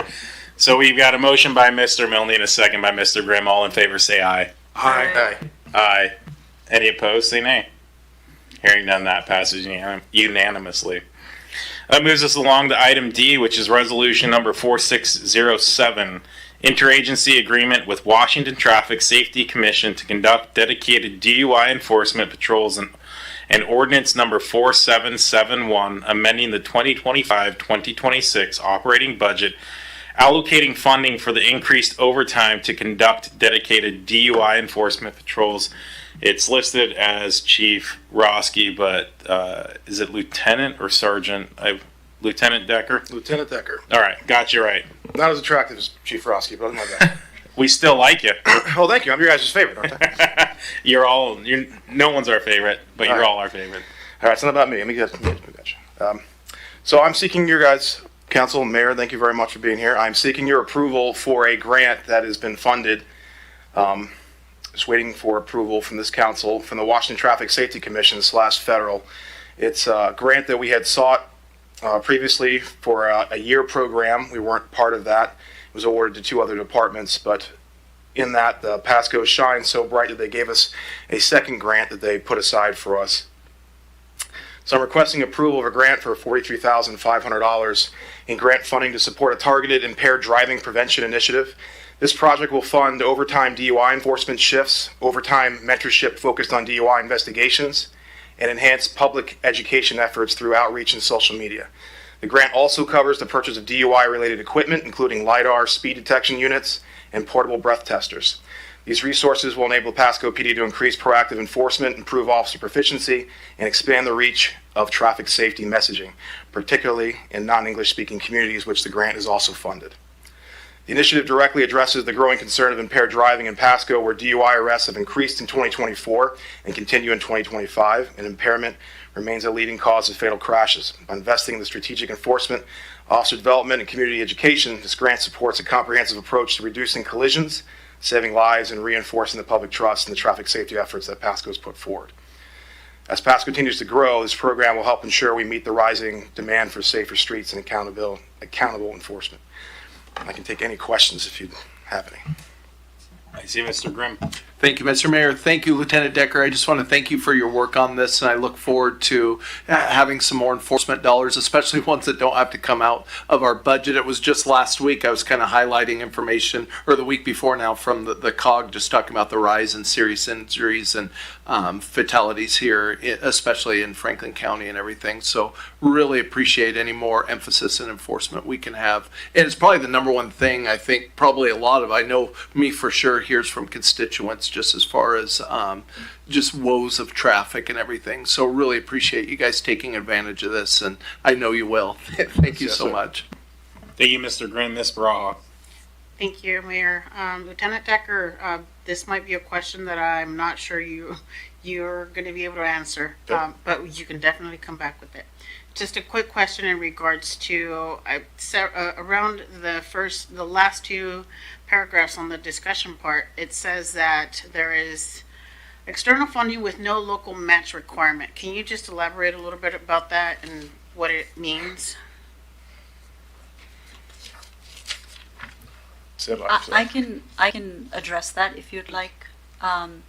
Essentially, usually many grants come with requirements of a 5%, 10%. So if they are giving us $100, then we need to, if it's a 10% matching, we need to provide 10 local dollars to the grants. So you really cannot get the $100 without spending $10. And so essentially this grant does not have any matching requirements. So whatever we get from the grant, there's no requirement for any of the city's funds to be spent in order to qualify for those funds. Thank you. That's what I needed. Every dollar they give us is a dollar we can spend. So I'll have to make weekly reports to Washington Traffic Safety Commission for what we do spend for that week, and provide data to them why I'm doing what I'm doing. So the benefit to this is, I'm sure we're all familiar with the Team Target Zero program. That I run based upon their data and where they want us to do enforcement. With this grant, with the data I have, whatever the need for Pasco is where I can push the resources to. So it doesn't have to be targeted what they want. I can push it to where our data says we need help doing this, and use that money for those resources. Perfect. Thank you. Thank you. Just a couple quick things and then hopefully roll into motion. Do you anticipate this is going to be more, I know it's enforcement, do you foresee it being like stops with, like a reader board or active patrolling? Both? It's everything. So this grant covers everything from getting new equipment for those officers that are out there so they have it, so it doesn't affect patrols resources from what we already have. So it gives them new equipment so them to go out and hunt down impaired drivers. It covers everything from social media, paying them to be in overtime to do social media posts, to go out and do interviews with the radio shows, to do Spanish-speaking radio, that kind of thing, all in overtime, to do a whole board from everything from social media to putting the reader boards out, those kinds of things. But the majority of it, the bulk of that money, is for straight enforcement. And as of right now, we're a little behind because of just the way how things lagged with getting that grant in. So I actually have, once this kicks in, I'll actually be able to put out extra patrols once this starts. So it won't impact the staffing at Pasco because it's an overtime detail that we will be scheduling out. So it's going to do everything. And it'll run all the way until the end of September 30th. Excellent. Well, I appreciate that, and I look forward to seeing the quarter end report or whatever September 30th turns out to be. We really appreciate the work y'all do in keeping our community safe. I see no further lights, so Mr. Milne. Thank you, Mayor. I move to approve resolution number 4607, authorizing the interim city manager to execute the interagency agreement with the Washington Traffic Safety Commission and the Pasco Police Department for grant funding to support DUI overtime. Second. Got a motion by Mr. Milne, a second by Ms. Blaisdell. All in favor say aye. Aye. Aye. Any opposed say nay. Hearing none, that passes unanimously. Now to the second one, Mr. Milne. Thank you, Mayor. I move to adopt ordinance number 4771, amending the 2025-2026 biennial operating budget by providing supplement thereto to provide additional appropriation in the city's general fund, allocating funding for increased overtime for the police department to conduct dedicated DUI enforcement patrols, and further authorize publication by summary only. Aye. I'm guessing it's a second. I mean, it can be both. Second. But, I second that, yes. Okay, I wanted to say that. Well, you can have both if you just sit tight a second. We got, it's okay. We all are. It's a Monday. So Mr. Milne's got the motion. Ms. Barajas has the second. Do we have any discussion? If I know typically we don't do that, but since this is a second motion on the same topic, I just want to make sure we didn't need to cover anything. Seeing none, all in favor say aye. Aye. Aye. Any opposed say nay. Hearing none, that too passes unanimously. That rolls us into item number 10, which is unfinished business. There is none listed. Moving along to item number 11, there's a single item, item A, that's new business. Designating voting delegates and alternate delegates for the Association of Washington City, or the AWC, annual meeting scheduled for June 26th, 2025. Interim City Manager Zabel, looks like you're taking this. Yep. Good evening, Mayor, Council. So the AWC annual meeting will occur, as the Mayor mentioned, on the 26th, and that's kind of sandwiched into the Association of Washington Cities Conference, which is going to take place at Three Rivers between the 24th of June and the 27th of June. So the annual meeting itself, a little bit different than the meeting. Meeting, you just need to register and you're in there, but the annual meeting, you need to be actually designated by the council as delegates or alternates to be able to participate. Kind of a rough agenda is election of the board, AWC Board of Directors and Officers. There'll be an update from the AWC Chief Executive Officer, update on 2025 legislative session, and then voting on amendments to AWC bylaws and AWC policy statement. So there's a lot of opportunities for council and other city officials to participate in this. Council needs, like I said, council needs to delegate. We need to report in advance who the alternates are to AWC, delegates and alternates are. And so tonight we're asking you to kind of flesh out that slate as to who you want. As far as I know right now, I think Councilmember Barajas and Councilmember Perales are registered. I'm not sure if other council members have registered in the last few days or not, or plan to register. You don't really necessarily have to be registered to show up to the annual meeting. You can You can attend online or you can participate in it, I believe, in person as well. There's also a number of staff, registered staff are available to be alternates or delegates as well. So my recommendation is that you designate 3 delegates and a couple of alternates. Sounds good, thank you. So before we get into the appointing or whatever we're doing, are any of the other council members not listed intending on attending? I know Mr. Zabel, I've sent an email saying I might, but that's as far as I've committed. So I just want to make sure, Okay. So my suggestion is with that, unless there's a reason not to, we appoint those 3 council members as our delegates. So you're certainly committed, Ms. Blaisdell? Okay. So it sounds like you do have one action item after this, which will be to make sure she's registered. I mean, not you. You can delegate that downward, but for staff. So, I mean, I guess let's go ahead and take these 2 pieces or 2 actions at once, or 2 separate actions. So the first one would be to appoint our 3 delegates. Would be Mr. Perales, Ms. Blaisdell, Ms. Barajas. Does anyone? I see your lights on, Ms. Barajas. I have a follow-up question for Dave after we're done with this. Okay. I guess with that, does anyone having discussion? Anyone oppose those 3 names as our delegates? I hear none. So can you go ahead and make a motion on that, Mr. Milne? This would be that first half of the motion. Okay, I move to approve up to 3, Mr. Perales, Blaisdell, and Barajas, as the City of Pasco's voting delegates in the June 26th, 2025 Association of Washington Cities annual meeting held at the 3 Rivers Convention Center, Kennewick, Washington. Perfect. Got a motion? Can we get a second? Second. Got a motion by Milne, a second by Ms. Barajas. All in favor say aye. Aye. Aye. Any opposed say nay. Hearing none, that passes unanimously. Ms. Barajas. Question, Dave. Will the City of Pasco be participating in the Parade of Flags this year? Yes. Okay. That's all I needed to know. With that, we still have the second action, which is to appoint our 3 alternates from that list. Now, Mr. Zabel, does this conflict with other sessions, or is this separate from the? Yeah, the business meeting separate from the session. So it's not like if we pull, some of our executive staff out, you're missing something that's ultra critical. This is. Matter of fact, other attendees can sit outside of the delegate area, the non-voting area, and observe. Okay. So seeing the list has a handful of folks on the slate to my right. Let me start with this. Does anyone over there not want to do this? I mean, this is your out. This is not going to reflect on your performance. If you don't want to attend this and you'd rather sit outside, I don't know why you would, but air condition works there too. Okay, I guess if there's no one that doesn't want to do this, it seems to me it makes sense.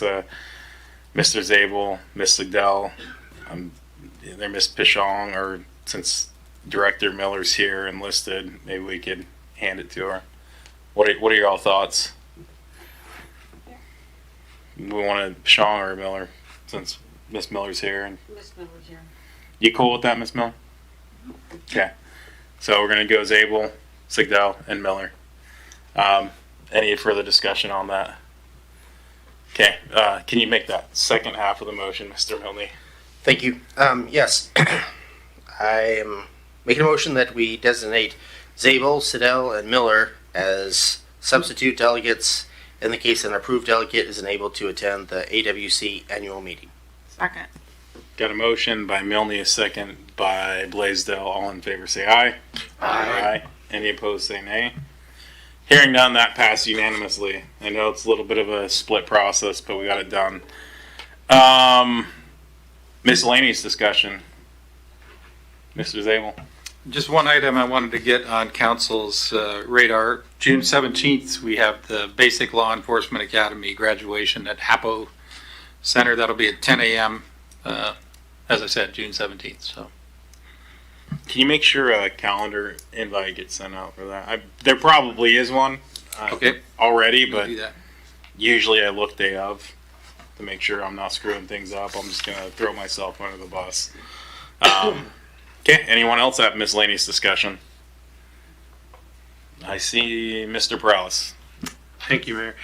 Just a couple items.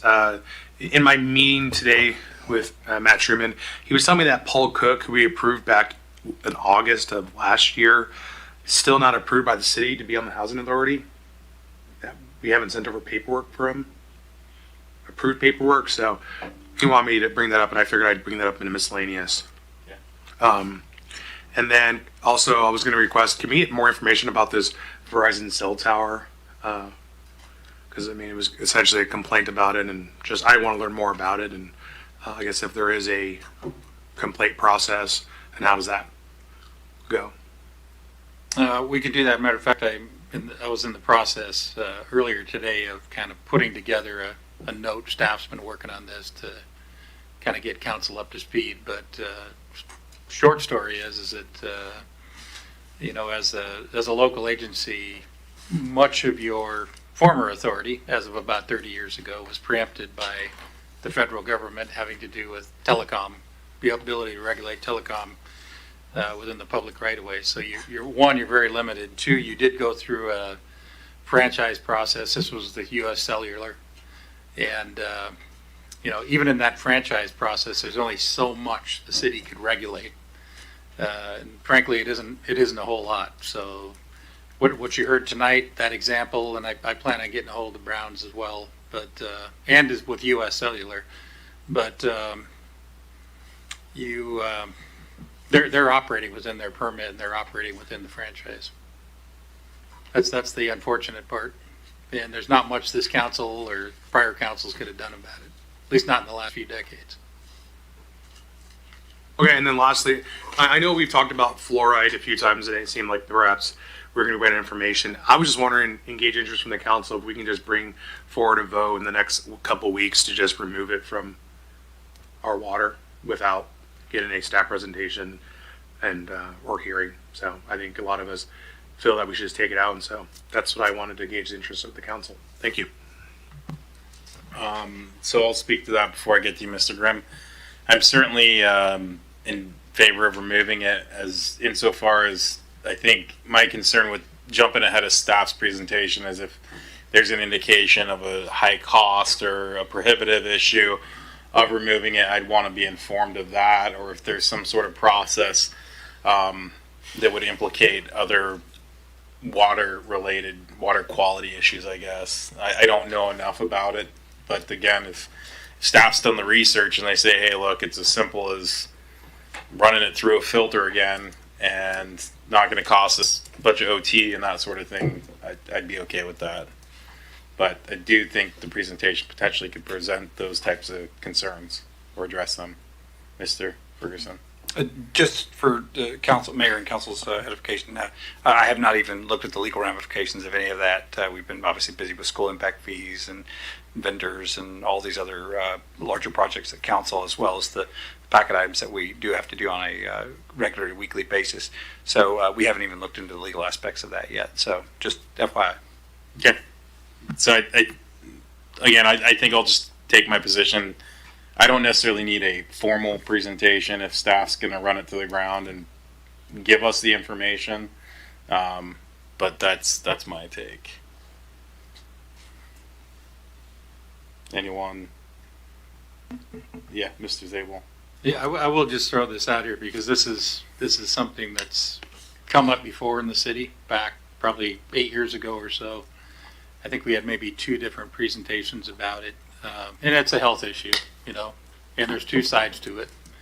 I honestly don't think the cost or the procedural issues are that significant. We'll probably save $50,000 a year in chemicals, right? That's basically, and the water plant operator's job is probably going to be a little bit easier. I'm not sure what we'd have to do for off the top of my head, and Director Sarah's not here, but in terms of modification of any kind of equipment, but I don't think it would be very extensive. But I think the thing I would just caution the council what the city attorney set aside is that there'll be a lot of interest in this. There was before, because there's people that are strong believers in fluoride for dental health, and there's strong believers opposed to fluoride. And you're probably going to want to give them a little bit of some runway to address you. And my fear, and certainly council can do what they want, but my fear is if you just make a decision without inviting input from those groups, it could just come back and bite you, and they'll probably give you input anyway, for a while, and I don't think it does a whole lot of harm to let folks talk. So. Okay. I guess with Mr. Grimm, is your light still on or newly on? Or both? Well, it's both. Let's address fluoride and then we'll go back to yeah. I guess I'm good with what the rest. I was just kind of writing a note that yes, to the best of my recollection, it was yes, just asking for staff to put together a resolution or whatever it took to remove it. But with that, yes, if we were looking for some information or whatever that might be helpful, my stance is probably with you, Mayor. If there's some information they thought would be helpful in the process or whatever, I would definitely be amenable to that. And I think too, our legal Mr. Ferguson, his advice is this was still planned for another month or so down the road. So yes, the fact that he hasn't gotten to it yet, I think there's some grace there. Totally understand. So thank you. Okay, Ms. Barajas. It's on that same issue. You're correct, Dave, on saying that it was about 8 years ago, if I'm not mistaken. It was former councilman Bob Larson that had brought it up several times, and we had a full room full of people from the Department of Health and other citizens. So I think it's in our best interest to have that open conversation before we decide on anything concrete. Okay, thank you.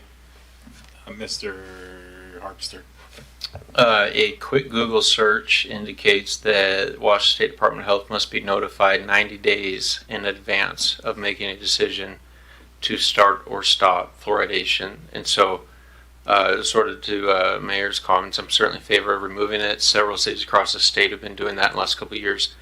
But even if we wanted to vote next week, I think we need to, I'm not an attorney, but it seems like notify the Department of Health, then 90 days later make a decision at a minimum. So there's my 2 cents. Sounds good, Mr. Milner. Thank you, Mayor. Yes, I'm also for removing it. I've done quite a lot of research, I think, on this, and brought it up at a couple of retreats, but it didn't go anywhere. So it's good. At least we're going to vote on it and see how it goes. Are you looking for a presentation? Sorry. Let's just do it the correct way. So what Mr. Ferguson recommends, I'll just let him decide and then go from there. But as long as it's going to come up for a vote this year, that's what my main concern is. Okay. Ms. Blaisdell, you have anything? I would like to go the proper channels. Okay. Mr. Prowse? Hey, I was just going to say then, can we direct the city staff to notice to the Department of Health, Washington State Department of Health, that we're looking to do this, and then as that plays out, we can get together information, have a presentation, and then we can make a vote. Seems like prudent to me. Go, Mr. Graham, you went on. I want to just get back to Mr. Brown at some point. Okay. Mr. Mayor, thank you. I guess from my perspective, I'd like, in case there's something in that process and notice, I'd like Mr. Ferguson to advise us. That's my take. I feels like it's, if there's a process, if we're just going to unilaterally say we're going to start it, that's great, but I don't know that what it takes to bake it out. Now, if it can be elevated up the sheet, that's great. That's my take. Does anyone have any different opinion?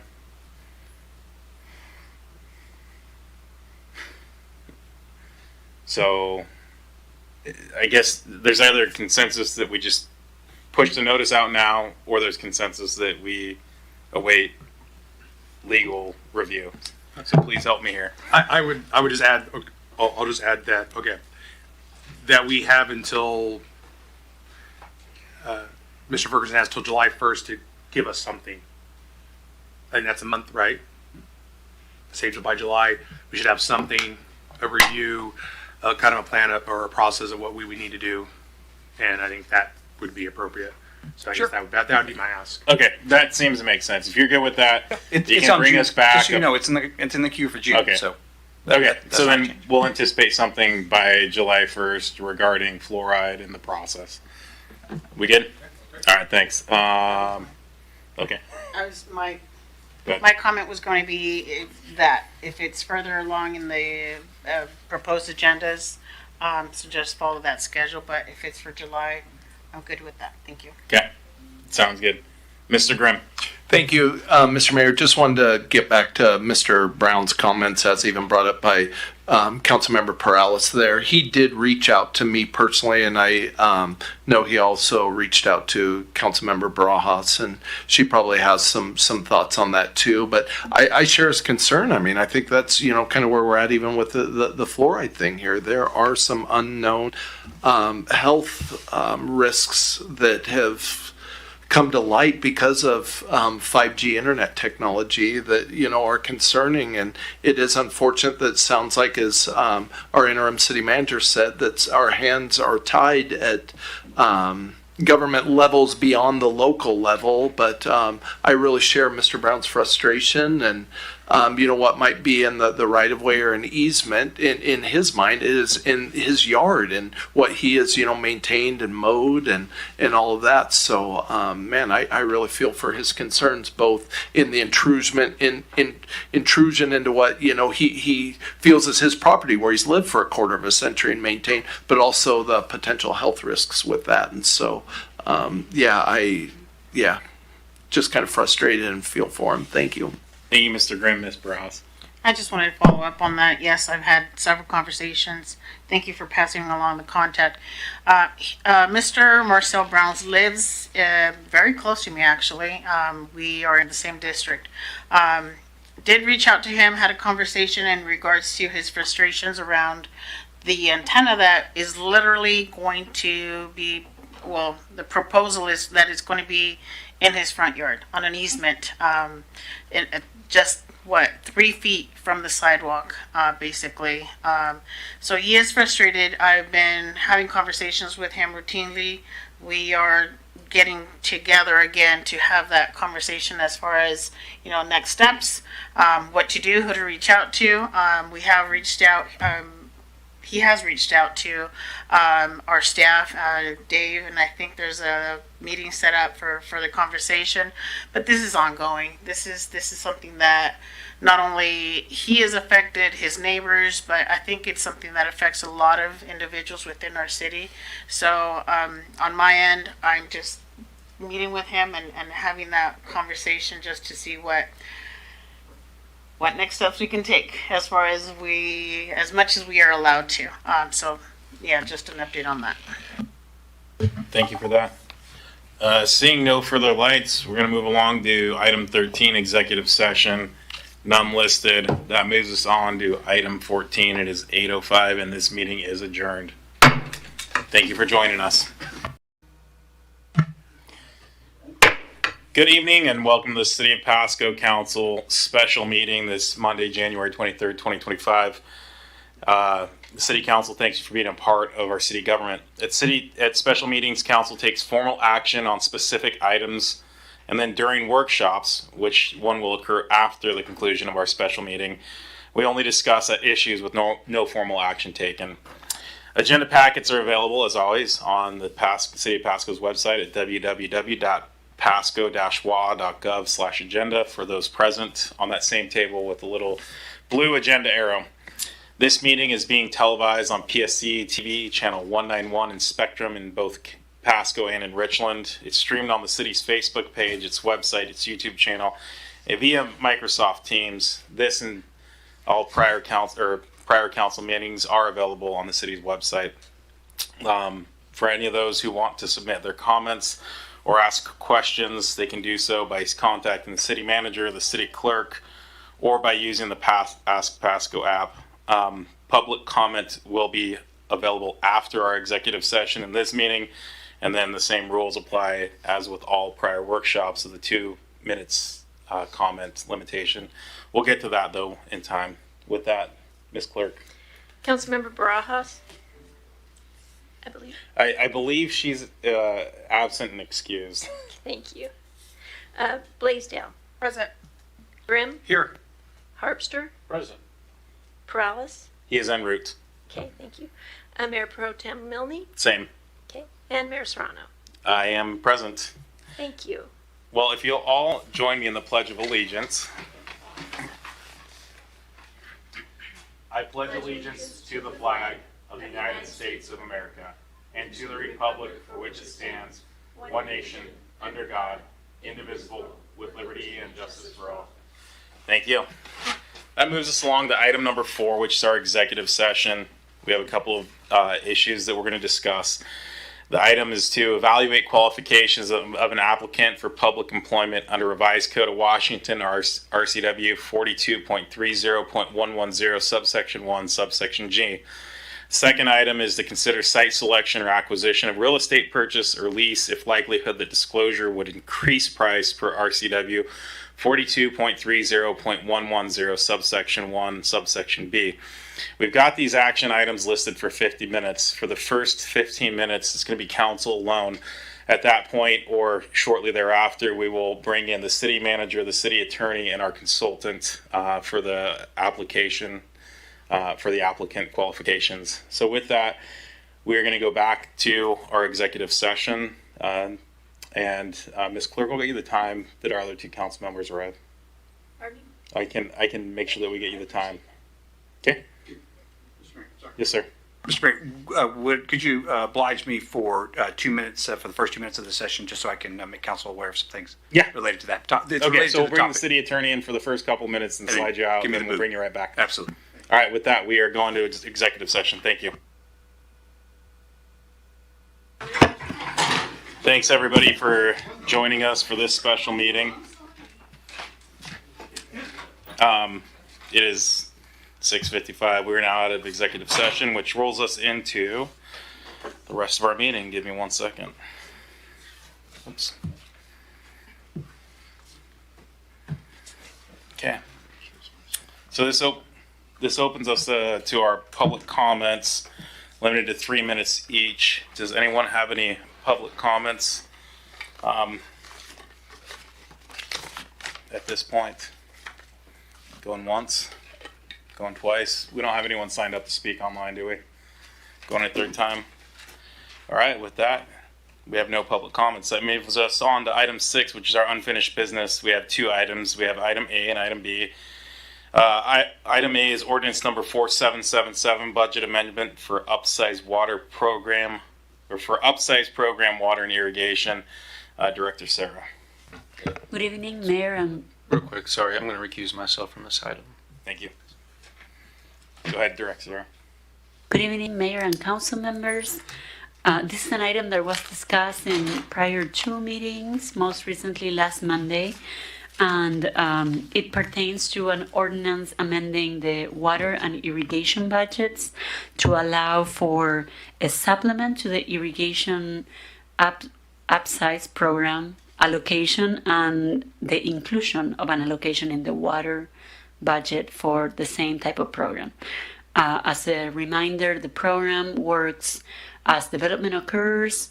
We want to ensure that underground infrastructure is built to the right size to serve the long-term needs of our system, and this contribution from this allocation would support that activity, preventing the need for upsizing later on and disturbances when that occurs.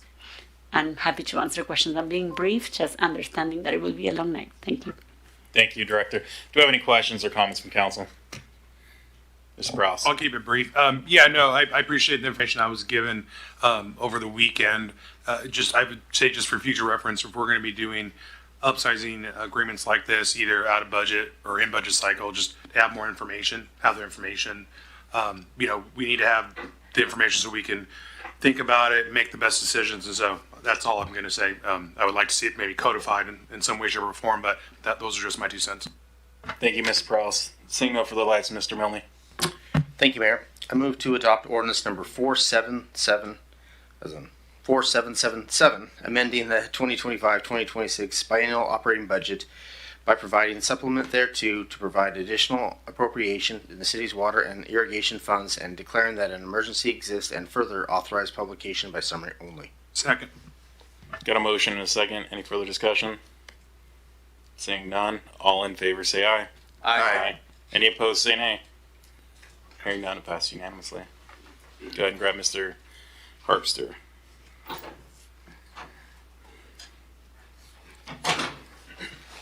Moves us along to item B, which is resolution number 4619 and ordinance number 4778, authorizing the interim city manager to execute the purchase and sale agreement to purchase parcel number 1153-50010 and amending the 2025 to 2026 capital projects budget. We got you, directors or deputy city manager Sigdal. Thank you, Mr. Mayor and Evening Council. This is an approximately 3.9 acres of property that would be a future site for Harris Road overpass, Road 108 overpass. It's a project that has been in our plans, capital plans for a long time. A project that is supported by many traffic studies, essentially to connect the commercial area, the 2B commercial area with existing residential area, similar to Road 76 overpass. Overpasses are critical for our city given that we're bisected by a freeway and ensuring that there's not critical choke points in our interchanges, which are a lot more expensive and require a lot of coordination with WashDOT to build to begin with.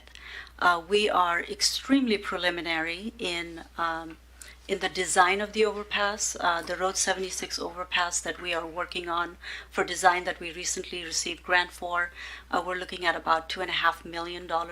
So just to design an overpass costs significant amount of money. This project is listed in our transportation impact fee project list, so that's something that had recently passed. And there's a very small sliver given that this is an out-year project. And we are recommending at this time from staff's perspective that we buy the piece of property with this future overpass in mind, and given that we do not have a complete design and all of the contours of what that project will need and require in the future, as there's some interest there to develop this piece of land. As we've had discussions, if council desires to purchase a smaller piece of land, I would recommend that you vote down the motion that is currently there, and staff can restart the process in a different manner. Thank you, Director. Do we have any questions or comments from council? Mr. Harpster. I think it would be very wise of us to vote this down to do exactly what Ms. Sigdal just mentioned, look at acquiring a smaller piece. Staff said themselves in the staff report, we are extremely preliminary, and I think it would be foolish to spend almost $1.4 million on what may or could happen. My recommendation would be to staff that we purchase a much smaller portion, around 30,000 square feet or so.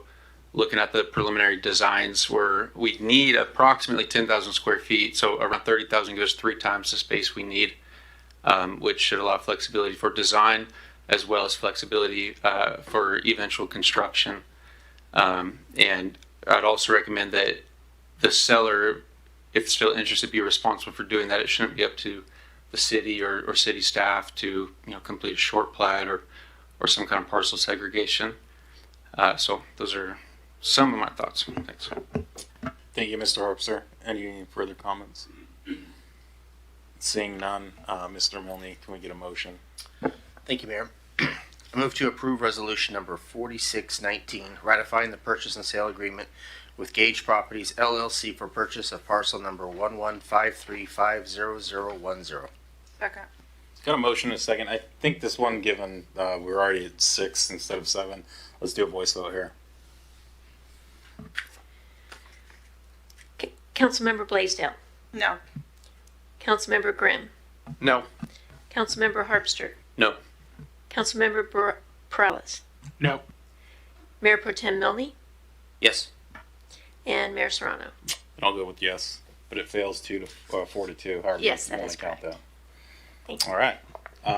With that, does staff need further, Mr. Zabel?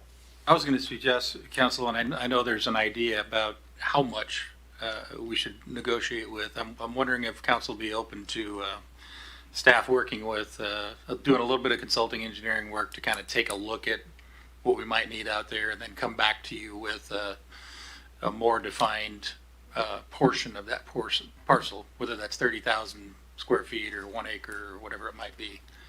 And make sure we have enough for the future, because we're trying to hit a target we don't know where it quite is yet on this one.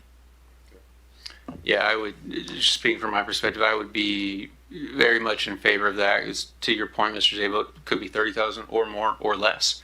And once we had some preliminary engineering done, I'd feel much more comfortable spending this amount of money on this kind of purchase. Because again, we're paying apartment dirt level rates, and we don't have an intention of building apartments there. And so, well, like my comments last week, I still understand we need that property, and I, again, appreciate the forward thinking, but if we did some preliminary engineering, then I could much more easily stomach apartment dirt pricing for that project. Thanks. Thank you. So what I'm going to do, since we're a little bit over, is anyone oppose that approach? Okay. So hopefully that's enough head nods. Mr.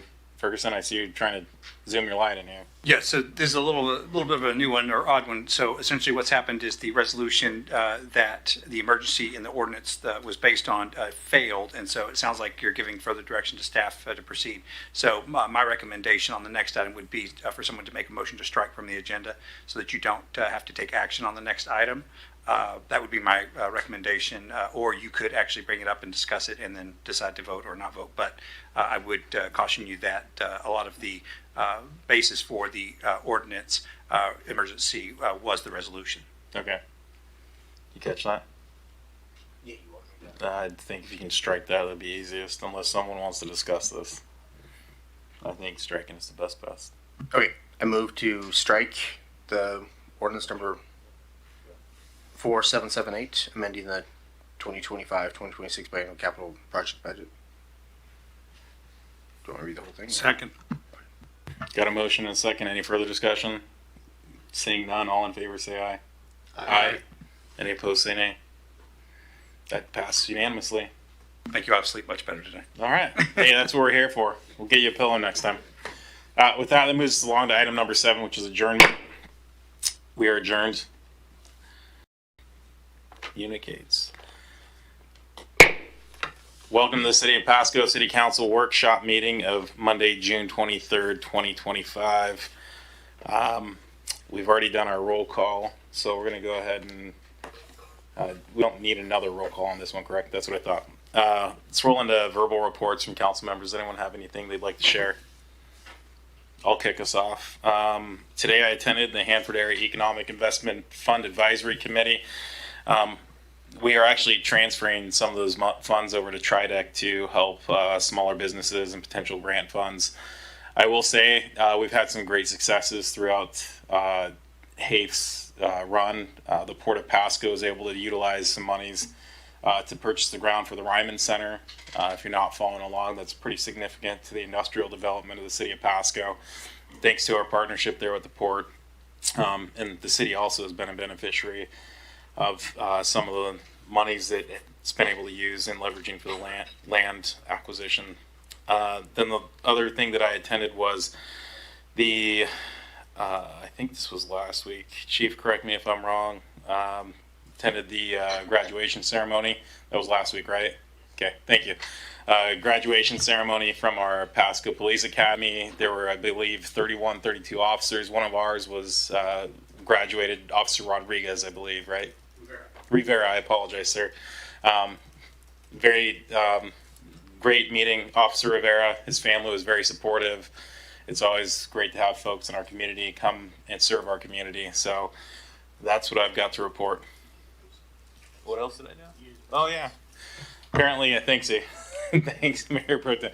Also, with Mayor Pro Tem, did the the Breeza Heights, which is an apartment complex right off of Burns and 100, right next to that Sinclair, did an opening ribbon cutting. It's certainly beautiful property. They had some pretty cool amenities. They had stuff like a dog park, a splash pad, pickleball court, so pool.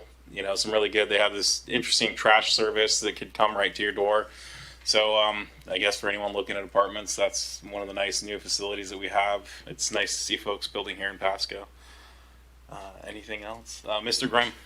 Thank you, Mr. Mayor. I attended with the Mayor Pro Tem the, make sure I get the name correct here, the Wheelhouse Events ribbons, ribbon cutting ceremony there, just in my district down there on the port and near the barge slip, and just kind of what the family has done there with the old restaurant and modernizing it. And it looks like the rates are pretty affordable for what's really a nice venue for people to rent out on the water. And so that was really good. And then also on Friday, I attended the BF COG meeting, where really the only action item we had was a big one. It's approving the 5-year comprehensive economic development strategy.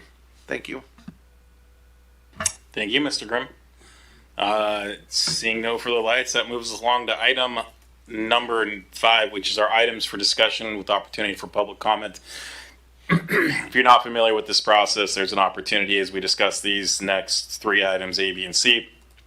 For public input, there are up to 2-minute conversations per side, either pro or against. And so there's a total aggregate of 8 minutes. You can't cede your time, but this is the opportunity. I'll call for public comments after we discuss it. So the first item, item A, is discontinue fluoridation in drinking water communications plan and timeline.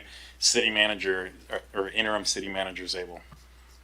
Thank you, and good evening again, Mayor and Council. So following up on the Council's discussion and direction that you provided at the June 16th meeting, and our need to maintain compliance with WAC 246-290-460.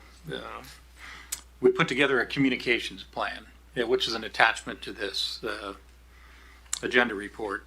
And that communication plan talks quite a bit about means and methods by which we might be able to get out there the message to the public. The council's considering the discontinuation of fluoride in drinking water. That decision to discontinue needs to be preceded by 90 days of notice to the public. So the communication plan talks a little bit about a number of different means: TV, radio, social media, mailers, use of our billing system. We can put a message on the bills, and I think we talked a little bit about this previously. There's also a kind of a classification, if you will, of system users that may not get a bill. You know, those folks that might be in a mobile home park or that may rent an apartment in an apartment complex where there's a master meter. So the manager of the apartment maybe gets a bill, but each of the residents don't. And so we need to think about how we might get that information to them that council is considering this. And so, as I mentioned, a couple things we probably need from council tonight is your comments or thoughts on the communications plan. If there's things in there you like or don't like. I think we're working backwards. We need probably an idea of council's goal. When do you want to be able to be at a decision point? And from there we can kind of build a schedule with that 90 days backwards in it. And time some, if council wants to have public hearings where the community suggested that again at your June 16th meeting, it might be more orderly if we kind of have specified times for folks rather than just whatever meeting they want to come to and take it over, because it's a pretty complicated topic, and it's probably would be difficult for a lot of folks to try to keep their comments within the 3 minutes of a regular city council meeting.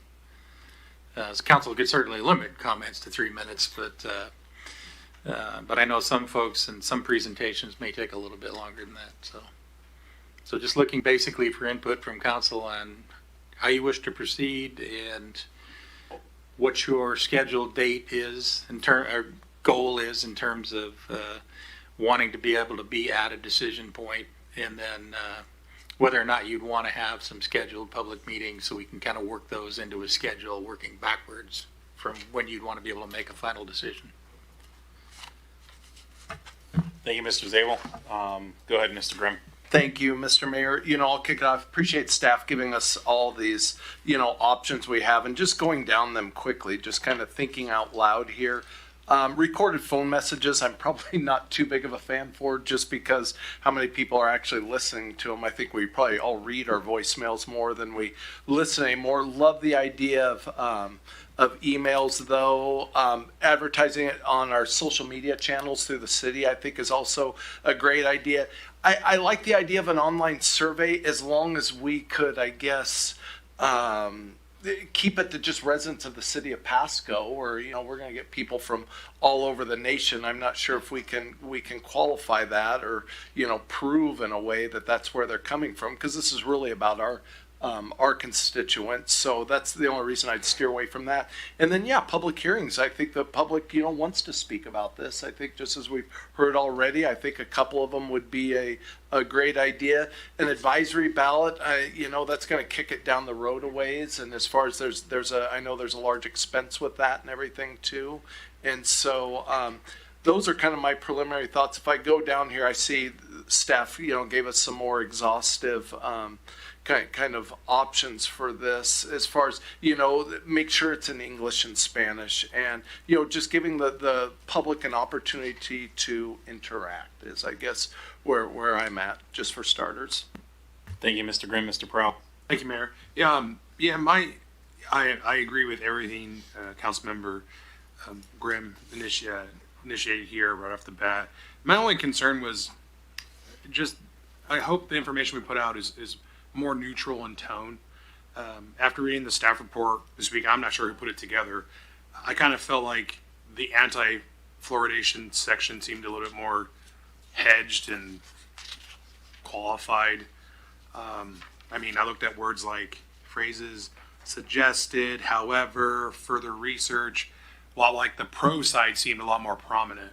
So I'm not sure who's reviewing this, but I don't want us to be accused of putting a narrative out there that's more bent towards the pro. I think I would be more in favor, if we're going to have this discussion and debate, for the information to be as neutral as possible, reviewed properly, so that we're not like we're putting our thumb on the scale. That would be my 2 cents. I think any social media platforms we use will be beneficial. Perhaps put it on some of the new billboard, the digital reader board signs we have, take the survey, things like that. I think that would be great. Perhaps put in the Tri-City Herald, but I think they only put out it twice a week, Wednesday and Sunday. So, a lot of people still get the Herald. So, I think that would be, I think they just put out an editorial this past week. So, I just think we got to do our due diligence in regards to outreach. And, again, so that'd be my 2 cents. But I think the wording needs to be more neutral. So. Thank you. And I believe I saw a head shake on the Wednesday, Sunday publication. Yep. Double head shake. Great. Thank you for that confirmation. Mr. Harpster. A few different comments. One, I appreciate the timeline that was provided in the staff report. I would be good with that. Would put us at a decision point somewhere around late September, early October. To Mr. Grimm's point, I think we can, in my opinion, we scratch the recorded phone messages, and that looked to be one of the most expensive option. For the same reason, I don't listen to recorded messages, and there's, I think, more efficient ways to get the message out. As far as public hearings and stuff, one of my initial thoughts was I don't want to have additional separate meetings just for this item. We have public comment every single week, both workshop and regular scheduled meetings. And I hate to bring it up, but I know a couple years ago when council was discussing marijuana, that became such a hot topic that it almost distracted from the other business at hand. And so maybe look to Mayor Pro Tem Milne, Mayor Serrano's experience on whether that was a distraction or whether we should have separate meetings. If it does become such a huge distraction based on previous items they've got experience with, then I'd be open to maybe hosting some open houses or meetings specifically for public comments on fluoride and nothing else. But what I don't want is some of those meetings, 2022-23 went till 11 p.m. at night, and 15 minutes of it was city business and the rest was just comments and discussion. And so I want to hear all that, but I'm not sure if a regularly scheduled meeting is the appropriate place or not. So I'll respond to that, even though typically we don't do that. But you asked the input, so I feel it's okay. Yeah, I mean, it definitely, the issue took over a lot of meetings. So I'm with you. I think this is going to be an issue that's hotly contested, and I think it's worth having workshops. We did that for a lot of the design work when we were kicking off various plans for parts of the city, like the downtown master plan. We hosted some public meetings. People had the opportunity. Obviously, there were more choices other than yes and no, so it wasn't just a binary decision, but people had the opportunity to kind of weigh in on some thoughts. So I'm with you. I think it would be worthwhile potentially having those types of meetings. I don't necessarily want to schedule a ton of these meetings where we conduct several items of business and have that overtake other workshop. Unless we have a really light agenda somewhere down the road, I'm fine kind of keying it in. Admittedly, I don't know how many I'm going to show up to of those public meetings. So it's just simply put, I'm going to inform our decision. We'll go how we go. So with that, I do think having, I can't remember what we call them, like not zone-based, but kind of district-based meetings, maybe one or two in different parts of the city makes sense. Just touching on everything else that's been said, I'm with it. The expense of the recorded phone messages, we could probably cover some of the OT that staff might need. If we were to host, something at the Hapo and something at one of the libraries in downtown. I think really that's the one thing that I see as an added service that we could probably scratch. That looks like the rest. Again, with the public hearings, I don't know that we necessarily need a public hearing. I think having meetings, again, community engagement meetings, I think are adequate. I guess technically the public hearing is a requirement if that's what that intends. I understand that's maybe a requirement for the code, and if that's the case, then I'm all for that. I don't have anything else to add. I see Mr. Grimm, you're letting. Yeah. Oh, sorry. No. Go right. I'm going to slide to Mr. Milley because I haven't spoken on it yet. Yeah, I mean, I personally believe, I know the marijuana issue is a big one, but that's kind of like a very hot topic. Fluoridation or not is, to a lot of people, really isn't that big of a deal, especially considering that the other two cities don't have fluoride in their water. So, I know the council kind of has, maybe we haven't all decided, but I think we should, have a meeting, and maybe we have, as the Mayor Serrano was talking about, we have two events or two open houses, in the city, see how much people actually turn out to that, see what we get, and just kind of try to move this along quickly and then go for the vote. I would, again, try to do it in 60 days or 90 days, whatever the staff thinks is appropriate. But to me, I don't want to have this stretched out, and I just don't think it's as big of a topic as marijuana, and I don't want to put too much time and resources of city staff into this. Want to hear everybody, definitely, but a lot of times when we have these open houses, it seems like we get 8 people or 10 people, and that's my 2 cents. Let's just see what emails we get, see what we get, try not to spend a ton of money on this, and then put it up for vote. Thank you, Mr. Milley. Back to you, Mr. Grimm. Thank you, Mr. Mayor. Yeah, and I just wanted to quote, or just to comment on the timeline too, that yes, I'm also for the timeline. I know the 90 days comes from the Department of Health and their statute or their regulations that they have governing this. And then, the only reason I kind of threw out the idea of the public hearings or something of that sort is so that, we have a lot of other important things we're also trying to do. And so those don't get in the way of every meeting or, bog down some of the other business that we're trying to accomplish at that point too. So thank you. Thank you. I'll be Mr. real Prowse. quick. I think if I remember, I attended quite a few of the marijuana public hearings, and it was just essentially a mic, and I think staff just stood there and people came up and talked. So it could be beneficial, but I mean, I'm not married to it. I mean, if we can do it here, that's fine. But that's essentially all it is the platform. I think they hit record, and we just kind of heard both sides. So that'd be my 2 cents. Thank you. And I'll make one last point and then back to you, Mr. Zabel. What I did hear that I do agree with is if we're going to do an online survey, and this is true about hosting in-person people, I think we need to make sure that we somehow capture the data of who's a resident and who's not. I recall with the marijuana issue, we had a lot of people that were from out of the city that, I mean, quite frankly, I don't care if you live in Yakima, you don't have an opinion on what happens in Pasco unless you're speeding or your car catches on fire and you need our emergency services, right?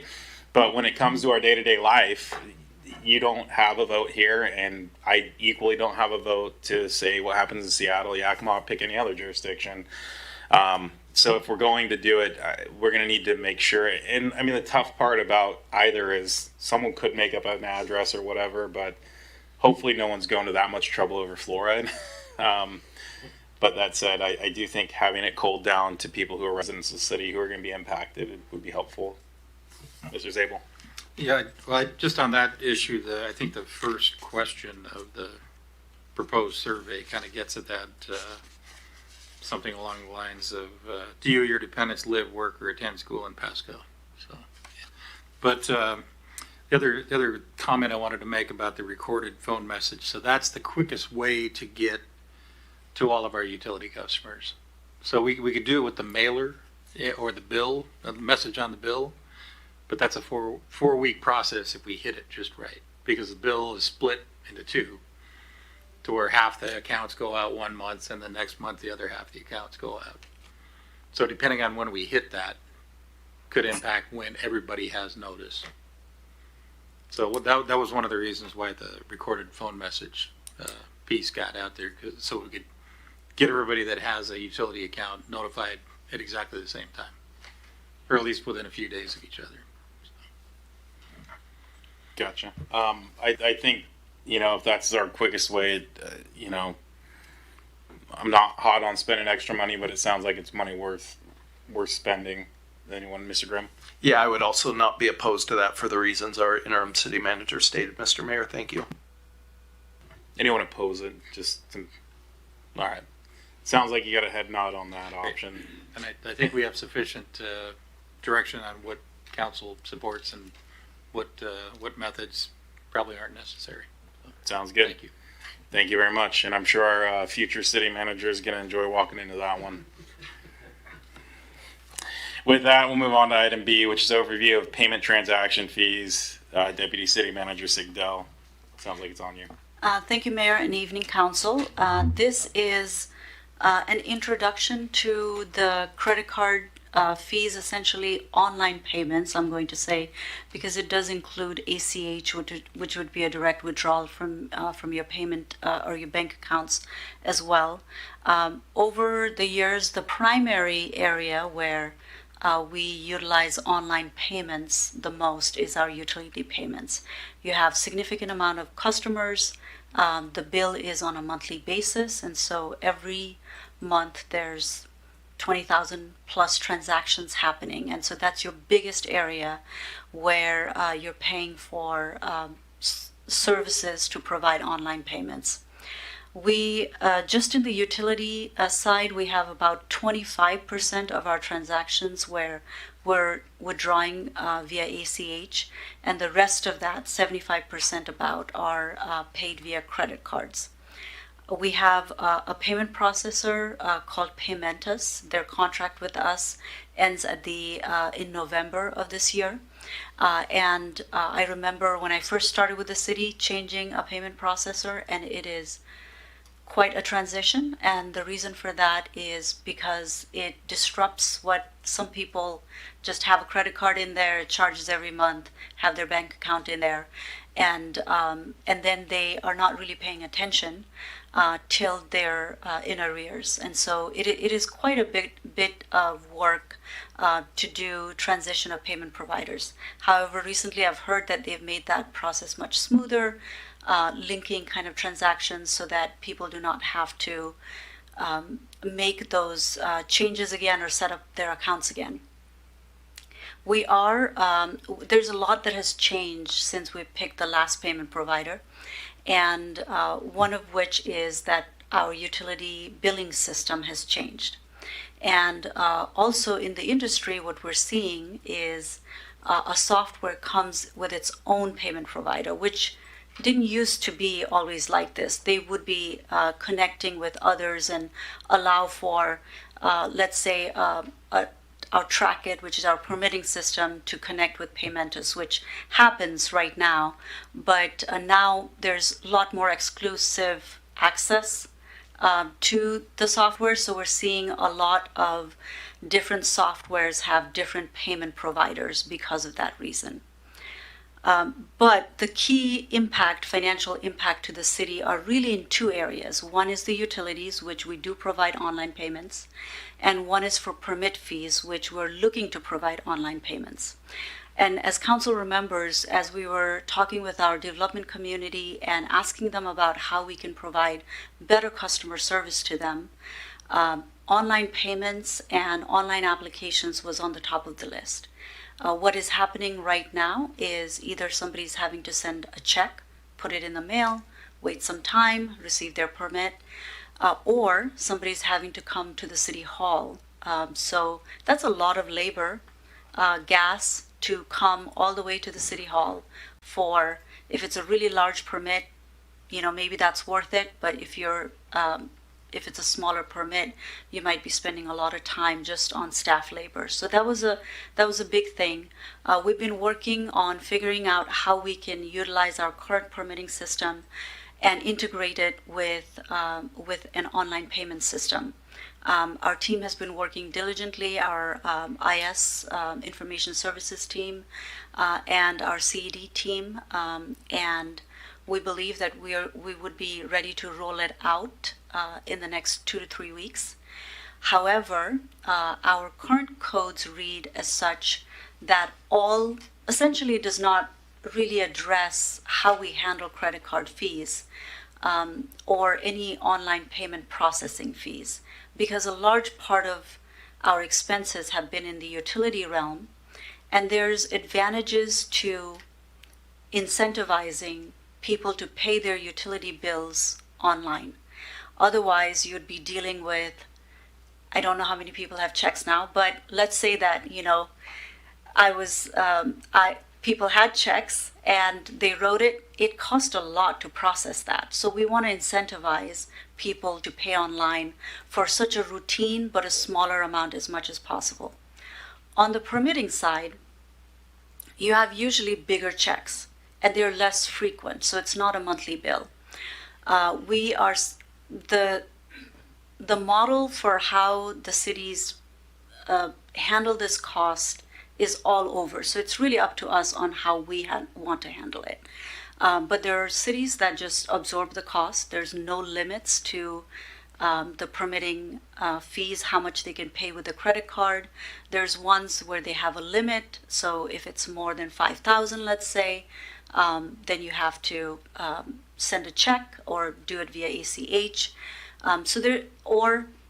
They pass on all of the cost.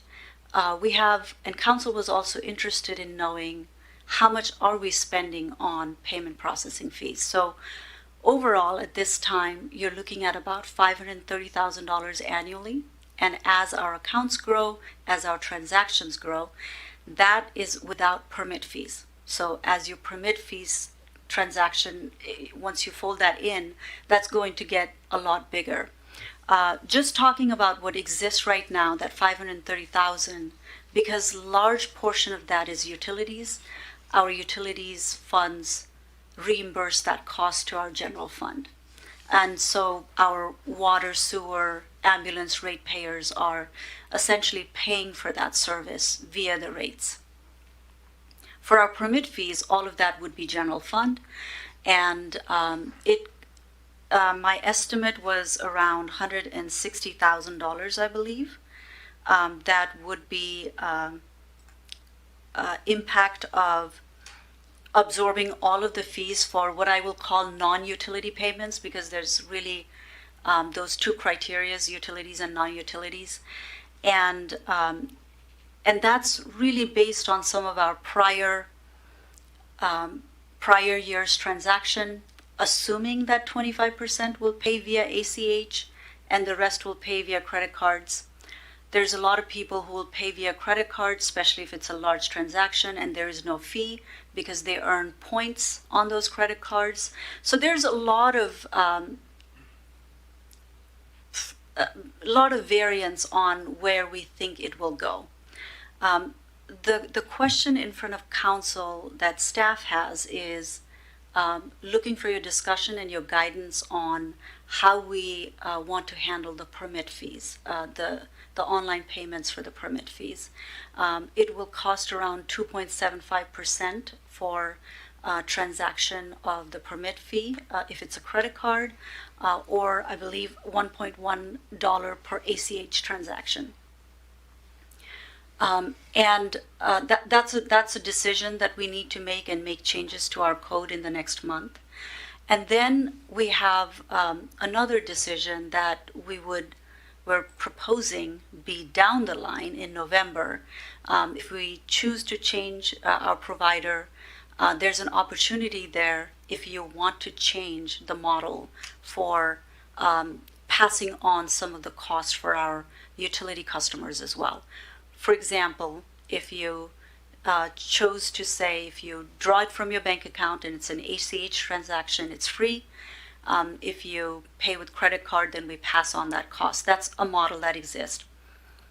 It doesn't save as much money as one might think, because what will happen is most people will then migrate to ACH, which is not free either, right? So it's a lot of transactions happening on a monthly basis, but it's a model that we can do. However, changing it now is going to be essentially a waste of time and a lot of confusion for our customers, because we're going to be working on that transition and then our contract will end, and it will get us in a spot where maybe we're stuck with this payment provider when we don't want to be, and there's other better options. So at this time, we're looking for two things. One is, how would you like to handle the permit fees?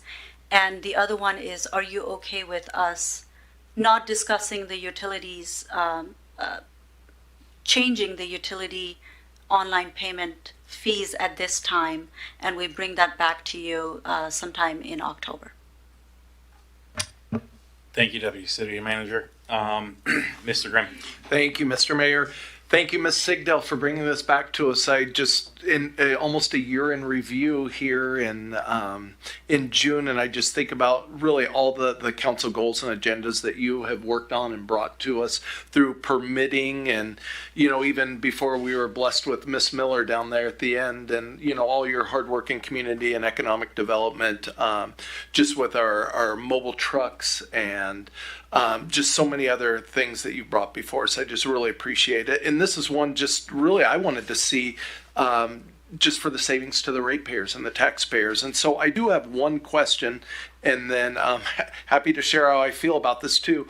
For the non-utility payments, you said number 3, absorbing ACH fees while passing on card fees with an estimated annual impact of $7,000. Is that just the savings, or is that what we would be passing on? I guess I wasn't sure how to read that. That would be what it would cost us. So Okay. I counted transactions of, how many permit transactions did we have last year? And there was about 7,000, a little bit less, but I extrapolated it for maybe a little bit more in the future. And if we absorb that ACH fee, it would cost the city about 7,000. So we're essentially incentivizing online payment by taking on the ACH fee. There's also a psychological element to it, which is you're taking it out of my bank account. Why are you charging me this? I mean, there's people who feel like that. And so taking that away might be a policy decision for council to consider. But it would cost to allow for our customers to not pay for ACH fee, it would cost the city $7,000. Okay, thank you. One more follow-up question before I really chime in here. As far as the fees and everything for the non-utility customers, do we ever have an issue with bounce checks? Is there, and I'm not talking the ratepayers for utility payments, but the non-utility payments. And the reason I just ask is I know there's services out there that will run a check as like a debit card that costs about $1 a unit. And I was just wondering if we do get a lot of bounce checks, if we've considered that option also.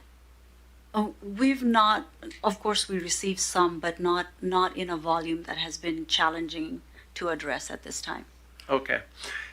So I think just kind of where I'm at on this is, of course, we don't want staff to have to start digging through, wrestling checks out of envelopes and preparing deposit slips. That's not the idea of this at all. I guess I'm just going to throw mine out there. First of all, I think you're totally right. If we're switching this up in November, we shouldn't, there's absolutely no reason, at least in my mind, that we should be doing, this should be, done all at the same time and everything. But I think that the ratepayers should not have to pay more. We're basically just pulling two cards out of our pocket. One is our debit card, one is our credit card, and I get it. One's actually a checking account and a routing number. So I would be for absorbing the ACH fees, but passing on the credit card fees for, like you said, to incentivize people to still pay online, because that is a huge labor push to open up, fill out deposit slips and all that, but yet would save $250,000 on the bottom line. I don't think it's the responsibility of the ratepayers and the taxpayers of the city of Pasco to allow people to get more miles for their credit card and everything. I don't think that's our business at all, and it's for that same reason for the non-utility payments that I believe we should also pass on the credit card fees. But I guess I'm amicable. I would be for absorbing the ACH fees, because again, as you stated, it makes people say, hey, you know what, I'm going to pay to use my checking account. So I would, my position is to take the same position on both. Absorb the ACH fees, pass on the credit card fees, and yes, as you also recommended, wait till November for all of it. Thank you, Mr. Mayor. Thank you. Mr. Prowse. No, I agree with Councilmember Grimm. That was the same sentiment that I shared in my notes. Can you give an example of permit fees, I guess, for non-utility with a 2.75 pass on? It would be any building permit fee, plan check fees, anything that is related to development. Okay, so like $100,000. It could, it could be. It includes school impact fees. It includes. Okay. So it can get up there. Okay. Thank you very much. Thank you, Mr. Prowse. Mr. Harpster. I was just going to say ditto to Mr. Grimm's lengthy comments. Mr. Milne. Same here. I thought it was well put. So I would, as a business owner, I'd also agree with Councilman Grimm. I guess I'm somewhat off here, because I think all fees should be consumed by the consumer. So, Mr. Ferguson. Well, to that point, I haven't had a chance to fully dig into this, but one of the concerns that we would have to analyze is making sure there wouldn't be a gifting issue related to a specific ratepayer. So that'd be something we'd have to analyze, but that's the first time looking at it. Okay. I was just going to add, I know like when we pay our property tax bill, it's the same thing, I think Josie Kelser charges us $1. It's $1 flat fee if we do an ACH versus like the 2.75 or 3%. So I would assume it would fall under the same statute. And I know there's other municipalities and counties that do the same. Thank you. Yeah. So that's my only comment. I'm fine with pushing this down till October, November, whatever it takes. But again, I recommend allowing the user to decide to either come in here and pay the same price in gas as their ACH fees, or, I run a nonprofit. We have the people, the option for them to either eat their fees or I eat it.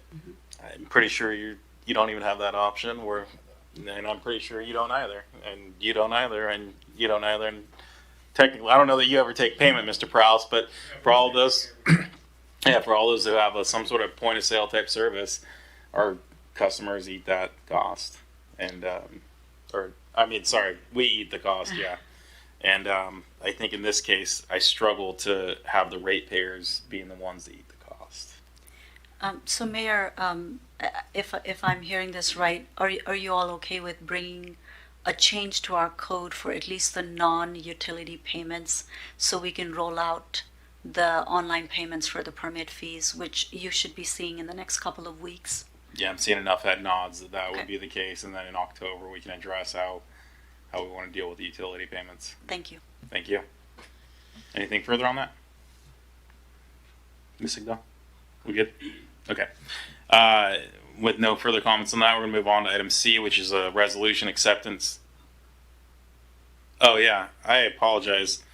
I have totally failed to invite the public to comment on items A and B. Do we have any public comment on item A, the drinking water fluoride issue?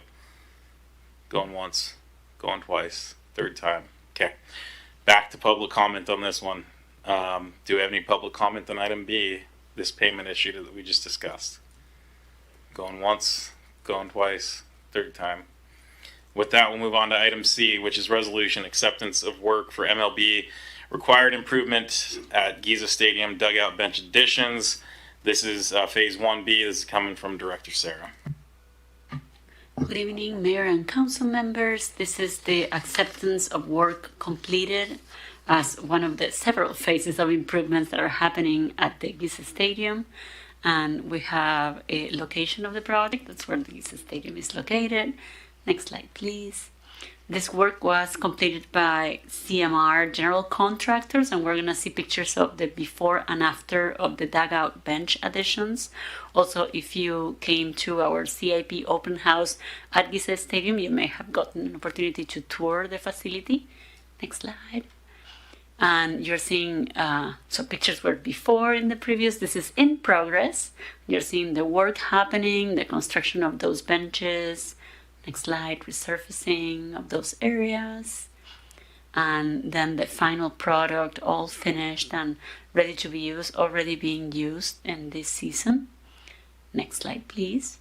And finally, an overview of the contract, which was a bid award for $45,481.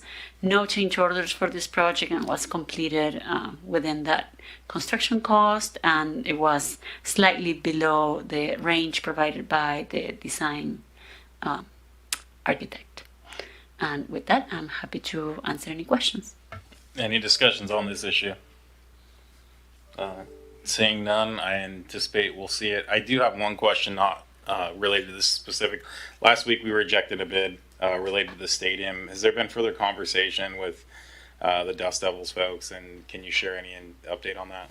Yes, there was. Thank you for that question. There's been further conversation. There was a meeting that happened late last week, and there is a path forward with a proposed revised bid package that provides alternatives, in part based on the feedback or what was the driver for the higher price from the one contractor that bid. So we had some insight on what were the things that were rising the price. So we look at alternatives, and we're generating a set of alternatives that will go in the revised bid package.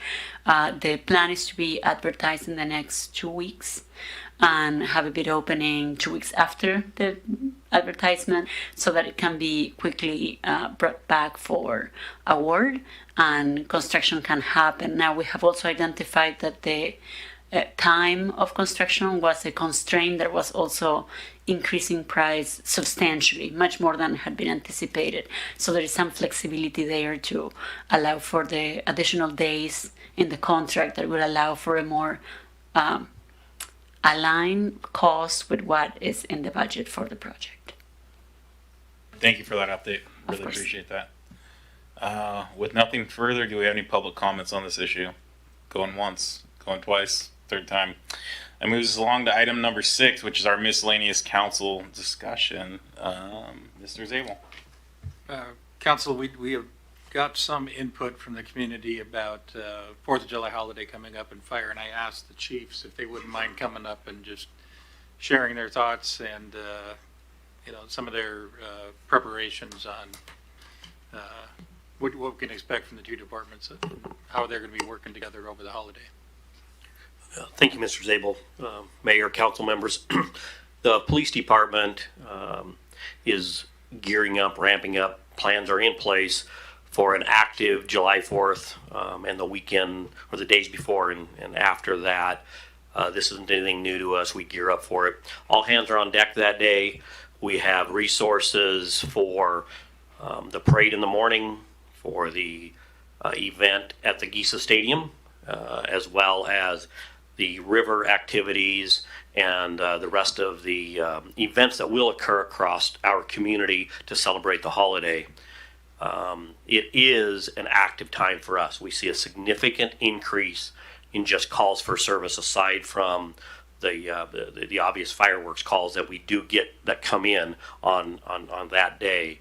So traffic control and the preparation for that is taxing on our resources. So we are prepared. We're in a good position.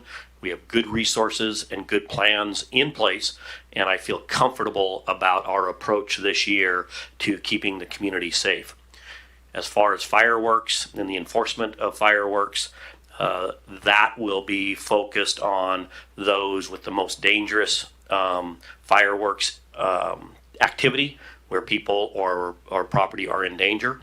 And then, of course, those violations that occur where our officers can observe them and issue tickets and seize fireworks, we will be doing that as well. So we work closely with the fire department in their preparations, and I think we're ready for a safe 4th. Yeah, thanks, Chief. And like Chief Roski was saying, we are working together on this. So from a fire standpoint, what we're doing is we're upstaffing. So we have a couple extra brush trucks on hand that we'll have throughout the city. Our deputy chiefs will be splitting the city into 2 to help monitor activity. We also have a regional plan, so that's with all the other fire agencies, the 3 cities and the counties. We went through some specific dispatch protocols and how to dispatch more appropriately. So we really feel comfortable, and we feel very confident that we have the cities secured and safe as much as we can. So we feel very good with this 4th of July. Do you have any questions for us?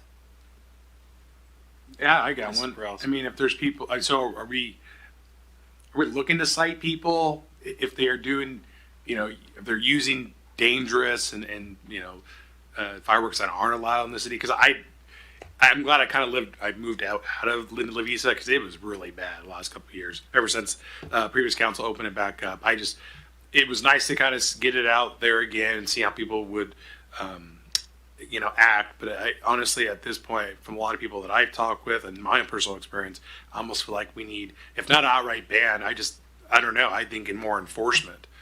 People out there getting tickets and then setting the tone. Because I'd hate to just take it all away, but with wildfire season and all this stuff, you guys are already taxed to the limits with your resources. Something has to give, and so that would be my only thing. If I hope we're actually writing tickets if people are actually, we have evidence of them breaking the law. Yeah, so our posture won't change from years past. Those violations that we can write tickets to, that we can catch, but just like as in years past, the focus will be on those fireworks or those issues that are most dangerous. We aren't seeing an increase in fires during the 4th or people being injured by fireworks. So our focus will be on those things to make sure that doesn't occur.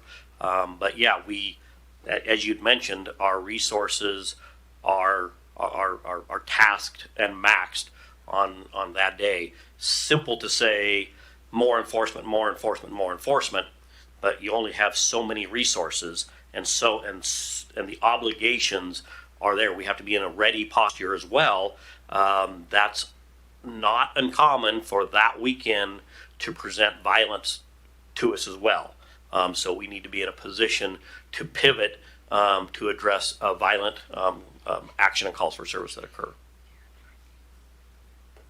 Thank you. Mr. Milne. Thank you, Mayor. I know, as you know, Mr. Roski, I've done quite a lot of police ride-alongs on the 4th of July. I do love it. I'm going to do one again this year. I will say that it was phenomenally hard to catch people. I mean, we would literally, I'd be riding with Pasco, we'd see this stuff going off. We'd turn the corner, he'd fly down the road, hit the corner, and they were gone. I mean, you see seats, the chairs, drinks on the sidewalk, everybody's gone.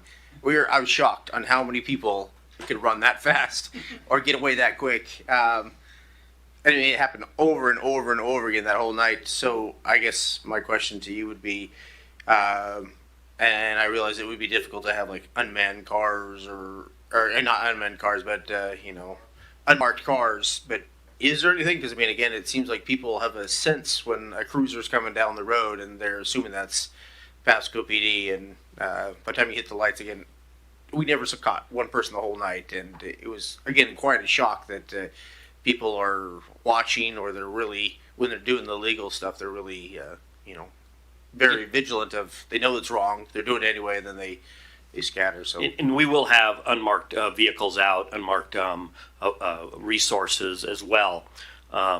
However, they aren't just focused on people committing fireworks violations. There's drunk drivers, there's activity, other things going on that are, we put in a priority response, that the most dangerous to the public, drunk drivers, etc., we will be responding to first. But those undercover vehicles and those undercover officers will and have same posture as in years past. We do catch people with those undercover approaches and stuff. But you're right, it is difficult. And then the time that we have to put those resources in, do we need to be putting those at traffic control, monitoring the Giza Stadium, the riverfront? We still have a downtown corridor and a whole city that is celebrating in a lot of different ways. So again, directing our resources, we have them all, everybody's in service that night, everybody is working those days. Both of our lieutenants will be out. It's a busy time for us. Okay, thank you. I do remember last year when I was riding, the only person we caught was a guy that was shooting his 9mm into the ground, and the amount of police that had to attend that, get the interviews, and then arrest the guys. I mean, it took a couple hours to do everything. So obviously that was 4 vehicles that couldn't be patrolling neighborhoods. So I'm just saying, I do realize there's people that are drinking, doing crazy stuff, but a lot of times that's what causes all the police attention, and then people get upset that there's nobody when the guys are shooting off the fireworks. So it was really interesting to actually ride along with you guys, see what is the priority. Obviously, a guy with a gun is a huge priority versus the kids shooting off the legal stuff. So I do want to commend the Pasco Police Department, and just say there's a lot more different circumstances why you can only attend so much when you get alcohol and fireworks and guns and all that kind of stuff out there. So again, just thank you, and just letting you know it's a lot more complicated than I thought it was. Thank you, Mr. Milne. Mr. Grimm. Thank you, Mr. Mayor. I just want to take the opportunity to tell both the chiefs thank you. Chief Roski, you used the term taxing on your crew, and I know this is kind of a big push for them, that weekend for both of your crews. And so just wanted to say appreciate the service of all of your teams, and thank you. And hopefully they're all able to get some rest at the end of the day. Appreciate it. Thank you, Mr. Rice. I just want to take the opportunity to promote our Grand Old Fourth celebration, which will be out at the Giza Stadium this year, and encourage those that are using fireworks at home to maybe come out and attend our celebration. This year we've partnered up with Giza Stadium to expand our event, which will include a Battle of the Bands. 4 local bands will be battling it out. So instead of our normal start time, we'll be starting at 6:30 p.m. Concessions will be open this year at 7, and then the Battle of the Bands starting at 7:30. Every half an hour until the fireworks start. And then also just want to say a quick thank you to our sponsors, Edison Valario at State Farm and Renewal by Anderson Windows. So please come on out and join us on the 4th for that at Giza Stadium. Thank you. Thank you, Mr. Rice. Mr. Zabel, do you have anything else? Just one other thing, of course, this is a double plug, AWC this week, and then part of that is there's a transportation committee, legislative committee tour of some public works projects across the Tri-Cities, including in Pasco. So they're going to take a look at I-182 Broadmoor interchange improvements and the Court Street roundabout, some things like that. And they'll be leaving from Three Rivers Convention Center. So I think that's on Wednesday, is that right? Tomorrow. There we go, tomorrow. And Director Sarah will be representing the city on that, talking about those projects with the legislators. So, thank you. Thank you, Mr. Zabel. Mr. Prowse. Thank you, Mayor. I'll be brief. I did brief the mayor and city manager Zabel that I would be bringing this up tonight. It was a piece of legislation during the this past legislative session in regards to public safety funding and different tools. And so essentially HB 2015 passed, and now it allows cities to adopt a 0.1% sales tax increase, which would be dedicated to police, safety, fire, EMS, and justice services. And so I wanted to gauge the interest of this, of our council here. This is something we can task our staff to look into.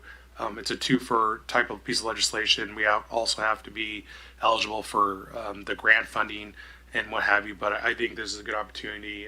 I know we've talked about dedicated traffic units, expanding our fire departments as we grow. I think this is a tool in our tool belt, and I think we should use it respectfully and carefully, but the sales tax is, in my opinion, is more equitable, even though it is regressive to people who don't have a lot of disposable income. However, they all use the same services that we're talking about. So I would just like for us to kind of be proactive and look to perhaps getting staff involved and start kind of workshopping this for us. So I know you're asking for kind of some head nods. I'm open to looking into this, or excuse me, having staff look into it. I don't know. I think my comment to you earlier was I don't know what our timing is as far as where it falls in our list of honeydews and hot sheet lists, but I think it is something worth looking into if there's an opportunity for helping our budget out, which is tight, especially in some of these areas. So I support it, Mr. Milne. Oh, okay. I was going to say, as a business owner, the more you increase taxes, then people go to other cities that are less across the river. So, again, I'm all for fire, all for police department, 100%. Obviously, once it adds to the sales tax, it never goes away. It'll always be there.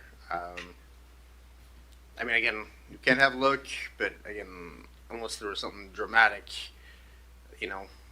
I would be a no. Again, it's so difficult when things cost cheaper on the other side of the river than in Pasco, and we already have difficulty of sometimes getting people even into Pasco to buy from our stores. So I don't think we need to have less revenue. I know it's just 0.01%, but again, it all does add up, especially when you're talking a table saw or a drill press, and people go to Amazon and get stuff. And so I'm just saying it's very challenging for a business owner and a councilman to say, hey, let's keep taxing when we are the highest out of the three cities. And that's my 2 cents. And you guys can do what you want, but I would probably be voting against a sales tax increase, considering that we've already increased the sales tax for the aquatic center and the other issues. So that's my 2 cents on that.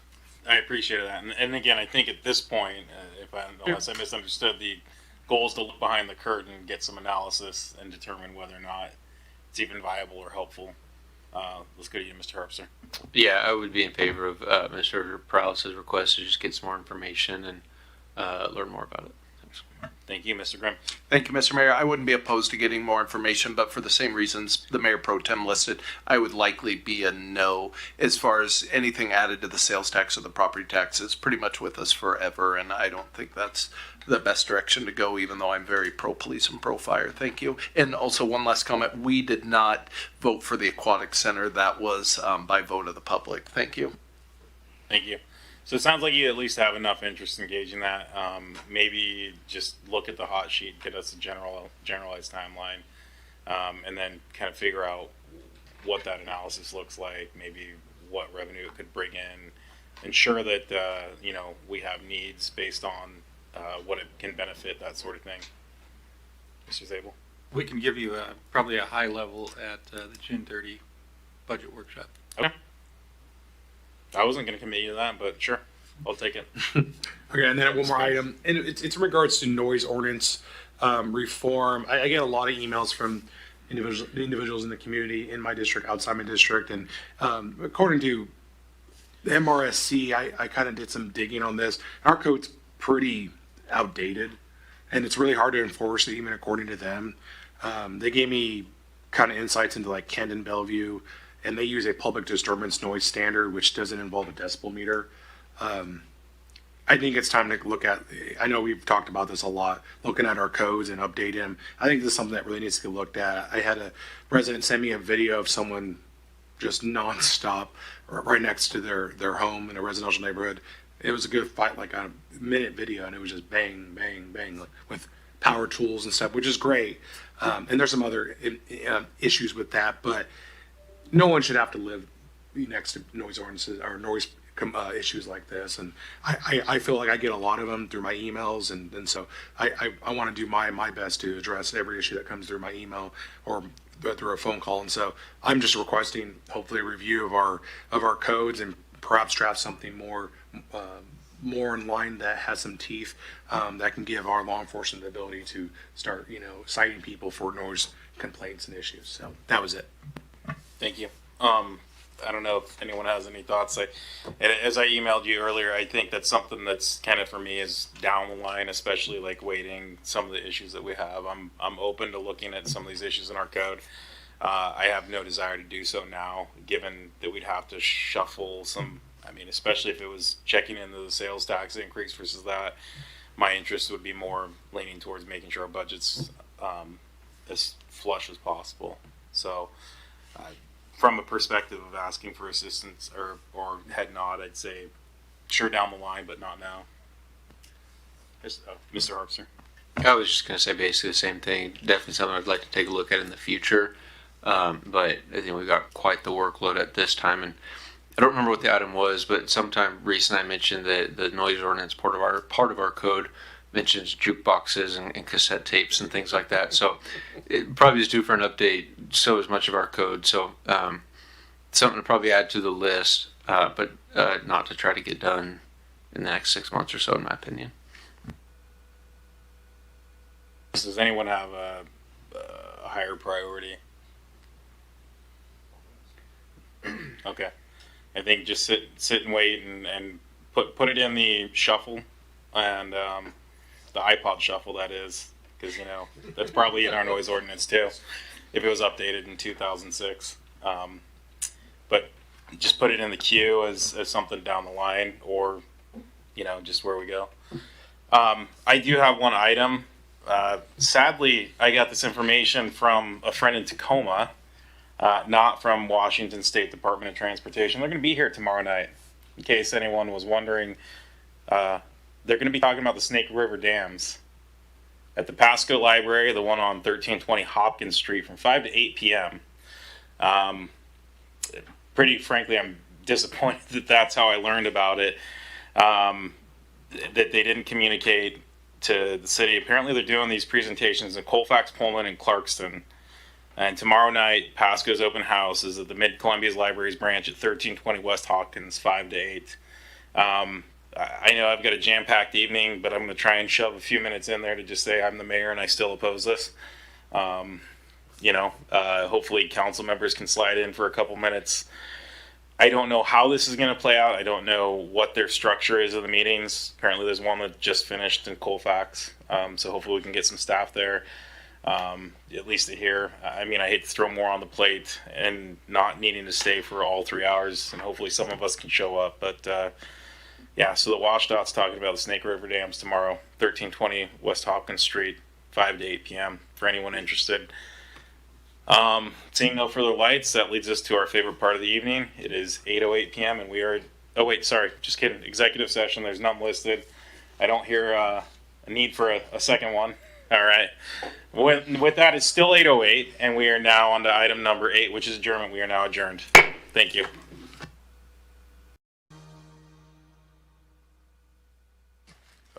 Good evening and welcome to the Pasco City Council. We're good? Okay. Good evening and welcome to the Pasco City Council meeting. The council thanks you for being part of our city government. At meetings, the council takes formal action on items, holds public hearings, and conducts other business of the city. Agenda packets are available at the City of Pasco's website at www.pasco-wa.gov/agenda. This meeting is being televised live on PSC-TV, channel 191 on Spectrum Cable in Pasco and Richland and streamed on the city's Facebook page, website, YouTube channel, and Microsoft Teams webinar. This and previous council meetings video is available on the city's website. Lastly, the public may submit their comments and or questions by contacting the city manager, city clerk, or by using the Ask Pasco app. With that, if I could get a roll call. Councilmember Barajas, Present. Blaisdell, Here. Grimm, Here. Perales, Here. Milne, I'm here. and Harpster and Serrano are excused. 5 council members present, Mayor Pro Tem. Thank you. Much appreciated. If we could all stand for the Pledge of Allegiance. I pledge allegiance to the flag of the United States of America and to the republic for which it stands, one nation, under God, indivisible, with liberty and justice for all. All right, well, that moves us on to the consent agenda. All items listed on the consent agenda are considered to be routine by the City Council and will be enacted by roll call vote as one motion. There will be no separate discussion of these items. If further discussion is desired by council members, the item may be removed from the consent agenda to the regular agenda and considered separately.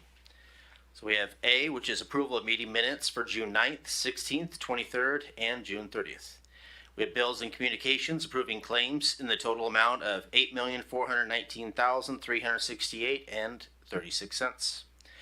Resolution number 4620, acceptance of work of MLB required improvements at Giza Stadium, dugout bench additions, Phase 1B. We got Code Enforcement Board reappointments of Dwayne Spear and Daniel Galetchuk. I got E, which is HAPO Center Advisory Board reappointment of Jennifer Kolinsky. We got F, Historic Preservation Commission appointment of Jay Hender and reappointment of Divy Tate. We got G, Pasco Housing Authority of the City of Pasco and Franklin County Board of Commissioners reappointment of Paul Cook. We got H, which is Park and Recreation Advisory Board reappointments of John Morgan and Mark Middleton. We got I, Pasco Public Facilities District Board reappointment of Spencer Gillek. We got J, Planning Commission appointments of Rob Waits and Austin Crawford and reappointment of Dana Crutchfield. With that, can I get a motion? Mayor, I move to approve the consent agenda as read. Second. We got a motion by Perales and a second by Blaisdell. If we could get roll call on this. Councilmember Blaisdell, Yes. Grimm, Yes. Perales, Yes. Barajas, Yes. and Milne. Yes. It passes unanimously.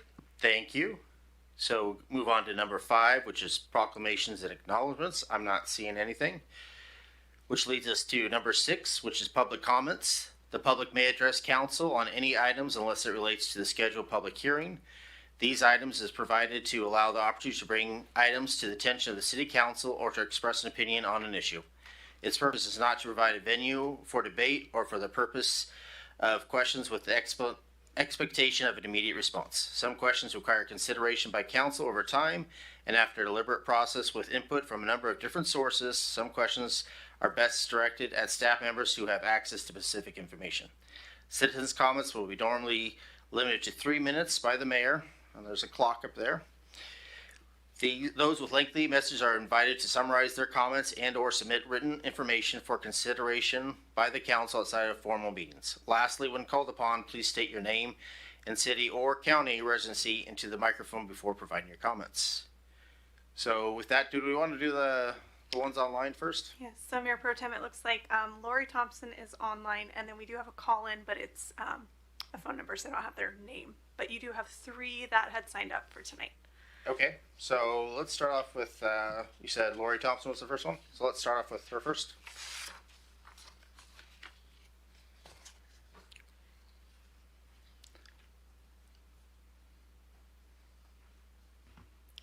Lori, it looks like you should be able to unmute yourself on your side.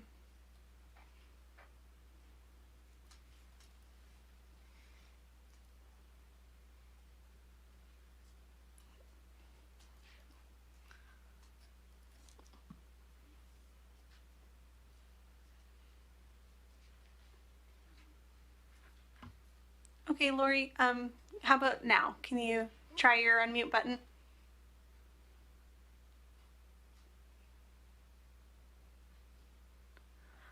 Mayor Pro Tem, what I can do is take the contact information and try and contact them offline and see what's going on. Okay. Was there anybody else then that's... There is a call-in number with a 541 area code as well. But no name? No name. All right. Well, with that, while we're maybe trying to work through this stuff, why don't we have people from the audience? If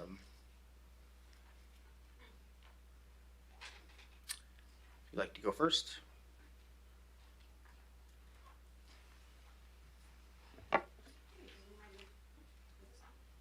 There's a little button there. Yep, now it's on. Good evening. My name is Amber Wade. In the jungle of Newell, on a warm sunny day, an elephant bathed as he splashed on his way. The water was lovely, the breeze just blew just right, when a small voice called out, soft but full of fright.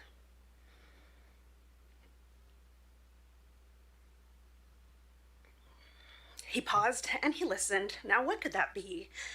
Then he spotted a speck floating wild and free. He caught it with a care in the curve of his trunk and said, there is life here, as sure as I thunk. A person, he said, on that speck do you live? You're smaller than small, but so sensitive. He placed the speck gently on top of a bloom and promised to guard them through worry and gloom. But the others just scoffed, there's no one in there. That speck is just dust floating through the air. Still, Horton stood firm.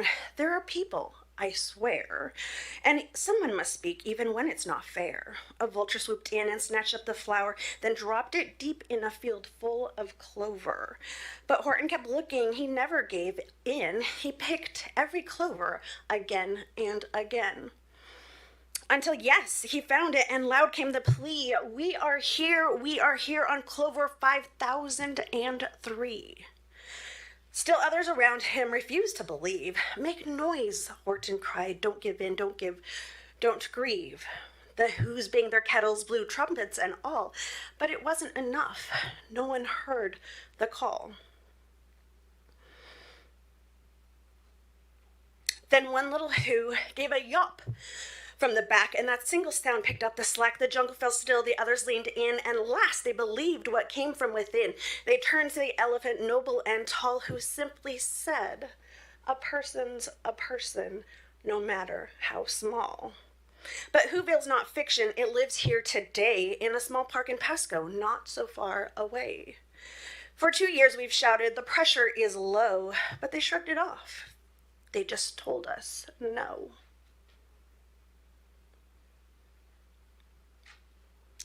They said it's your pipes, it's not on our side. They turned from the problem, they ran, they denied. But still we kept speaking, though tiny and few. And we weren't alone because someone heard too. We needed your help, we needed you all, and you who believed us when no one else would. You lifted our voices, you did what you could because of your listening, because you stood near. The ones who denied us have started to hear. The pressure's not fixed, but the silence is cracked. And we know we were heard because you had our back. So thank you for hearing what others let fall. For proving that voices don't need to be tall. We couldn't be loud without help from you all.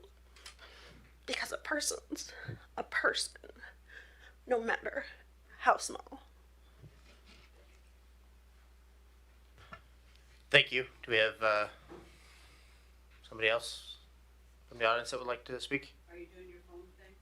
I think we're going to come back to that at the end. We'll see if maybe we get that figured out. But so,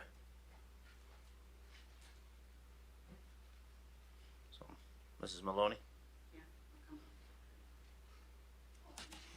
Is this on? Yeah, it's still on. Mary Mahoney, Pasco resident, to Pasco via RCW 42.56. Recently, a longtime Pasco resident stated to Pasco City Council, quote, Pasco is cramming everybody in like sardines in these new subdivisions, and Pasco is building a slum. Council needs to tell its staff on the left what to do instead of the staff telling council what to do. End of the comment. Pasco caters to the developers and to the chosen few and not to the citizens of Pasco. Basically, it's a money grab, a feeding frenzy.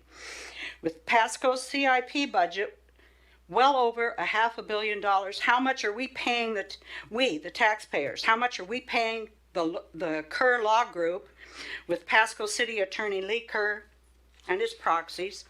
How much are we paying GMP Consultants with Pasco City Manager Dave Zabel as its senior consultant?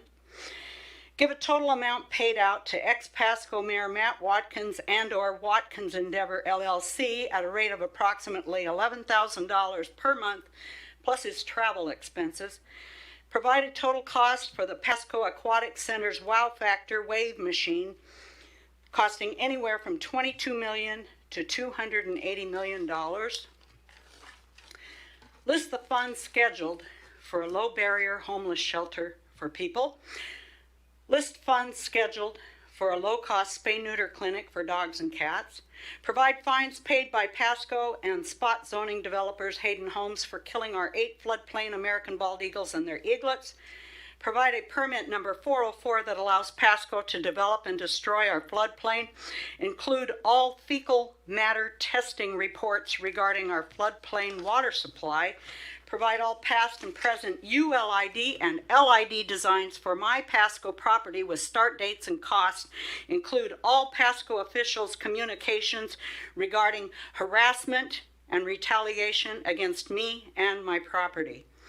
See my comments and requests to Pasco and Council on 6/2/25 and more, regarding animal control and or TCAS, theft, animal cruelty, the WSU research contract, Pasco City Attorney Lee Kerr's authorization of no due process, racial discrimination, and more. See my files.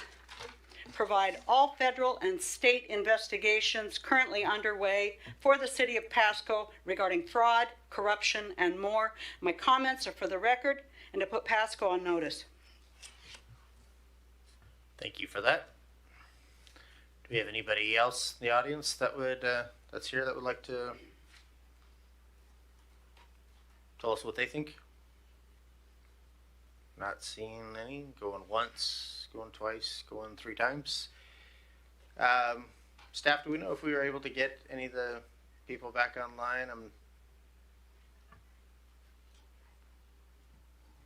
I think there was a technical issue and she's outside connecting with them on the phone to see if we can resolve the technical issue.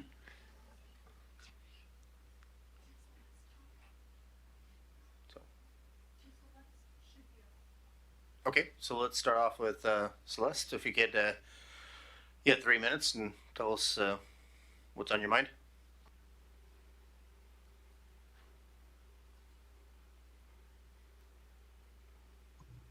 I don't have anything to say at this moment.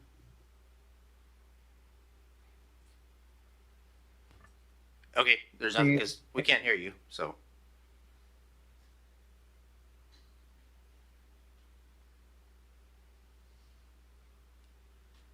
Okay. Are you able to hear me now? Yes, we can. Yeah, we can hear you.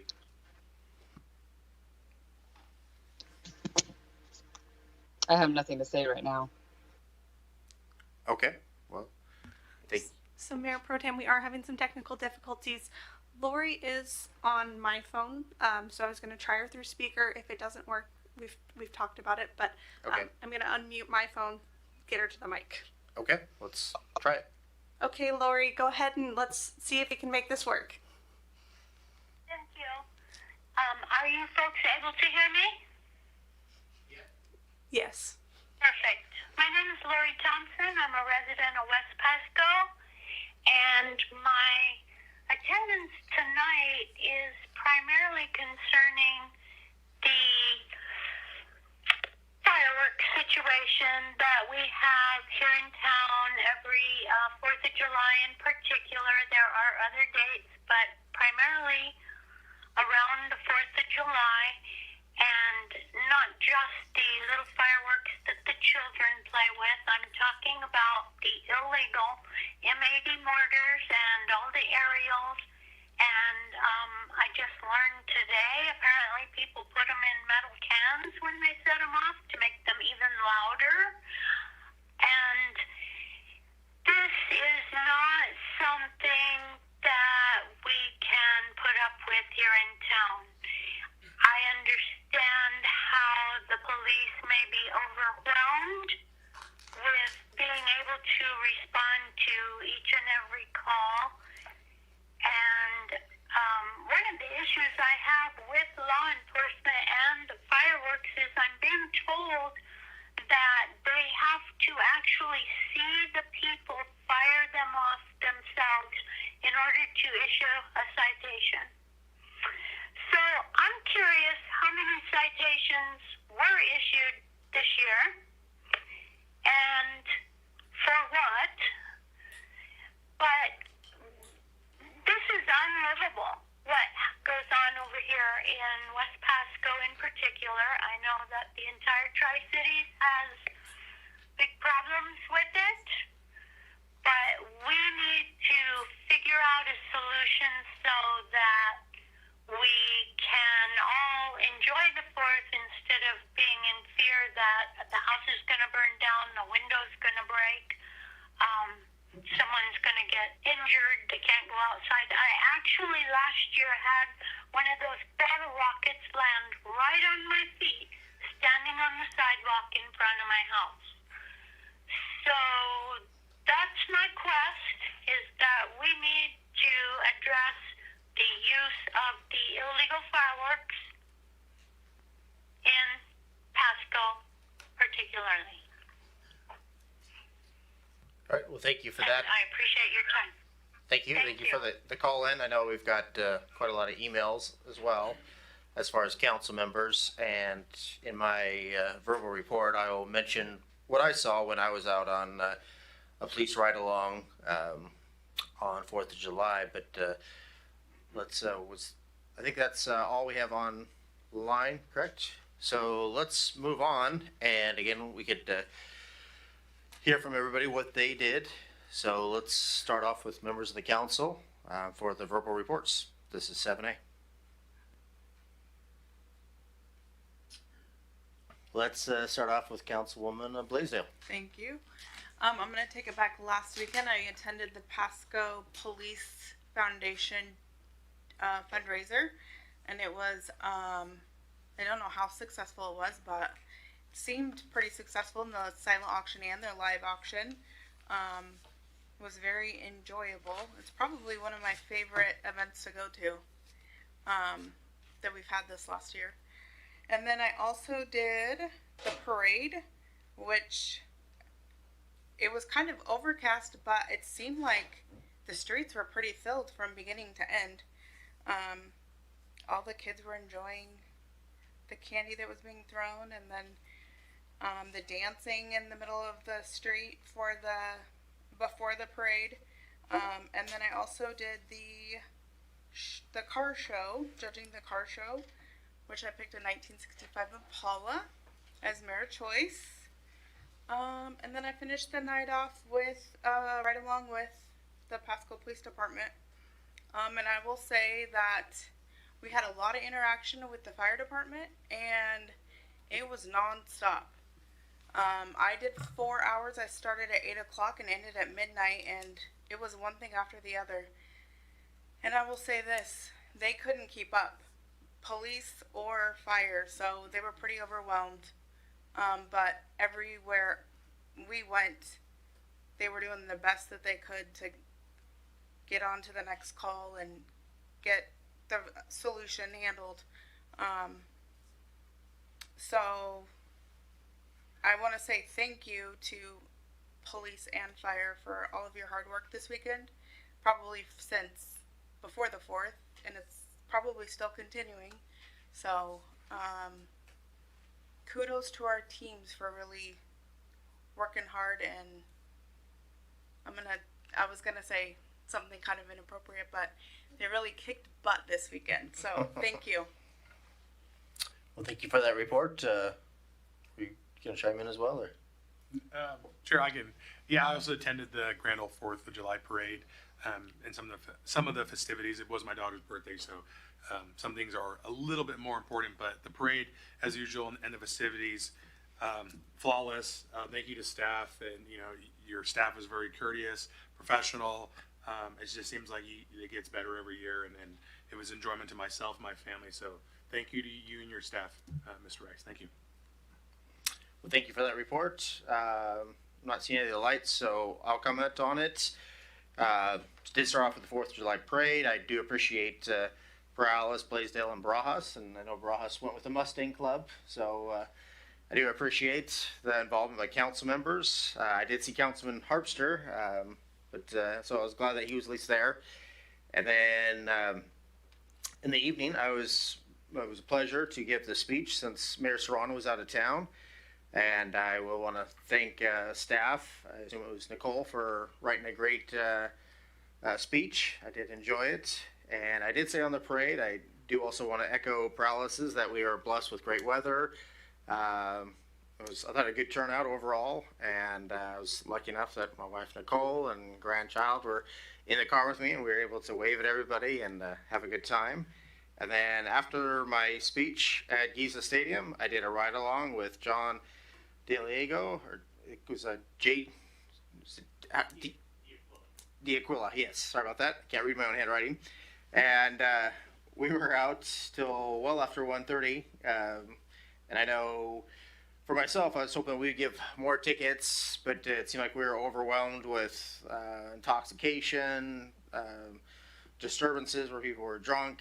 Again, it just seemed like, and I guess Washington state law requires you have so many officers for some of these events. They said, like we pulled over a car that was not run with light, or it had problems with the car, and when there's 5 people in the car, you had to have extra officers. So the problem is we would see these fireworks going off. We're trying to get there, but other things, whether it was a car accidents, public intoxication, people tearing out of parking lots, people running without lights on. It was just one thing after another, and those were priority. But I will say, all the officers we talked to, we did try to keep going back, trying to find people that were shooting off illegal fireworks. A lot of times it was already done, and we did go off and talk to them, and we must have hit 6-7 houses. Definitely wanted to do more, but it was definitely frustrating when you get that many calls. You only have so many officers, and everybody's trying their best. And it did kind of seem like people were in competition with Giza Stadium. I was actually kind of shocked. The other fireworks that were going around, as a council, we do talk about these things. I think we're all wanting the best for the city of Pasco. We are wanting police force to clamp down on all this. And maybe that's further discussion on how we get there. But I know with the budget that we have and the police force that we have, we can only do so much. But I did want to give kudos to Pasco Police Department. Again, we were out till, and the fire department. Again, it seemed like everybody was working their hardest to try to do the best 4th of July that we could have. So again, my hat's off to you guys, and thank you. So with that, I'm not seeing any other lights. We'll jump to 8, which is hearing council action on ordinances and resolutions related to thereto. I'm not seeing any. We'll go to 9, which is ordinance and resolutions not related to hearings. So we have A, which is a quasi-judicial, and I'll read it, and then we'll have our lawyer say his. So we got quasi-judicial ordinance number 4779, Diaz rezone from C1 to MU, and Mr. Ferguson. Great. Thank you, Mayor Pro Tem. Again, this is a quasi-judicial matter. It's a hearing or proceeding to render a final decision on the materials that are presented. It's defined as a proceeding in which the council defines the legal rights, duties, or privileges of the specific parties in a hearing, proceeding, or other contested proceeding. The appearance and fairness doctrine applies, and the hearing must be fair in 3 respects: form, substance, and appearance. All council members should consider whether they have potential conflicts as follows: A demonstrated bias for or against any of the parties; B, any direct or indirect financial interest in the outcome of the proceeding which would affect the council members personally; C, whether there has been any prejudgment of the issues prior to hearing the facts. D, whether there has been any ex parte contact with anyone other than staff prior to this hearing. And finally, E, any other conflict which a council member believes would prevent them from hearing this matter fairly and impartially. If any council member has any of these concerns or disclosures, now would be the time to make them known. Hearing none, are there any members of the public seeking to disqualify a member of council from participating in these proceedings? Seeing none, please proceed. Well, thank you. We're going to go with Haley Miller as far as going to give us a presentation on this. Thank you, Mayor Pro Tem. Good evening, Council. Tonight before you is an ordinance for a rezone of a parcel shown on the screen here that is just south of West Sylvester Street and then west of North 20th Avenue. And this is the northern portion of the parcel shown on the screen that is vacant. And the applicant proposed to rezone this parcel from C1 commercial zoning to mixed use zoning, and this is in compliance with the comprehensive plan designation, which is mixed use commercial. And this project went to a public hearing on May 14th, and the hearing examiner has recommended approval. There were no appeals that were received. And on the next slide, show the land use map here. This is the comprehensive plan zoning. That pink color is the mixed use commercial designation that was enacted in 2023. Then the next slide shows the current zoning of the property, which is C1, and that would be converted to mixed use commercial. And then for all rezone applications in Pasco, there is criteria that is listed on the screen. And when staff receives these applications, we go through and look at the criteria with the applicant, bring it to the public hearing, and then the hearing examiner takes input at the public hearing and verifies these criteria are met. And we have done so in the packet, and the hearing examiner has verified that. And then here is the process where it goes from the hearing examiner recommendation to City Council for final approval via quasi-judicial hearing that is scheduled for tonight. So happy to answer any questions if you have any. Thank you. Does any of the council have any questions for Director Miller? We got Councilman Barajas. Thank you. Just a quick question. How many, and I probably read it and I don't know what page, those 130 pages. How many homes are planned to be built on here? I'm not actually sure of the project action. This is the rezone, so it didn't detail exactly what they were doing on the site in the packet. Okay, thank you. All right. Do we have any other? I'm not seeing any. So with that, can I get a motion? Mayor, I move to adopt ordinance number 4779, amending the zoning classification of certain real property located near the corner of West Sylvester Street and North 20th Avenue in Pasco, Washington, from C1 retail business to mixed use MU, and further authorize publication by summary only. Second. We got a first by Paralis and a second by Blaisdell. So all those in favor say aye. Aye.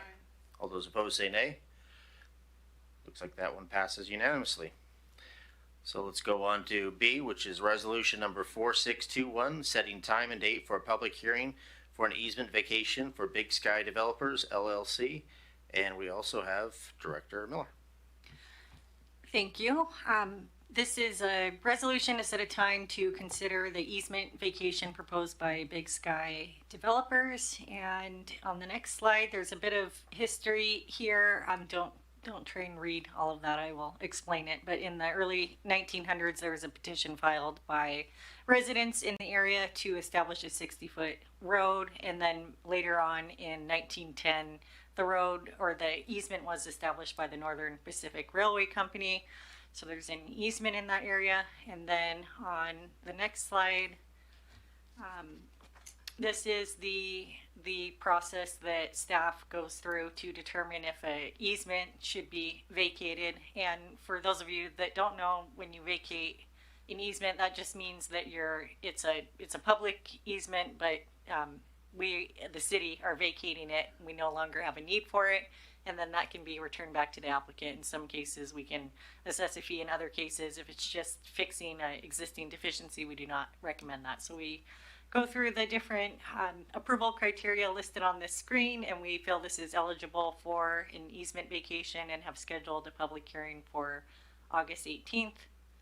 And the next slide, I believe, shows a aerial photo of the easement. It's a small 3-foot strip that is located on the east side of Convention Drive. So the right-of-way width there, I believe 80 feet is needed total from the center of the line. And so if you follow Convention Drive up to the north, we do not need that extra 3 feet that is on the applicant's property. So that 3 feet has been determined not to be needed, and staff is recommending this be vacated, and the decision and discussion can happen during the public hearing, but I'm happy to answer any questions you have before setting a hearing date. Thank you. All right, with that, does any of the council have any questions for Director Miller? I'm not seeing any, so if I could get a motion, Councilman Perales. Mayor, I move to approve resolution number 4621, setting a 7:00 p.m. Monday, August 18th, 2025 hearing as the time and date for a public hearing to consider the vacation of the eastern 3 feet of the easement established by auditors file number 487139, originally granted by the Northern Pacific Railway Company in Pasco, Washington, and a waiver of the requirements for a title report, appraisal of value, and compensation. Second. All right, so we have a motion by Councilman Perales and a second by Councilwoman Blaisdell. All those in favor say aye. Aye. Aye. Aye. And all opposed say nay. Not hear nay, so it passes unanimously. With that, we are going to roll on to number 10, unfinished business, and we are, looks like we have a city manager finalist interview process, and we got, looks like human resource director Sarah. Actually, Are you going to do it? Okay. Mayor Pro Tem, I'll take this. And good evening, Mayor Pro Tem and Council. So at your last week's special meeting, as you might recall, staff and the GMP consulting team reviewed with Council the candidate interview process. There's basically 5 parts to that process. Just to review, a tour of the city is one of them. Executive session candidate meet and greet with the council, which will take place on Sunday evening. Followed by a public reception meet and greet. Worth noting that the general public, as well as I anticipate many of our stakeholders and other interested parties, will be at that event to meet the candidates. The following day on the 14th, panel interviews along with a council executive session to top the day off to discuss the qualifications of the candidates. So that kind of gives you a sense of the sequencing there. And then council would take subsequent action regarding an appointment at a time of their choosing afterwards. That's certainly not scheduled at this point in time. It could happen very quickly. It could take a while. But with respect to the panels, when we closed out the topic last week, there were some different impressions among staff and council as to whether there would be 3 panels or 2 panels. And we're back for a quick discussion tonight to kind of settle this ambiguity so we can get this schedule finalized. So the 2-panel option is basically city council and senior staff. And I know there were council members that felt that was the way they wanted to go because there was already an opportunity for stakeholders and other public community influencers perhaps to meet the candidates at the previous evening and provide input to council.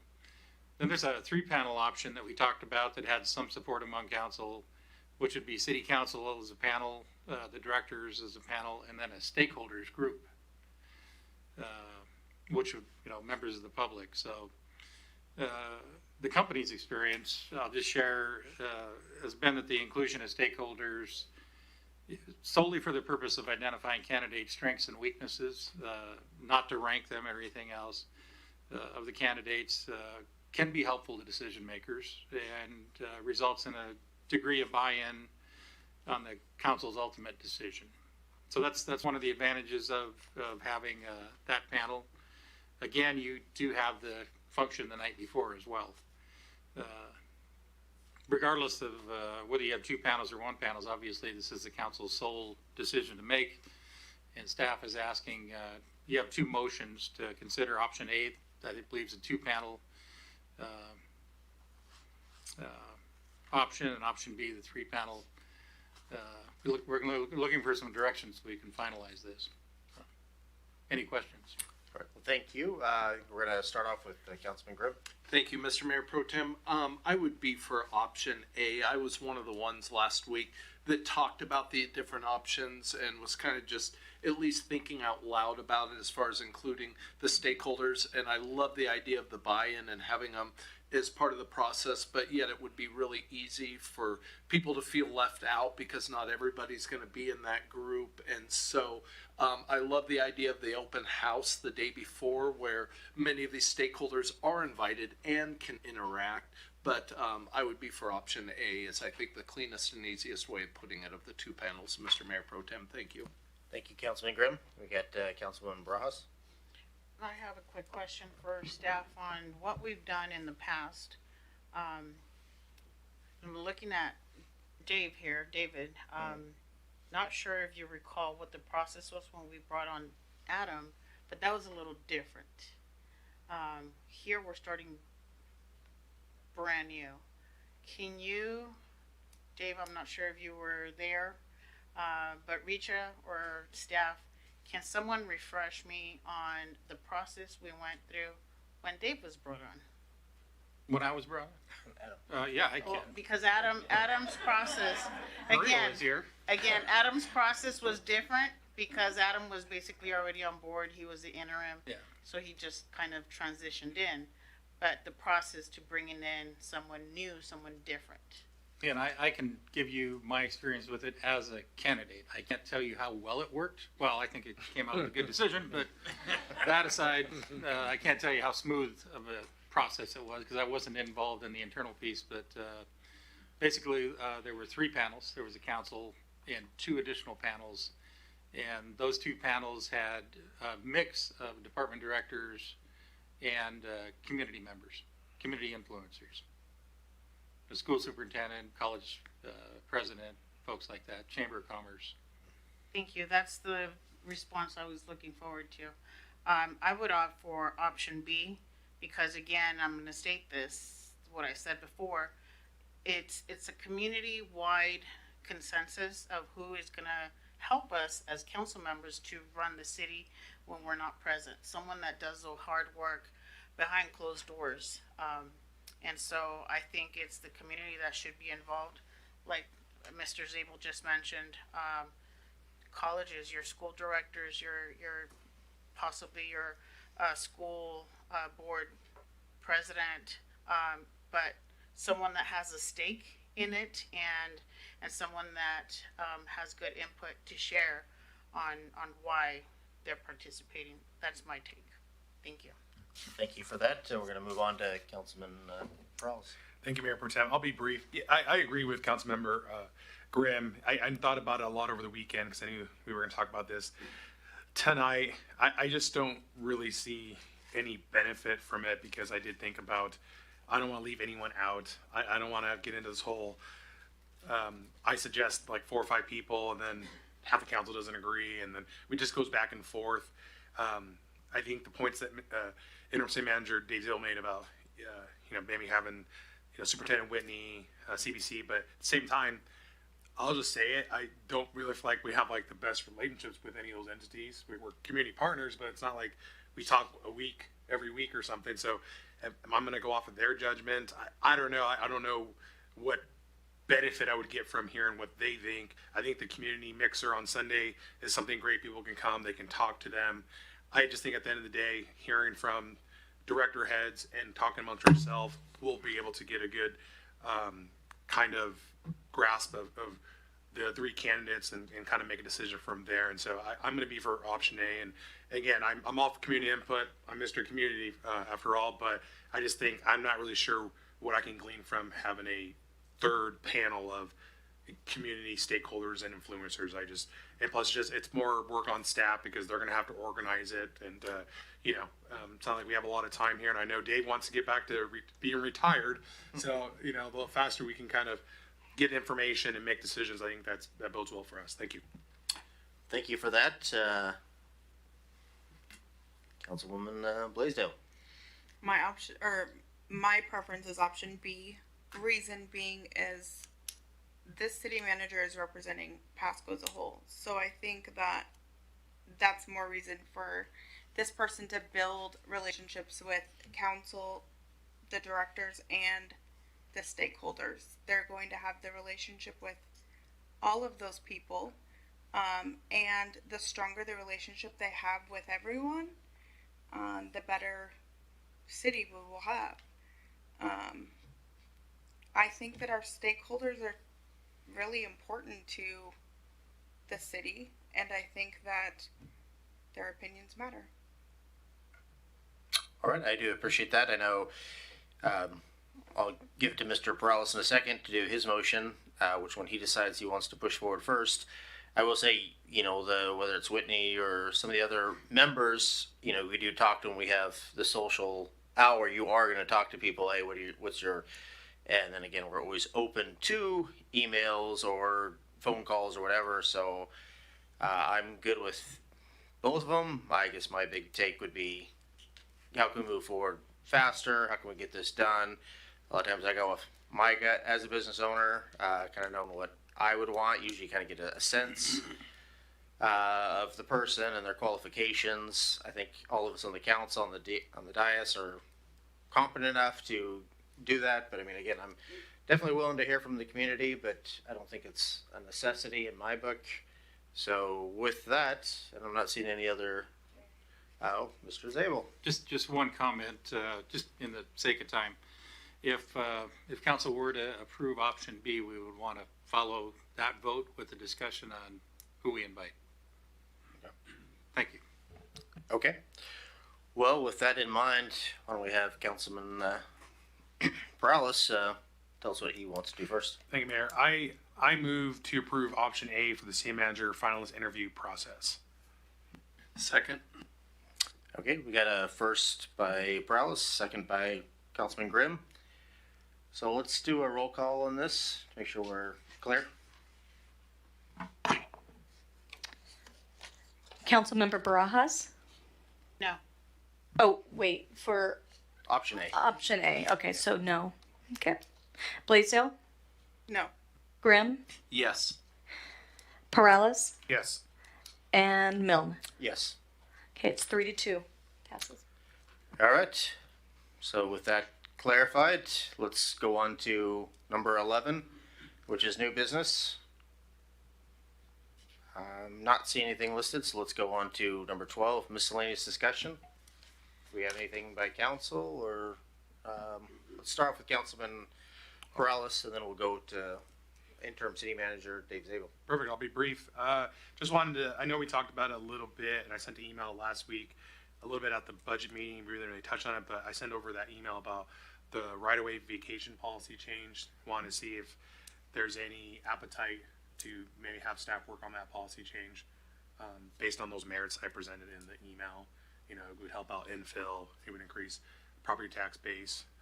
It would increase taxes on the property owner, but it would also provide more property taxes to the city.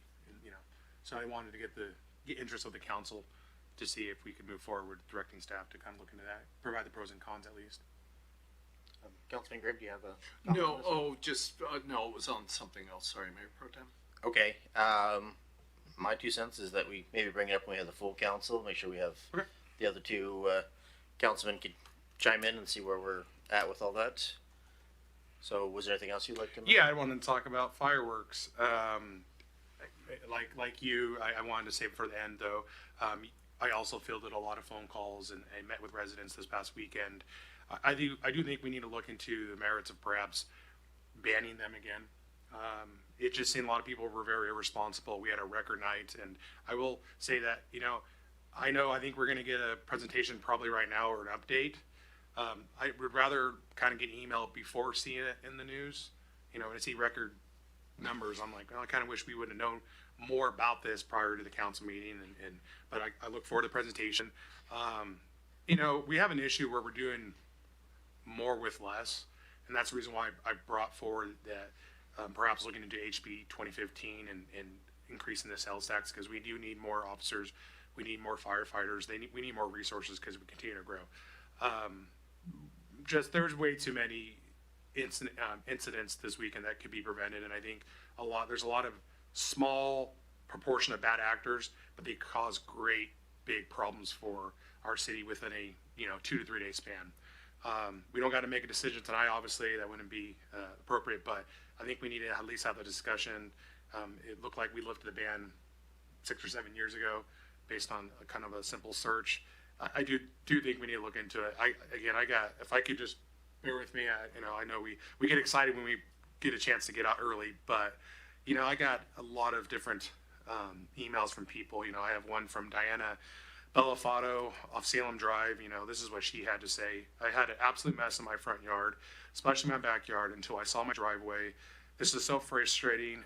Little bits of melted plastic and shredded cardboard, not to mention, I actually take care of my yard, and then the 4th of July happens, and now I have to clean up all by myself. From Jean, over here in the community also, last night sounded like a war zone with explosive sound. It sounded so loud, it sounded like they were right outside my window. I got another individual who said that, her walls were shaking, her dogs were barking, she had to calm them down. I had another person say they had to leave, actually leave, get in their car and leave and drive just out into the country and try not to laugh, but get away from all the noise. So I think it's great that people want to have fun, but they got to be responsible. And you saw across whole Tri-Cities, people are just making really bad decisions. And so I think it's incumbent upon us to do our research, get with our staff and make a decision here going forward. And I'm a person who was selling fireworks, but we were selling the ones we actually are allowed to use here in the city of Pasco. But you have people bringing in stuff from the reservations and outside other areas. So I'll get off my soapbox, but again, thank you to Pasco PD, Pasco Fire Department for doing a good job. Sorry it was such a record-breaking night. We'll try and get you guys some help and get you the resources that you need. Thank you. Thank you for that. And since I was here at that vote when we lifted the ban on fireworks overall, I will say that when I was on the ride along, we had a gal call up, was very mad that the kids next door were sprinklers. He tried to tell her that, hey, this is legit. She was yelling and screaming, wanted Pasco PD over there because she felt, that kids shouldn't be running around with sparklers. And I know during the discussion years ago, a lot of it came up was that there was regular stuff that really wasn't worth Pasco PD's time. They want to concentrate more on the illegal stuff, and that's why we allowed the regular stuff that's sold in the city of Pasco to be legit. It's the stuff that's going up in the air. I do feel we should have a conversation as far as how to have more police on this particular day and this evening. I'm all for that. I'd wait to hear if Ken Roski, within the next couple weeks, he's going to give us a report. But I'm saying that it is difficult. We did go back and forth on whether to lift it. And again, if you put the ban, you're still going to have kids with their little firecrackers, sparklers, and you're going to have Pasco PD. And then again, as I said before, there was a lot of other things when you get drunk and you get people with alcohol, partying. That's higher up on the chain. It shouldn't be, but I mean, I guess it should be, but it's when you only have so much police force, it's very difficult to be everywhere at one time. So definitely willing to have a discussion, but right now I still think I'm going to go off with what Ken Roski has said in the past, that they want to concentrate on people that are shooting illegal. And again, with the amount of resources that we have, I would be for that unless we got a different tone came back from Pasco PD. So that's my 2 cents, but I know Councilman Grimm was next. Thank you, Mr. Mayor Pro Tem. Would it be more appropriate to add my comments at the end after were they going to make a presentation or talk about it, or? Were you planning on this evening? Okay. I wasn't sure if you were. Okay. Well, he is Johnny on the spot on that one then. So, I just prefer to make them afterwards then, okay. Mr. Mayor Pro Tem. Thank you. And let's go. I have a quick request. Okay. Now knowing that you have your report ready for today, maybe in an email we can get a comparison of what it was before. So I know the ban was in place for 22 years. 2018 is when we lifted the ban. So I'm curious to see what the numbers were when there was a ban in comparison to now. And just an email is perfect. Thank you. Okay. And Mr. Zabel, did you still want to? I was actually going to invite the chiefs up to give their presentations, and then I do have one other item after that. Okay. Well, let's see what the chief of police has to say. There we go. Thank you, Mayor Pro Tem, council members. Quick update on the July 4th and the weekend. It took us most of the morning into the afternoon to pull the data, get it analyzed, get it into a report for me. So that's why you didn't get it well in advance. I didn't have it well in advance. So we were a little busy last night as well. So we hit the ground running this morning. This was a priority for us, pulling this data, but other events from last night got us a little bit behind the 8 ball. So apologize for not getting it to you in advance. See if the clicker's working. Just some graphs and some data for you. It was a, oops, am I missing a, sorry, but again, we just put this together. I'm just going to start with the staffing levels. So you can see that we staffed up for the night. July 4th for us is a blackout day, which means we don't give any of our field support officers vacation on that day. They all have to work unless it's their scheduled day off. Then it would have been overtime to bring them in. So you can just see that we were adequately staffed. We have some lean times and some beefed up times, but then you also have to remember, in addition to 250 calls for service in that 24-hour period, a little over 10 calls an hour, we had 3 major missions and events that we also had to monitor, the Grand Ole Fourth, the Giza Stadium, and the riverfront. As far as calls for service, we saw a slight decrease, I think, from last year, this year from last year. And there's a breakdown of the type of calls that we responded to on that day. You can see, as Pro Tem Milne mentioned, domestics, intoxication, all of the other things that come with a celebration. Definitely busy for us, but I felt that as far as calls for service, the events, we were well staffed and did a good job at handling those. Some comparison and some data you can kind of see from how the calls came in. Calls for service peaked up and on the 4th with 252 calls. Number of fireworks complaints across the Tri-Cities is the next box to the right.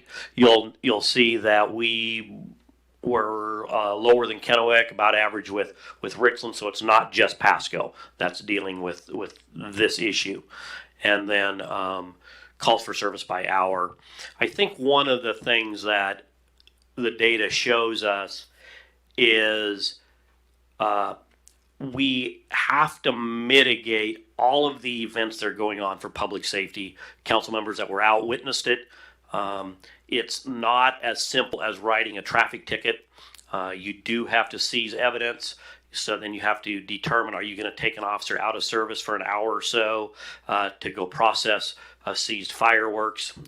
So it's just a balance. And what we tried to focus on, the message that I gave our folks was we wanted to address anything that was obviously dangerous, things that were potentially going to light brush fires or structures on fire or injure people. Those were kind of our focus. And then the rest of our resources were directed amongst those events that were going on the 4th, the 3 sponsored events with the river, Gisa Stadium, and the Grand Old Fourth.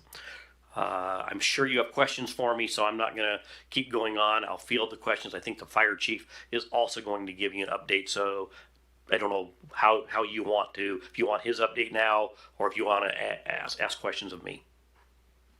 Yeah, why don't we get fire chief's report, and then we could have questions by council. All right, sounds good. Thank you, council. I don't have the clicker. There you go. So over here, we just have a couple, broken down into a couple different groups that we'll talk about. Just our planning process, and so how we prepared for the event, our response and deployment, summary of the incidents, and then the outcomes that we saw. So kind of a little bit of a background on how we planned for this.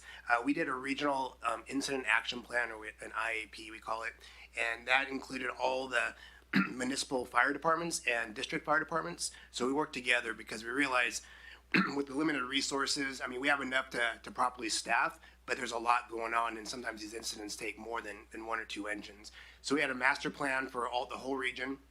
We worked with our dispatch center, which is CCOM, and what we did is we upstaffed that. So they had 2 dedicated dispatchers. Normally there's 1 for both counties. So we had 2, 1 for Benton and 1 for Franklin County. And with that, we had 2 different frequencies, 1 for Benton and 1 for Franklin County. So that helped split that workload. We staffed up an EROC, which is an expanded resource ordering coordinator, which was myself. So I was over it with CCOM. And that position just helps the dispatchers, if large events happen, to help direct where resources need to go in the most effective spot for them to respond to. And then we implemented what's called the Cat 4 dispatching. And what that's used for is events like this, where we know there's going to be a lot of calls coming in. We reduce the amount of resources we send to unconfirmed calls. So if it's a confirmed structure fire or a medical call, we send a full dispatch. But if we have a smoke showing, a possible, we'll send 1 resource to kind of scout it out and then call in for additional resources. So again, we're trying to maximize our response.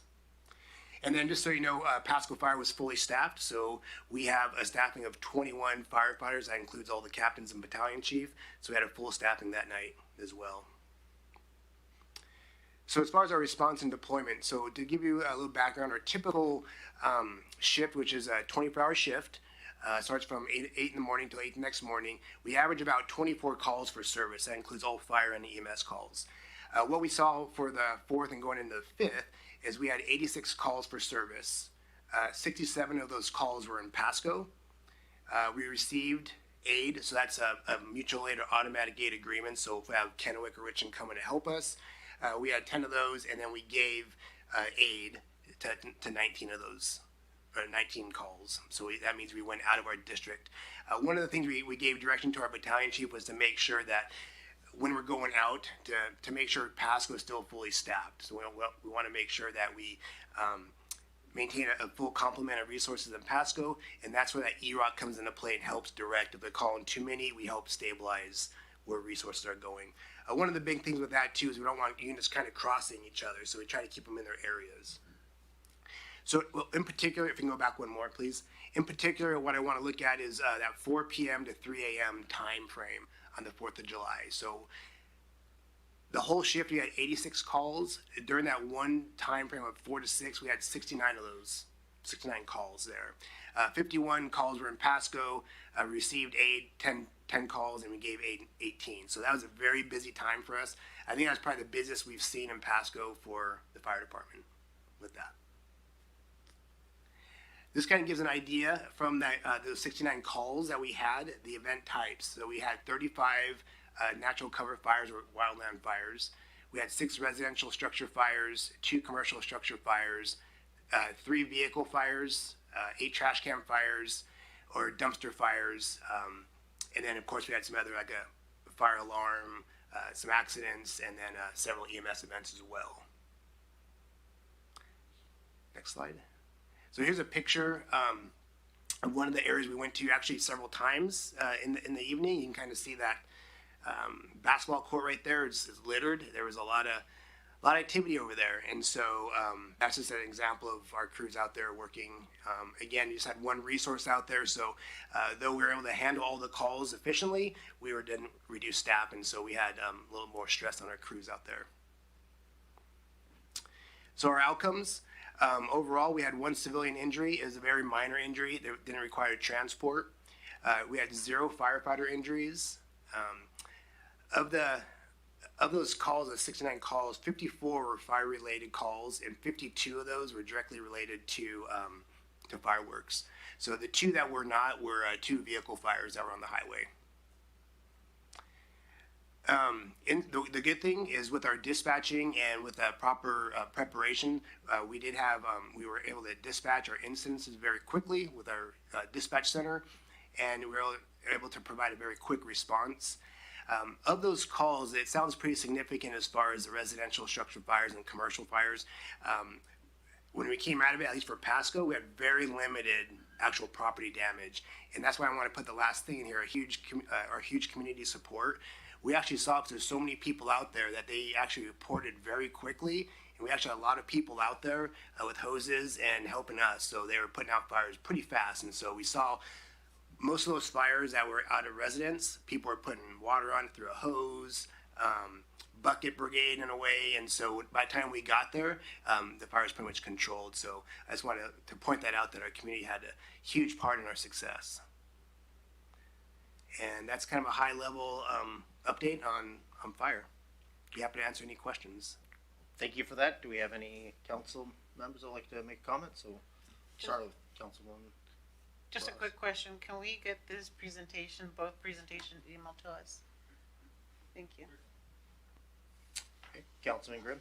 No, thank you. I just want to thank Chief Roski and Chief Crowley and your staff just for, just Pasco's finest in the blue and the white out there. And I know it makes for a long day and a long night, and it sounds like a couple, our Mayor Pro Tem and Councilwoman Blaisdell got to attest to that. So really, no, I just wanted to, I guess say thank you. And where some of this comes from, I mean, there is a lot of rhetoric out there. I mean, I heard some, really strong words, and I want to assure the public that we do care about this. This is important. And when we hear words like, completely out of control, or that we don't even care, no, we do take this really, really seriously, as I know the Chief of Police does. And he's a lawman by, it's got to be deep in that blood at some point in this career. So this stuff's really important. But I think, a lot of this comes down to, pardon the pun, I think it's just a flashpoint of a, larger picture in society of, the fabric of society continuing to be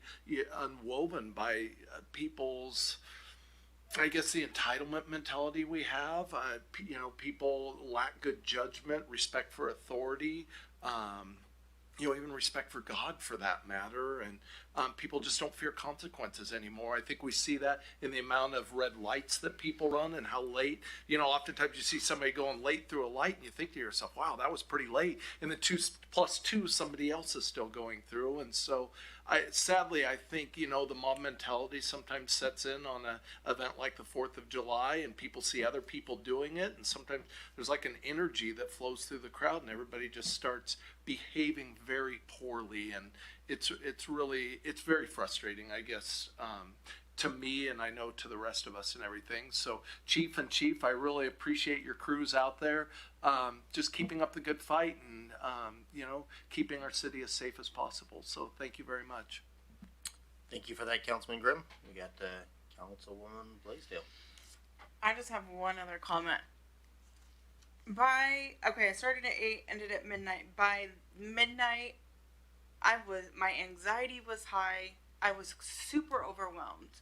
And the fact that every single police officer and every single firefighter and EMS was calm. They went on to the next call, no matter what call. I mean, we went on a fire call. We went domestic violence. We went overdose. We went to any car accident with kids. Like, the list went on in a 4-hour period. And they all stayed calm. And I'm like, how are you not losing it right now? And they were as calm, every single one of them. as calm as the beginning of their shift till the end. So all I have to say is it takes a special kind of person to do what you guys do. And you guys see more stuff than I can even imagine. And I've had my fix 4-hour police calls for probably a good 6 months. But as much as the fireworks are once a year, you guys do this every day. And you guys see this stuff nonstop. So I just want to say one more time, it is appreciated. And I know every single one of your people, our people, are putting their best foot forward no matter what they see. And one thing I really appreciated with Officer Franz is he was more protected of what I saw. Like, he wanted to make sure that he didn't traumatize me in whatever call we were going to. But they dealt with the situation and went to the next, no matter what was thrown in their way. So I just want to make sure that the citizens know that public safety is first, no matter what. So appreciate it. Thank you for that. I do want to echo that. I know one of the bigger things I got out of it was the officer that I was with, he had to go up and there was about 15 guys that surrounded him when he went up and they were done with the fireworks, but they had just finished. And again, all this group of guys surrounded him like, oh, that's bad. I'm in the cop car and he's out there by himself, but he handled it really well. And it just kind of hit me that, you know, our decisions, other people are having to go out and answer for that, to explain it. And so it just kind of weird when you vote on something and then you see another guy in the fray, in there, surrounded by people.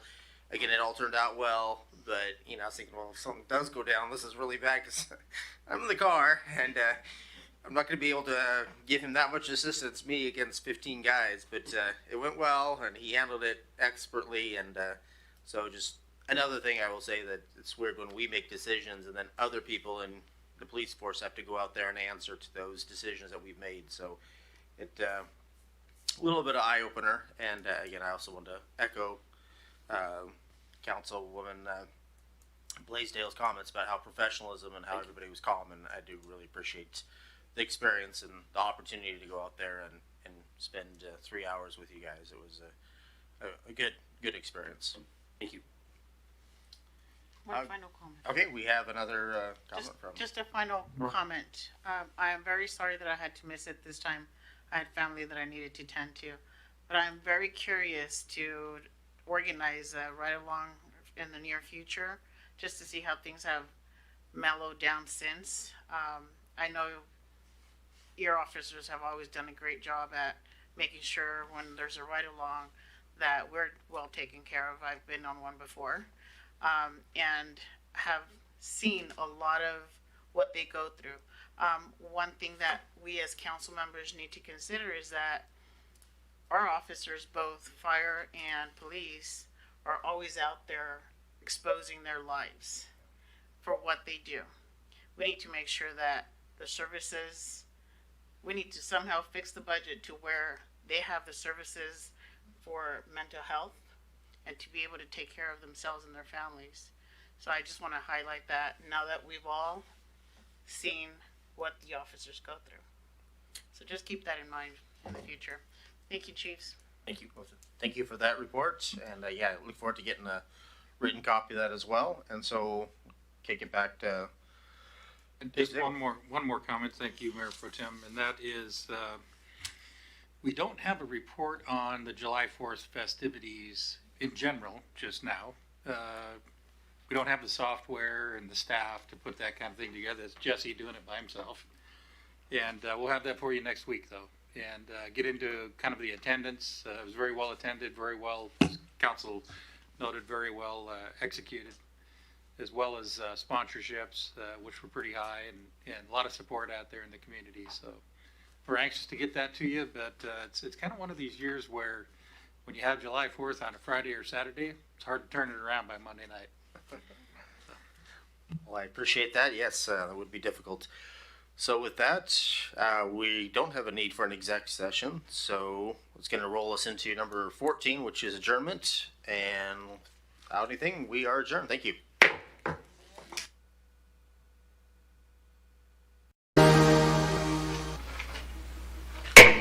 Good evening and welcome to the City of Pasco Council Workshop Meeting this Monday, July 14th, 2025.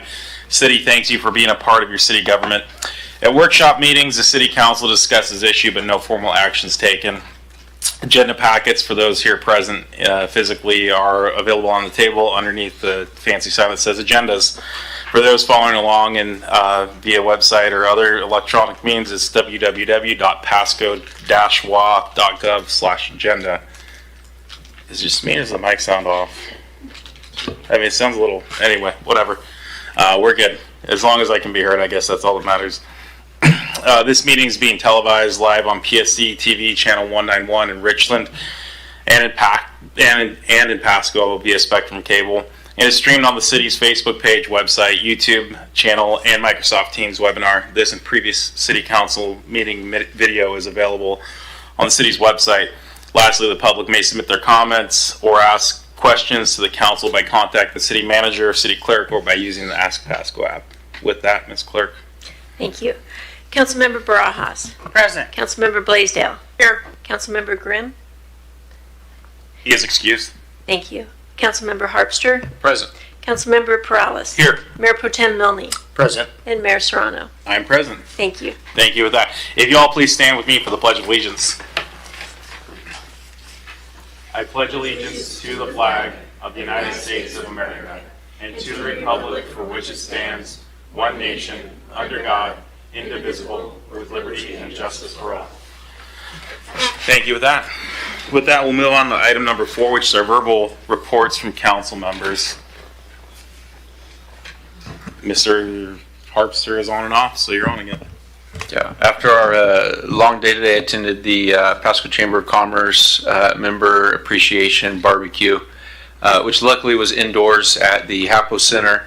Well attended, myself, folks from Port Pasco, FPUD, Big Bend, and Coville tribes, and just a lot of great representation, and not a lot of business coverage, just a fun event, get together, a good chance to hang out with folks. That's all.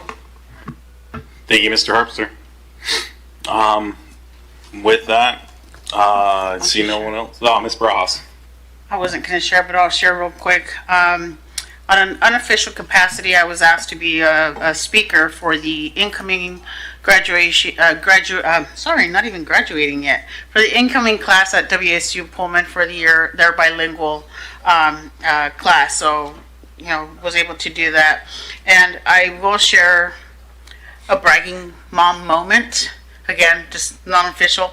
But a bragging mom moment. Over the weekend, I was very proud to have switched the badge on my son, who is in the Army National Guard. So he was promoted to sergeant. If he's watching this, he's going to be upset. But I'm bragging. I'm very proud of my son. Thank you.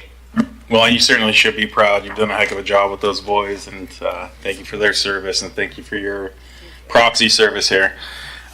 Just other than that, thank you for those who came out last night. We had our 3 finalists for the city council, city manager position. I think this was well attended. I didn't count heads. I'm guessing about 50 people, give or take, maybe even more. For a Sunday night, that's pretty phenomenal. And then we had the opportunity to get to know the 3 gentlemen, and we're very blessed to have had some solid applicants. So we're looking forward to moving along in that process and then keeping you all informed as we get there. So with that, seeing no further lights, that moves us along to item number 5. These are our items for discussion with opportunity for public comment. If anyone's new to us, in these workshop meetings, we allow the opportunity for up to 8 aggregate minutes of comments, total of 2 comments at 2 minutes each. What's that? Is my speaker off now? Angela's working. Okay. We good? Am I still off? Okay. All right. I guess. Okay. Sorry. Okay. Yeah, there was an echo. That's why I asked earlier. Okay. So anyway, the rules of engagement here 8 minutes of total public comment, 2 pros, 2 cons, up to 2 minutes each. And it'll be limited by myself and the clock over there. So the first item, we have just 4 items tonight. Item A is resolution, Lonnie and Louis Montes lease agreement, portion of parcel number 112-330-255. That's going to come from us to us from Director Rice. Good evening, Mayor and Council. Yes, this is a lease renewal agreement for a previously leased property that was leased previously in 2015 and had 2-year renewal periods, both of which expired, and the current leasee wishes to continue that lease, so we worked on updating the agreement to be a 3+2 agreement. Worked with our real estate representative to do an evaluation of the current market rate and ensure that we're meeting that, and included a 3% annual increase to ensure that we keep up with market rates. We should be right here somewhere. So here's, as pictured, here's the lease portion, which is located directly behind their building and between the animal shelter for reference. Outline of what the payment will be for the first 3 years, and then the extensions, the 4th and 5th years extension, and also all lease rates, or all lease properties have to include Washington State lease excise tax, which is also included as part of the total lease agreement. So just this evening, asking council to approve the resolution to renew the lease agreement and continue as it has been for the previous 9 years. Any questions? Thank you. Do we have any questions? All right, thank you. All right, then I guess we anticipate seeing that in a future meeting. With that, we'll move along to item B, which is a resolution. It's an award bid number 23506 for the 8th Street and 6th Avenue pedestrian crossing improvements project to Ellison Earthworks LLC. This is going to come to us from Director Sarah. Good evening, Mayor and Council members. As you have mentioned, this is a bid award. This project is a highway safety improvement project, so it's funded federally. We received funds for the project. Design was completed for the improvement of the crossing at 8th Street and 6th Avenue. There will be bulb outs built to shorten the distance for pedestrians crossing, as well as installation of lighting and rapid flashing beacons that will be activated by pedestrians when they want to cross. This intersection had a history of crashes, including a fatality, which is why funding was awarded for this project. The project was advertised for bids, and the lowest responsible bidder was Edison Earthworks with a bid of $351,270.09. Our engineer's estimate was $380,000 and is listed with the accurate dollar amount in the screen. There were no irregularities found in the lowest bidder. We received 2 bids in total, but the lowest bidder had no irregularities, so we're recommending award. I'm happy to answer any questions you may have on this. Do you have any questions or comments? Seeing none, it's always appreciated when A, we have a grant funded project, and B, it comes in right, under the dollar threshold. So thank you for keeping up your work there, and we look forward to seeing this. I do need to circle back. Do we have any public comments on item A? Going once, going twice, going 3 times. Okay. Now I'll circle back to item B. Do we have any public comments on item B? Going once, going twice, 3 times. All right. With that, then I can move properly on to item C, which is our countywide planning policies. It looks like Director Miller, and I believe you're going to be joined here from the county, or maybe you're going to roll solo. We'll see.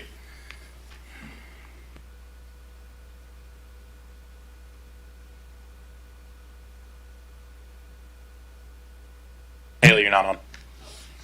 There you go. There we go. I turned the microphone on. Thank you for that.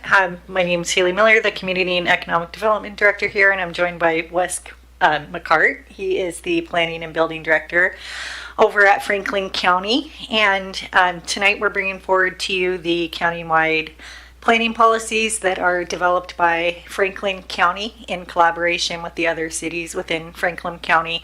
And this is one of the initial steps that we go through each time before the comprehensive plan process. And these policies have not been updated, I believe, since the last periodic cycle, which was in 2019, and then these were originally adopted in 1993. So they've been looked at.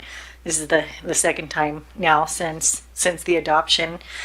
And the city council is not required to formally adopt these by resolution or ordinance. However, we do like to bring these forward to the council for review. Each city in Franklin County is bringing these forward to their decision bodies to summarize the planning policies to make sure that you are aware of the policies. And if you have any written comments or feedback, if you have feedback, I'm happy to provide something in writing to our neighbors over at Franklin County to consider this prior to adoption. The countywide planning policies sets the stage for the comprehensive plan update, as I've mentioned, and here are some regulations related to the countywide policies, and these are intended to guide growth in different policies. So most of these are fairly straightforward. We did include the clean version in the attachment, and then the marked up version with comments, and then the draft resolution that the county will be looking at. And in here we have general themes related to our urban growth areas, reducing sprawl, transportation, housing, economic development, property rights, permits, natural resources, open space, the environment, citizen participation, public facilities, historic preservation, and climate change. And so these are listed in different sections here, and the new state guidelines related to the comprehensive plan have also been built in. So there's additional stipulations at the state level, as I mentioned in our comp plan kickoff presentation, that there is more emphasis on housing with this update and different income levels and bands of housing. There's also climate change initiatives at the state level that counties and cities are required to update. We will be touching on that in more detail as we go through the comprehensive plan process. And the county and its consultant did provide a draft to all the staff at different cities to look at that, and there was quite a bit of edits that Craig, Raymond, and myself had to this, and we were able to sit down and work out most of the issues that the planning directors identified here in Pasco. So I am supportive of these changes, and I have Wes here in case you have any questions on any specific items, and I'm available too to answer questions. Thank you. Do we have any questions for either our staff or Mr. Harpster? No questions. I have reviewed most of the changes, and it just looks like a lot of catching up with recent or not so recent changes from the legislature. The only comment I have is I appreciate the coordination between the city and the county, and that's something that I've not seen for years. And so I just really appreciate that both of you, somewhat new to your positions here locally, are taking advantage of that and working together, across the street here. So thanks for that. Mr. Prowse. Thank you, Mayor. When is the projected adoption date for the county? So I wanted to give time for all the cities to bring it to their council. You're the last one. As soon as I get a kind of a thumbs up that you guys are good to go with it, hopefully tonight, then I plan on publishing. 2 weeks later, we'll have the hearing. So approximately okay, thank you. 2.5, 3 weeks. I'll take a crack at a couple questions. Just one, like looking at number 42, talking about jointly developing and implementing land division building standards, coordinating permit procedures for review and permitting. I know obviously each jurisdiction has its own authority and its own processes. What do we see then maybe more of a shared vision or shared activity through the adoption of this as we see some of these, and maybe I'm speaking out of turn as someone who doesn't develop land for a living, but it just seems that, kind of the county does its thing and the city does its thing. How do we see this maybe causing a future marriage or whatever it may be? First, I can follow up if you So I think the idea is that, and Haley, you can back me up, when we got here, because I'm fairly new, I came in February also, we heard a lot of angst over, the city's doing their thing, the county's doing their thing. You spoke to that, Mr. Harpster. The idea here is, can we come up with a better way of working together? Sometimes you guys annex property in, you're looking at, well, I don't really want this because it doesn't have sidewalks, it doesn't have this, it doesn't have that amenity. If it's in the growth management, or in the UGA, we want to make sure that we try and align what our codes, our development codes are as they're going forward. So, Mayor, that's the impetus of this particular one, is to make it so we can work together to come up with regulations that, we're not dumping everything in the county, or we're not dumping everything into this city. The other thing I'll add is as a former county commissioner, I've seen cities and counties that adopt these plans and just kind of put them on a shelf and let them not really work. So part of the hope here is after these are adopted, that we can work together on issues that we have mutual interest in and come up with ILAs to actually adopt things that work for both of us so we can move our entire community forward. Well, I think and I know you have some comments. I appreciate you kind of preempting my thought process there and my next question, which is, my hope is that this isn't just a dust gatherer. This is something hopefully that is the impetus for joint and shared responsibility where it's appropriate. But go ahead, Director Miller. Thank you, and I'll echo what was stated. We're both new to our positions, and I think we, definitely have different marching orders at times and different goals. Being county and city, it's just the city's developing in an urban setting, the county is not, and looking to preserve certain types of land. So there's naturally going to be a lot of coordination needed. So we have initiated bi-monthly meetings, and we might do more frequency. We're not sure, but we would like to collaborate at the planning director level and just open up communication so that we're not surprising the county with some things in annexation applications that maybe they weren't aware of, and just try at least to provide better communication. If we do end up disagreeing or directed to disagree on things, then so be it. But I think just more routine meetings between the two of us and then implementing these policies will be extremely helpful, at least on the planning side of things, and then we can keep each other apprised. So that is definitely our goal. We both noted that is maybe a need that could be improved, and we'll see where it goes. Excellent. Yep.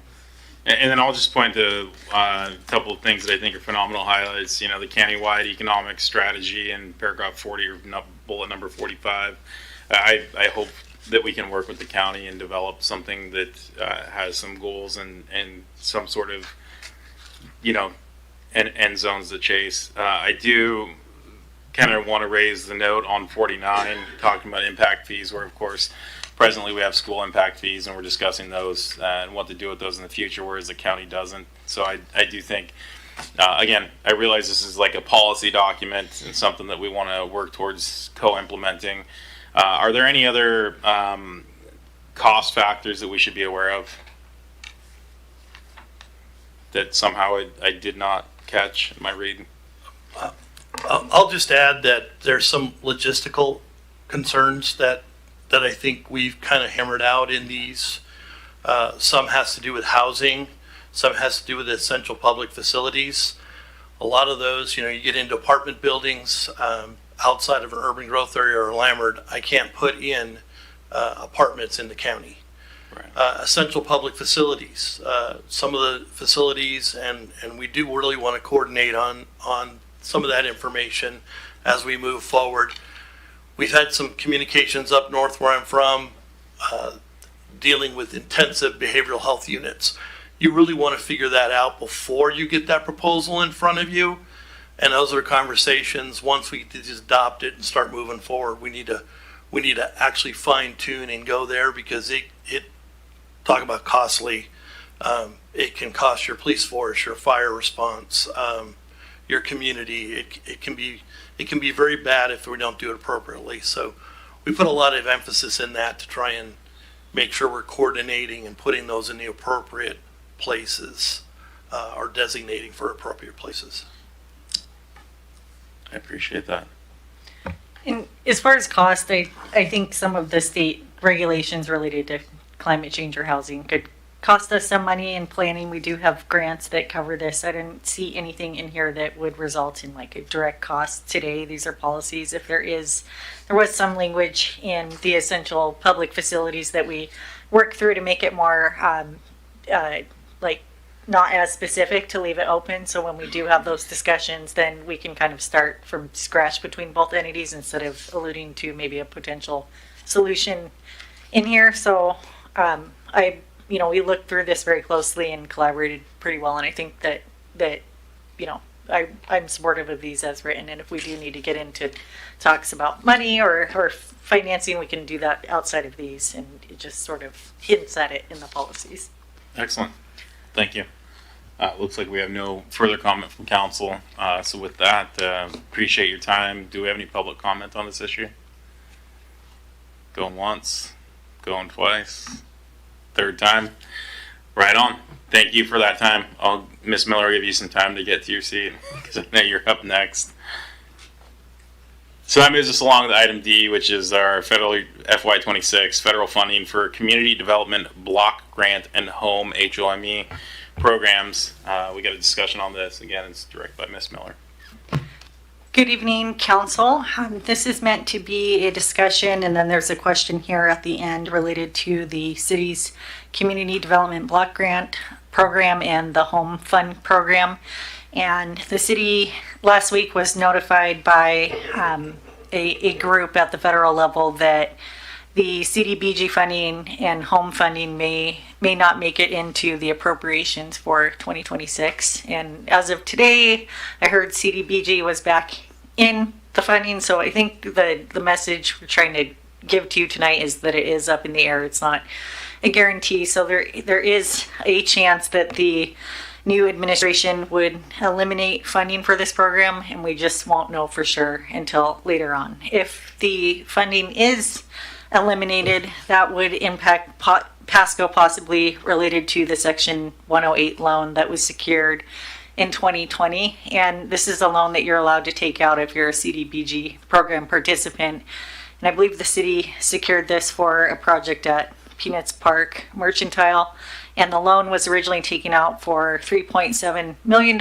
And we have paid since then each year out of the CDBG funds $245,000 a year. So the loan is down to $2.8 million. And we're not sure if the loan would be forgiven if the funds disappear or what all the details entail at this point, but it was meant to just give you a heads up that this could be coming. And our main question tonight for the group is, would the city council be supportive of the city providing a letter of support to keep these programs in place to be sent to, I believe, Congress to consider while working on their budget? Happy to answer any questions or take in your feedback if you have any. Thank you. Mr. Prowse. Thank you, Mayor. Yeah, I would be in support of this letter. Just a few questions. Would this, the products, this was for the Peanuts Park itself, right? Okay. Would this be, would we be able to get perhaps some state money to pay for this if this money were to go away? Like a one-time money like we do for the MLK Center and all that stuff? You look like you're reaching for your microphone, so I'll let Yeah, I will, I guess, take that answer. Good evening, Mayor, Council. Yeah, unlikely. State's got their own budget issues, as Council's aware. They have a multi-billion-dollar deficit they're trying to plug right now. Might require a special session, so I don't. Plus, they're looking at having to backfill some other essential services that could be impacted by reforms in Medicare and Medicaid. Okay. I guess my follow-up question would be, then if, hopefully it is forgiven, but if it's not, then we're pulling this from the general fund? Yeah, that would probably be an option, although I don't know that that's the only option. There might be some other things we could look at. You have your 194 fund, economic development potential to be able to tap into. So it definitely would impact the city, though. Yeah, I want to get into minutia, but so do we make monthly payments on this loan, or just once a year? I think they're once a year, and they're out of our CBDG allocation. Okay. Thank you. Thank you, Mr. Prowse. Mr. Harpster. Yeah, I would certainly be in favor of submitting this letter on behalf of the city. I think it's unlikely to do anything, but I think it's important for us to do what we can. And The CDBG program is a program that I definitely support. I mean, just looking at what we funded last year, a few things. We got chip miner rehab program, Peanuts Park North, facade improvement program, City of Pasco playground equipment, ADA improvements. These, to me, are all worthwhile projects. And so if there's anything that we can do to petition the federal government or our legislators in any way, I think we should. Thank you.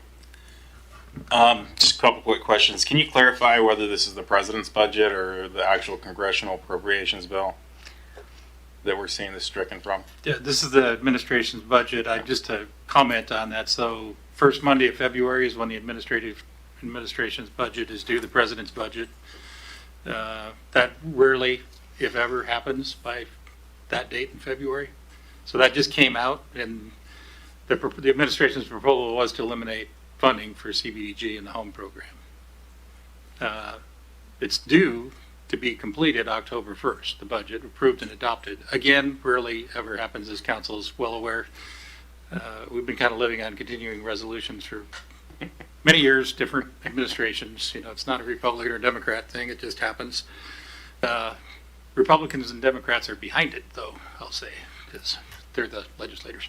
But I think a lot of negotiations happen between the time it's submitted and the time it's finally adopted, including what may or may not be in continuing resolutions.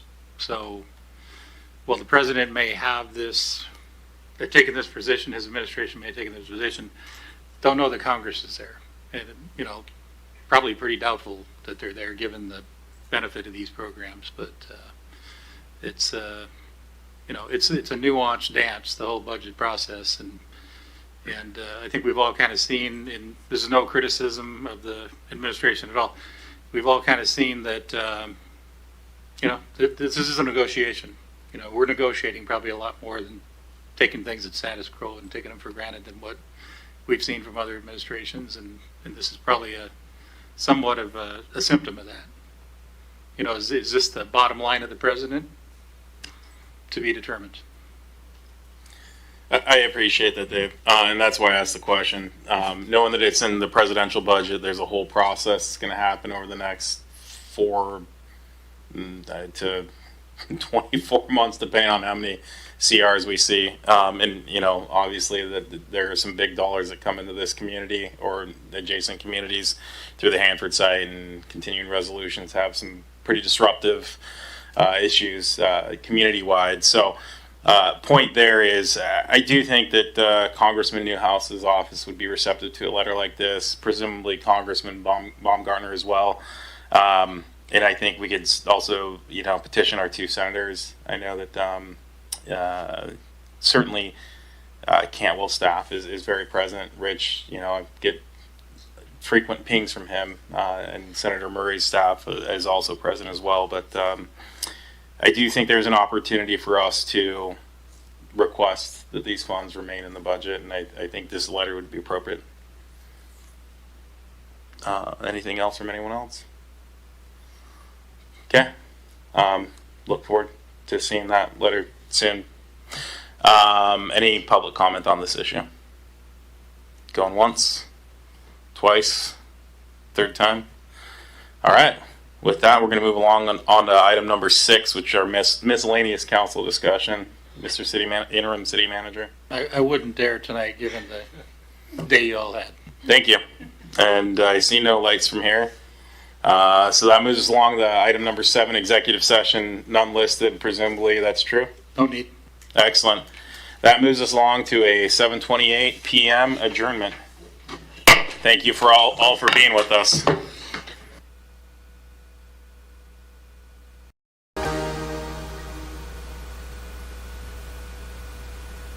Whoops, let me get the mic on. Good evening and welcome to the City of Pasco Council regular meeting of Monday, July 21st, 2025. The city thanks you for being a part of your government. At regular meetings, the city takes formal action on items.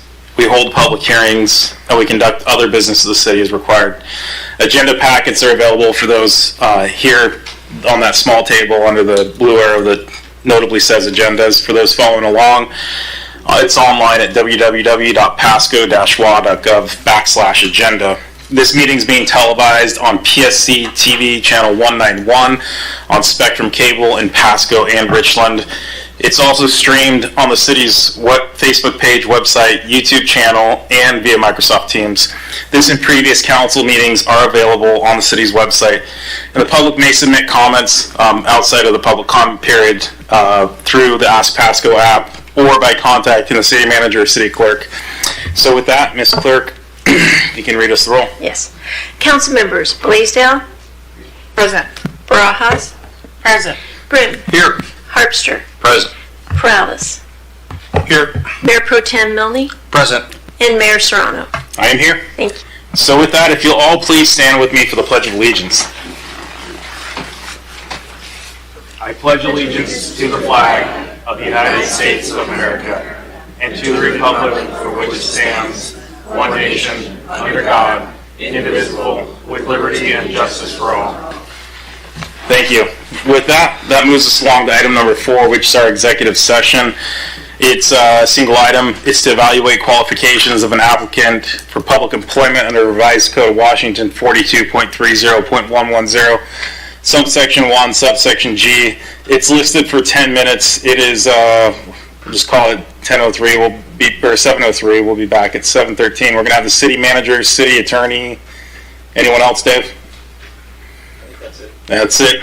So with that, we're going to go back for exec session behind us here. We'll be back in 10 minutes. We're all waiting on the prom king. Oh, sorry. It's 7:35. We've returned from executive session. That moves us along to item number 5, which is our consent agenda. All items listed under the consent agenda are considered to be routine by the city council. They'll be enacted by a roll call as one motion in the form listed in the packet. There will be no separate discussion of any of these items. If further discussion is requested by any council member, that item may be removed from the consent agenda to the regular agenda and considered separately. So before we go to this, do we have any requests to remove any items? Seeing none, Mr. Mulney? So yeah, I should probably read them. So item A is approval of the meeting minutes for July 7th, July 13th, and July 14th. Item B is bills and communications, approving claims in the total amount of $5,573,220.55 and a write-off totaling $754,338.31 as delinquent or bad debt. Item C is resolution number 4622, Lonnie and Louis Montez lease agreement, portion of parcel number 112330255. Item D is resolution number 4623, awarding bid number 23506 for the 8th Street and 6th Avenue pedestrian crossing improvements project to Ellison Earthworks LLC. And finally, item E is the Tri-City Regional Hotel Motel Commission reappointment of Monica Hammerberg. Mr. Milne. Thank you, Mayor. I move to approve the consent agenda as read. Second. Got a motion by Mr. Milne and a second by Ms. Blaisdell. Ms. Clerk. Great. Councilmember Morales, Yes. Councilmember Harpster, Yes. Councilmember Grimm, Yes. Councilmember Blaisdell, Yes. Councilmember Barajas, Yes. Mayor Pro Tem Milne, Yes. and Mayor Serrano. Yes. It passes unanimously. Thank you, Ms. Clerk. With that moves us on to item 6, which is proclamations and acknowledgements. We do have one recognition of a phenomenal youth in our community, Ms. Hadley Lazard. Now she's given some devoted community service. I'll read some things and then maybe Ms. Lazard, you and I will take a picture up here in front of the podium. Council can be with us, and then we'll take, let's call it a 5-minute recess. I see a lot of family members that probably want pictures and that sort of thing. So the reason we're recognizing Ms. Lazard here tonight is her devoted leadership. As Tri-City's as the Miss Tri-City teen, she's a junior at Chiawana High School. She's got a phenomenal and powerful voice for literacy and dyslexia.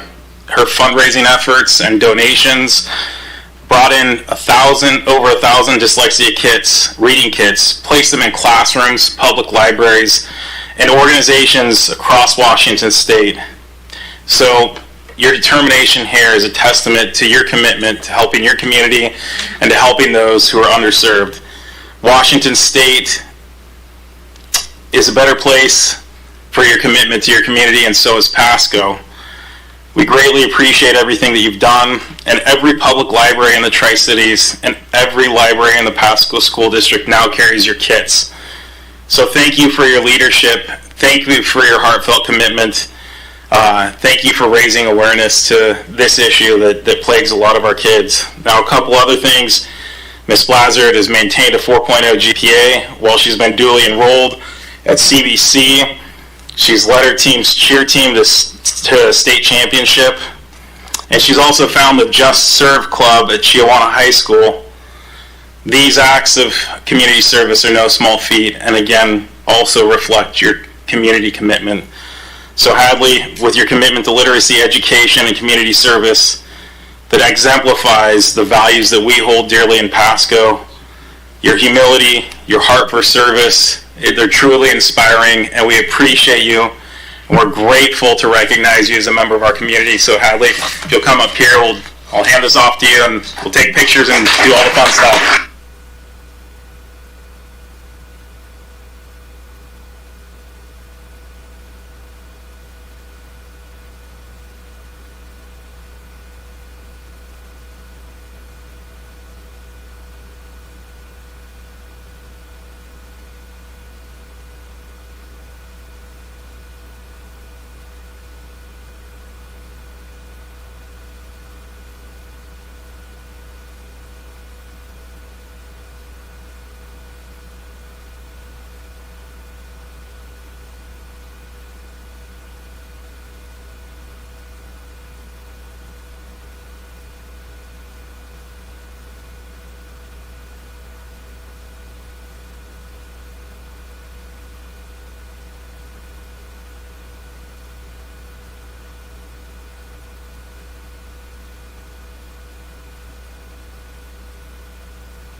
All right. It's always great that we get to recognize folks that are serving in our community. I've always suggested there's an open invite. If folks need to be recognized, please, submit names to the city manager's office, and they can clear it through us and through me. So it's great to see our youth giving back to folks that need it. That moves us along to item 7, which is our public comment period. The public may address council on items unless it relates to a scheduled public hearing. This item is provided to allow the opportunity to bring items to the attention of City Council or to express an opinion on an issue. Its purpose is not to provide a venue for debate. Or for posing of questions with the expectation of an answer that's immediate. Some questions require consideration by council over time and after a deliberative process with input from various folks who may be specialized in a particular area. Citizen comments will be limited to 3 minutes as by myself, and it'll be shown by that clock there to my right. I don't see our clerk, who usually is our clock shot keeper. Oh, she's in the back. Okay. We'll figure it out. With that, anyone with the lengthy message, we ask that you may summarize, and you can submit those comments outside of this if you necessarily need to the city manager's office or via the Ask Pasco app. So as you address us, please come to the microphone, make sure it's on. You'll see the red light at the base, and provide your name and county of residence. I'm going to kick us off with, it looks like Mr. Michael Duncan is signed up for remote public comment. Is Mr. Duncan on and available? We have some quarterbacking that part of the meeting. Staff? For remote public comment?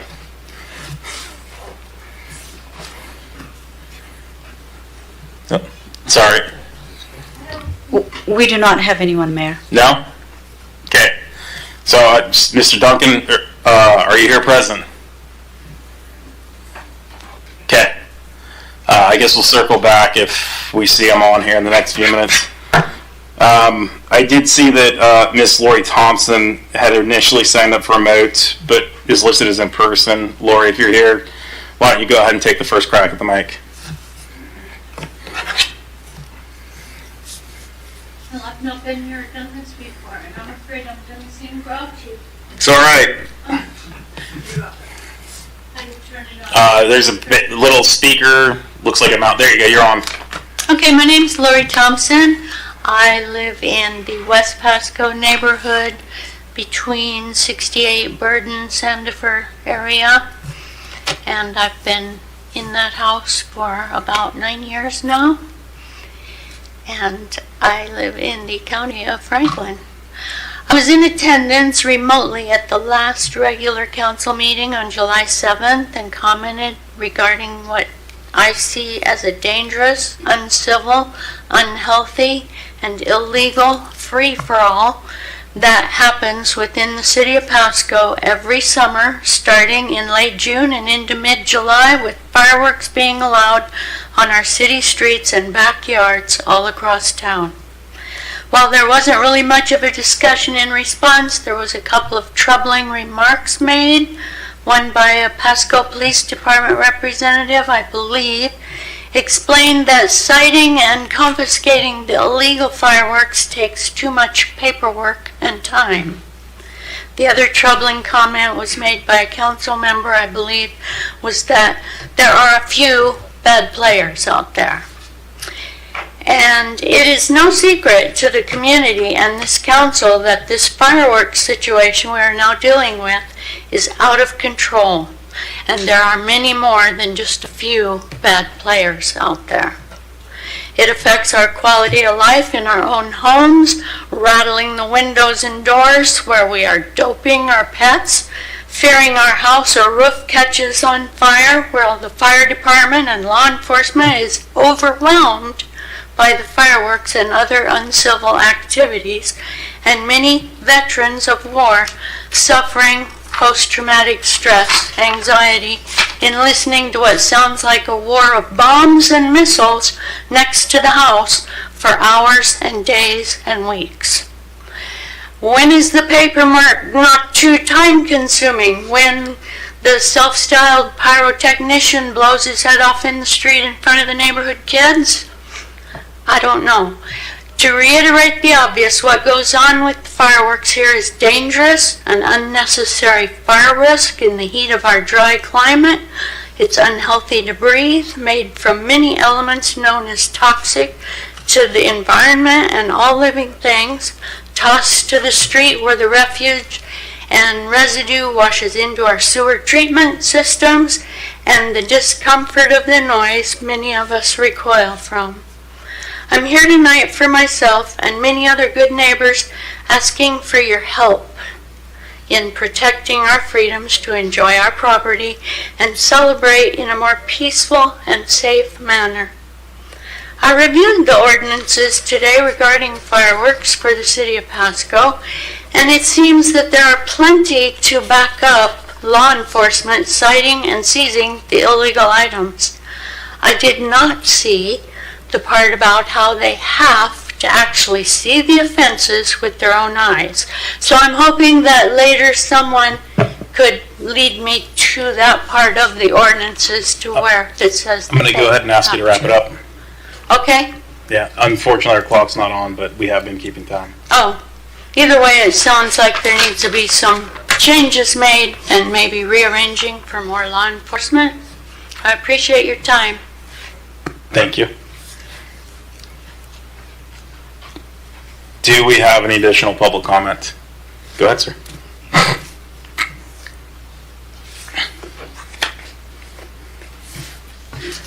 Hello, my name is Christopher Dare. I'm the new Executive Director for Columbia Basin Veterans Center.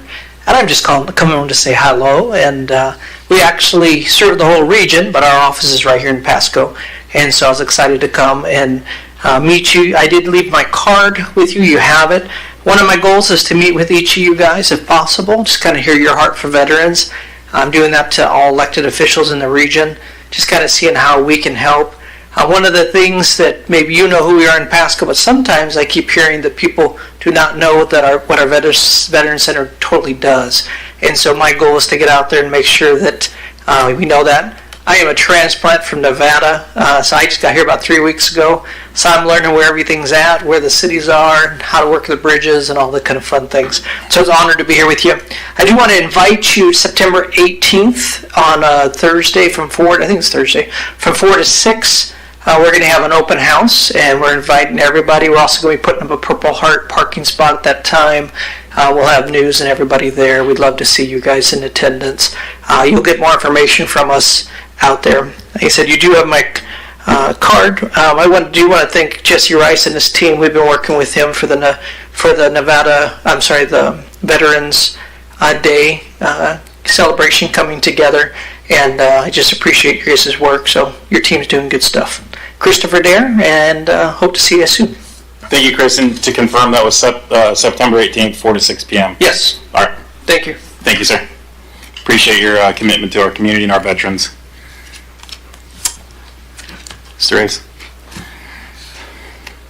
Hello, everybody. Brian Ace. I'm actually a Benton County resident, but here representing Boys and Girls Club.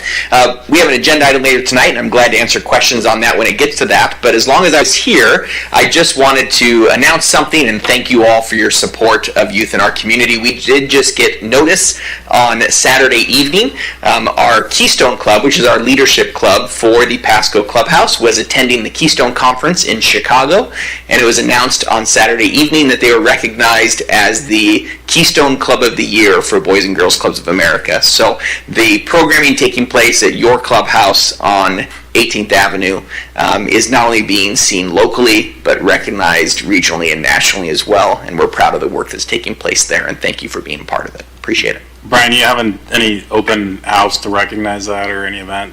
We will be talking about that tomorrow morning when staff get back in town, and we will absolutely be doing something, and it would be great to have many of you present. In fact, as part of that, we will be launching the National Keystone Year through a live feed. They're going to fly in a team to do that with us on September 5th. Unfortunately, because of construction, we'll have to do that at a different facility, but it will still be a Pasco-hosted event from that Keystone Club. So we'll definitely have invites out for that. Okay, thank you. Please do. Appreciate it. Thank you. Do we have any additional public comment? Go ahead, sir.